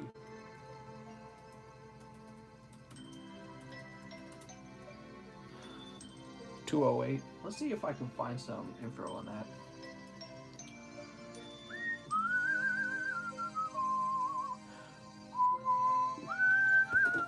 I thought when I first saw them case last month. What'd you see? All right, Princess Celestia. Wait, Celesteela, that's from Pokemon. Mister, why is the Japanese Mew EX so much more than the English counterpart? Oh, really? So the English one is cheaper, huh? It is possible I've mispriced it. Let me go look it up. So that's Shiny Collection Mew, huh?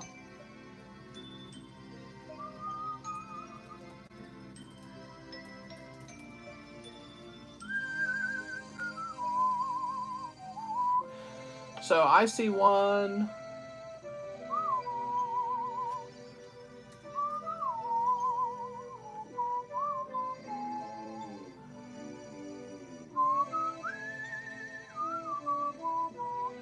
So right now, I only see one of these Mews for sale. It is this one. It was just listed for $1,800. All right, so mine's actually cheaper than that by $200, which means it needs to be repriced on it, honestly. However, there's an English equivalent. Is that what you're saying? What would be the name of the English equivalent? I'm curious. Shiny Collection Mew, huh? Is it the Radiant Collection? Yes, so Radiant Collection Mew, huh? I'm gonna skip this song. This song always makes my ears bleed. Too loud.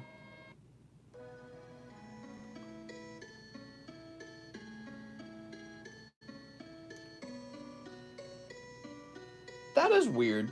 It is a case where the Japanese one costs more than the English one. And what is this from? 2013. That's black and white, huh? Weird. I actually couldn't tell you. I don't know.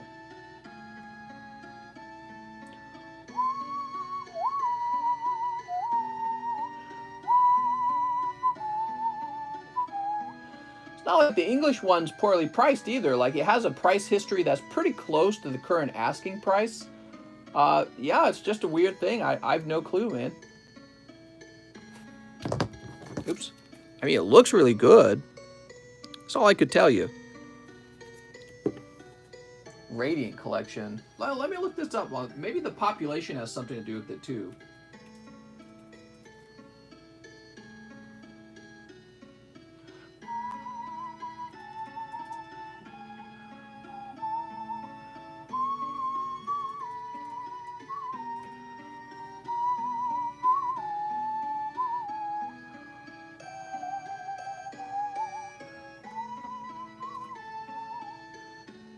Well, not really. That's definitely not it. Yeah, your guess is as good as mine. I've got no clue.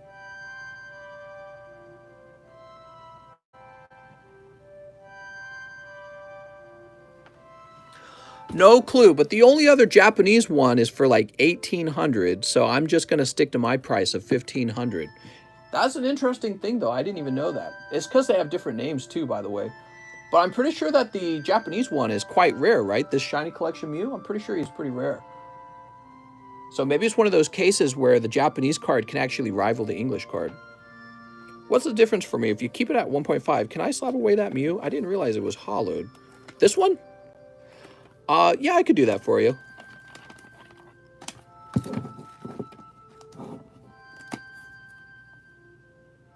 All right, let's see. Yeah, weird. The Japanese one is definitely pricey.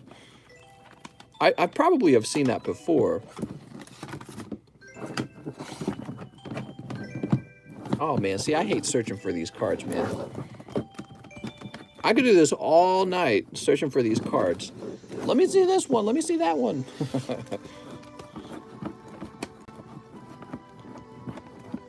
Swear to God, if you decide, I don't want it. Never rotating again.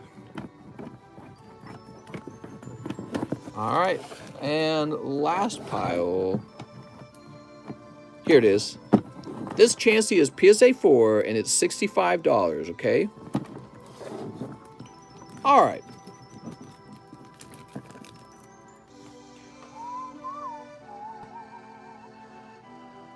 So now we have Mr. Tyler Matson. He says, the last bid for the slab. You are correct. That's the end of that price. And so this is now yours. Mr. Tyler Matson, I'll get this in the mail tonight.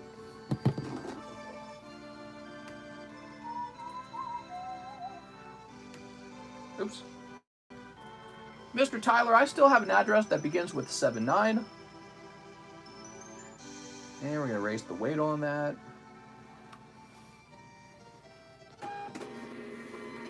There we go. All right. So this is paid for and it's shipping out.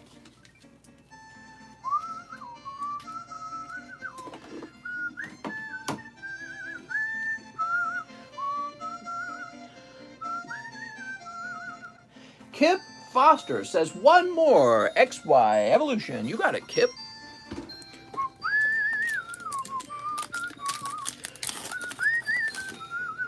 Seal Magikarp, Caterpie, Machop. Sweet.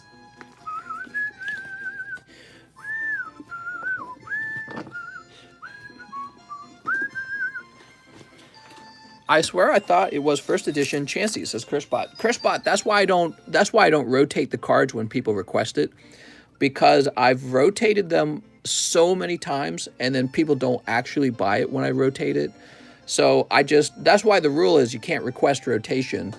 The other reason is because there's actually people waiting for their cards to be open. So if I were to rotate every time somebody asked for me to rotate, it doesn't seem like a lot of time, but it is. And it adds up. Like if I did it, let's say I did it 25 times within 5 hours, it actually adds up to like 20 minutes of slab rotating and talking about slabs and showing them off. And this 20 minutes out of the stream, you can open up a lot of stuff in 20 minutes. Kip Foster, Mr. Kip. Oh, Mr. Kip, one lovely little Machop. There we go.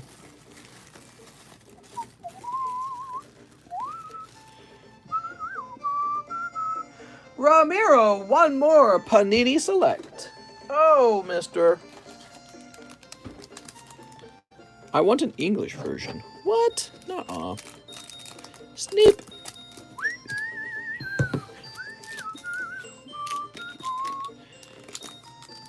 We've got Draymond Green, Trae Young, Keldon Johnson, Special Hollow.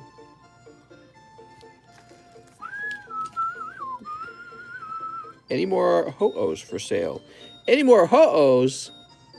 Wait, why am I putting this in a deck sleeve? I'm sorry. Put this in proper penny sleeve. And Joel Ambid. TCC, will you get 25th anniversary Japan? Yeah, of course, of course. Because that will launch first, and so we always like to take care of the early Japanese set. It's going to be wildly overpriced, just letting you know. Don't do it, don't buy it. Okay, so Ramiro Andrade, where did I run into your stuff? You're up top, right? He says, live shipping, please package my cards. I will be sending the Mellow to grade. They damage so easily. Thank you. Here's a tip. Sounds good, Ramiro. You're going to send a LaMelo to grade.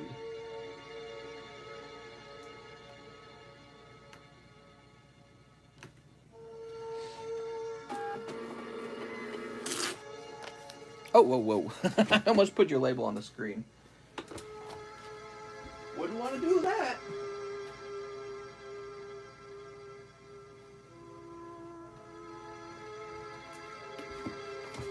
I heard you had a LaMelo Ball. Mister, pull a LaMelo Ball.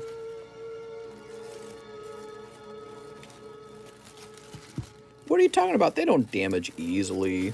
They just have square, pointy corners.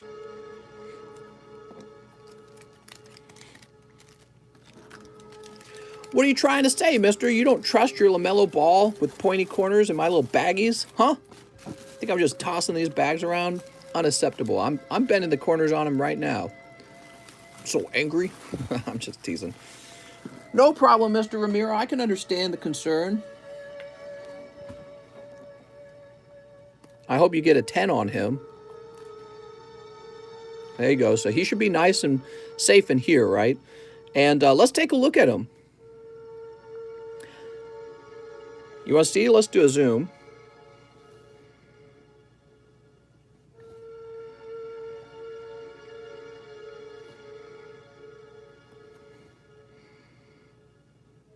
Might have a shot at a 10. Looks pretty clean to me. Good luck. How much is this card worth if he grades 10? Care to divulge that information?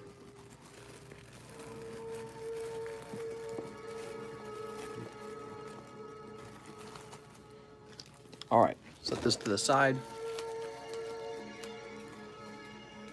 There we go. LaMelo Silver will be good money if it grades 10. I'm glad to hear that. That's why I like to hear, mister. All right, and now we refresh. It's PSA 4, but still 65. It's not Ho-Oh, says Alex. I bought the Shadowless Chansey since Cursed... Oh, that's so nice of you, mister. Woo! All right. Honestly, I don't think it's a bad price at all. I mean, if you think about it, Mr. Tyler Matson, the cost of a raw Shadowless Chansey is pretty high already. It's probably not any lower than $30. And then the price of grading is never going to be $20 again. So yeah, I mean, it's just a nice looking base set card. I think it's about correctly priced for a 4. There we go. All right, we're logging back in. And you know what that means. Time to shuffle the slabs. Here's Golduck. Here's a lovely PSA 10 Raichu Full Art. That's pretty cool. He's only 100. We'll put this other Raichu out. That's a Fossil Hollow Raichu. Hey, here we go. And a Dark Raichu. Lots of Raichus now. Gross. Golduck. Oh. Can't be talking about Golduck that way. We'll put the Glaceon out. So this is the Glaceon and the Glaceon Large. It graded Pristine 10, which is so hard to get with CGC. They're really tough on grading. CGC is real tough.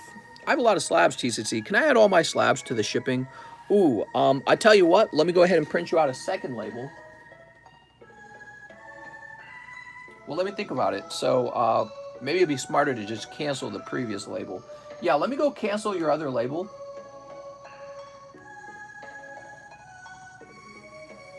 I'll ship out all of your slabs. Now, you had the Rayquaza return and all that, right? So we'll try to grab that too. I'm trying to remember. Yeah, he'll be in the box then. So Tyler Matson, refund. So we're refunding that label.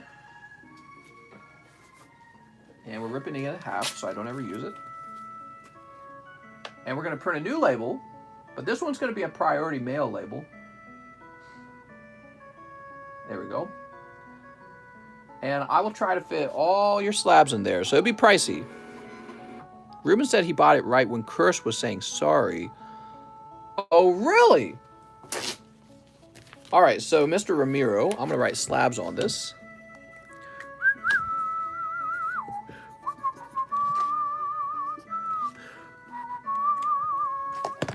All right, and I'll put this back where I found it. There we go. So you're still set up. Ruben says no! Technically, it should go to Ruben if he paid for it first. I will say that. Now,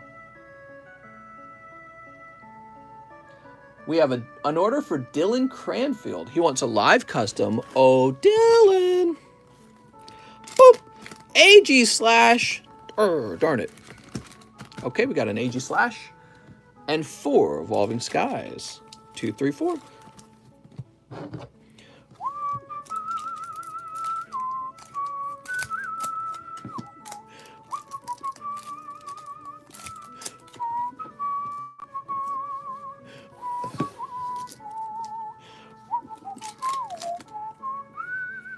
Gigalith, he's so cute. Here's John Pluff, just jumping around. Zapdos and Herdy-er. And finally, Wobbuffet. All right, Mr. Dylan. Oof, a little bit of a cold round. Mr. Dylan, you're going to get a bonus card from Mr. Tyler Matson's Pity Pull pile. You're picking up Blaziken. How nice. We love Pity Pull cards. Oops. Got to spam those when you buy slab chat so TCC doesn't miss them and neither will chat. Yeah, it's a good idea. If you guys buy a slab, it's a good idea to tell chat because we tend to have a lot of people ordering the same slab somehow. Happens like every time, I swear. Imagine if it was first edition Chansey for like $65. That just doesn't make sense. It would be like multiple hundreds of dollars if it was first edition. $65 first edition Chansey. I'm in. I'd be in. I'd be buying that Chansey for $100. He's mode. Paul Kang. Hey, Mr. 2. Gym Challenge Customs. You got it. What were you saying about the cards not being secured? Oh, yeah. My wife and I were doing research on card security. Now, here's the problem, Mr. Paul Kang. We've only got one spot in here. Are you watching, Mr. Paul? So I can either put you 2 spots in the next round or 1 spot here and 1 spot in the next round. What do you prefer? Let me know, Mr. Paul, because I don't want to disappoint you by splitting you up if you decide you don't want to be split up.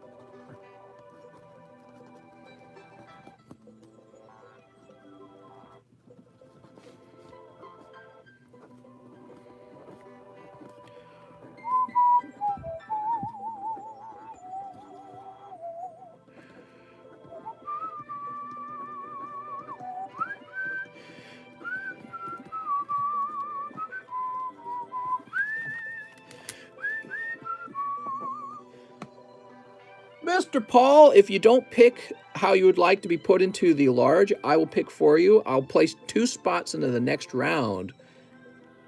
That's going to be my... I know all of you guys want this to start, but if I was him, I'd want 2 spots together.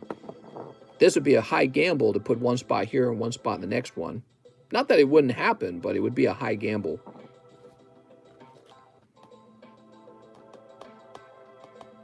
All right, so I do believe Paul is asleep. We're going to put Paul into the next one.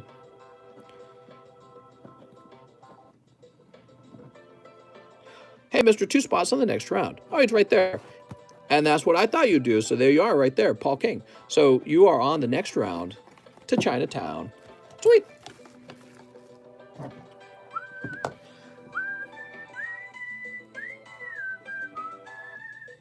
Mr. Team Rocket Grunt says, let me get that last large. Can you randomly generate the deck split if it is scheduled?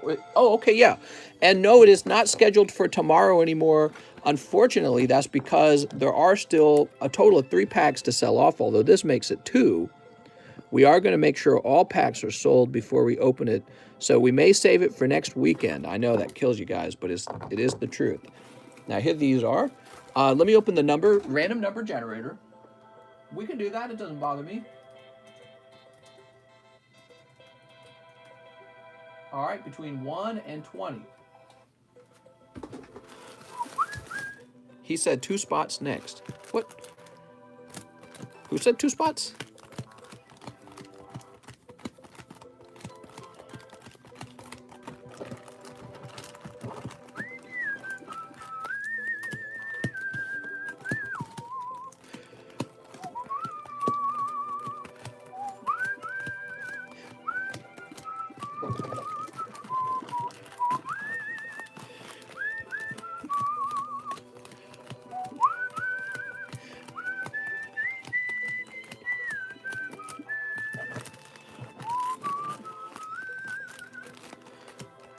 Now, what is the name of this one? This is called Sticker Bush or something like that, right? Sticker Brush? Or is this still the water theme? I don't think it's the water theme, is it?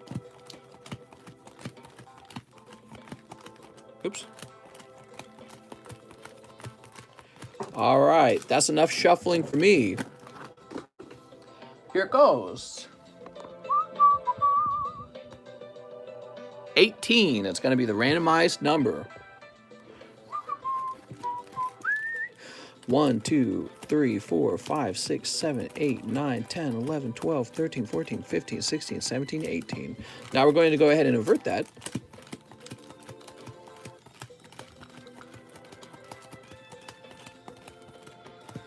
There we go.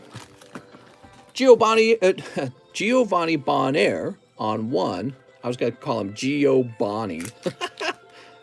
And on 2. Oh! There you go, Mr. Giovanni.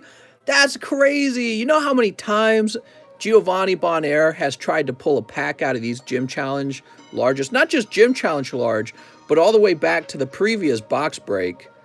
Damn, finally, mister. I don't even know if he's still here. Mr. Giovanni Bonaire, he's been trying for that for...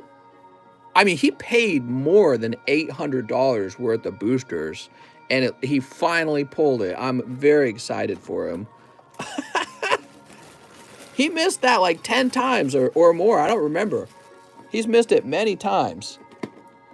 Many, many times. He must be so happy. I don't know if he's watching. Oh, this got to go back into a random pack. Give me a second. It finally happened for him. Finally happened. Yeah, I was feeling bad for him. When he said he wanted to get back into the Gym Challenge large, I was like, oh, I don't know, man. I was like, maybe you should stop. But I didn't say anything. And I'm glad I didn't, because he actually pulled the pack that time. Yeah, we had another box break for the fossil break. You guys remember the fossil box we did before this one?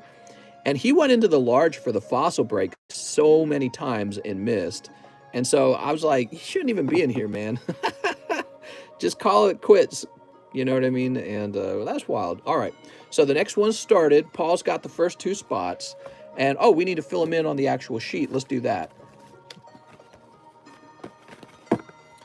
So that's Gym Challenge, first edition box break, Giovanni Bonaire. He is in.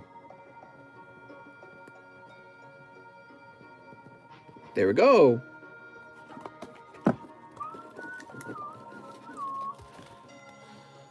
Two spots left, everyone. The break's probably going to occur next week.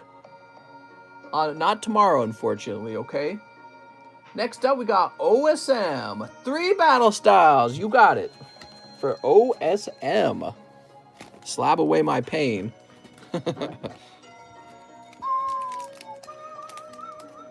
Snip. And snip. Sweet. What do you got? You've got Single Strike, Share Cheryl, what a nice pull, man. Lovely Cheryl. Lots of waifus in the Battle Style set. Oh, Cheryl. Plan the box break for Saturday. That gives everyone time to get excited for it. True. Although, typically Saturdays are very busy. So I was thinking Sunday night might be a good idea. Otherwise, the other strategy I could use is to simply start the stream much earlier. And if I was going to do that, Saturday would still be a good choice then, wouldn't it? Now, he says, keep the hollows. Thank you so much for the donation. We use the hollows in the live customs. So when you guys donate those hollows, it's actually very nice, because I go through a number of them every single day. I do not have an infinite number of them sitting around waiting to go out. And OSM, we're adding Cheryl to your bag. Chrisbot says, no, not early. Yeah, some people will miss it if it's early. Now we have an order from Mr. Tyler Matson. He says, slab away for the Mew. You got it, mister.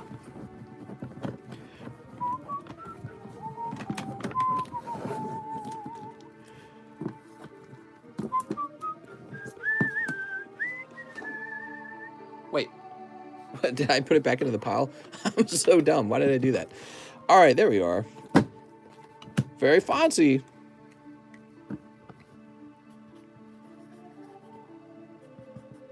Did I spell your name wrong there? It is with an A. I'm sorry. Tyler Matson. I had a feeling. Tyler Matson. Thank you so much, Mr. Tyler Matson. Now, the way it works, we put you in the Slab Away channel in Discord. You guys, have you seen this? You guys want to see what that looks like? So here we are.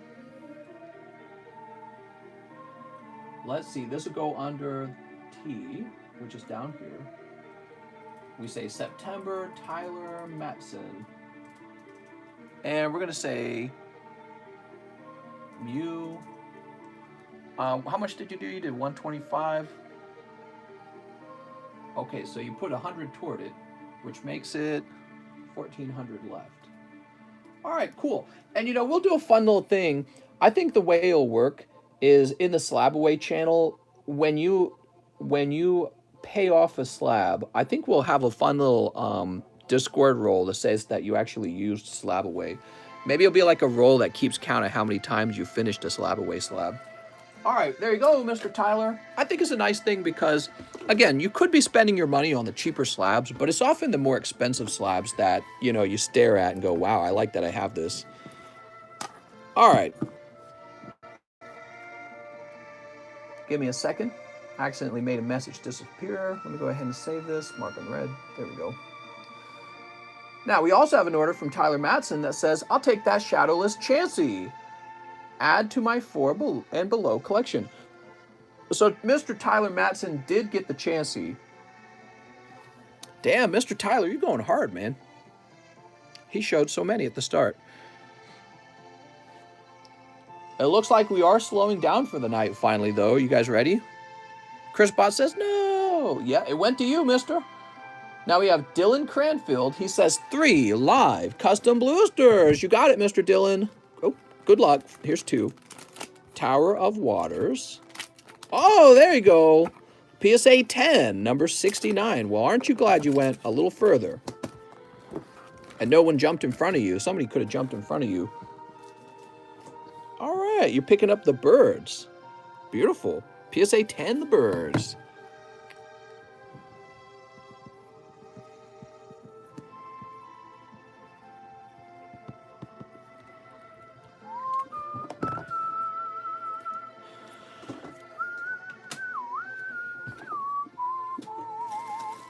Here we are. Here's your bag.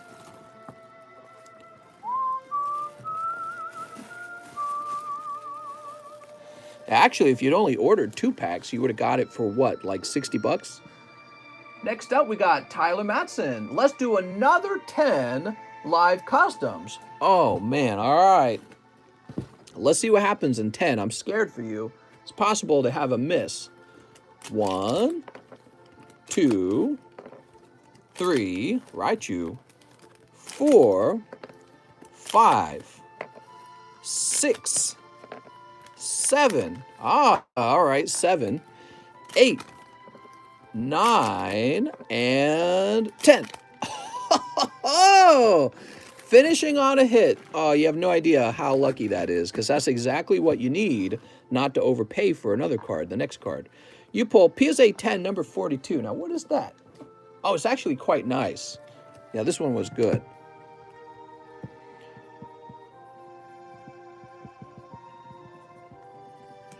All right, so the nice card you pull is a Shining Jirachi from Shining Legends. Nice, man.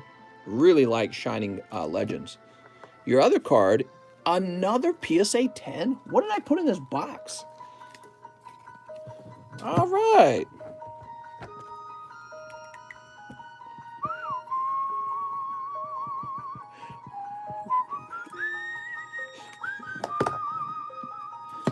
Scoop Up Net. Shining Jirachi Scoop Up Net.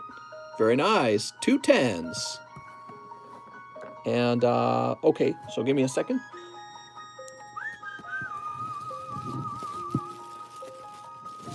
Got your bag right here. We're all good there. Bonus slabs. I got Jirachi and Celebi now. Yeah.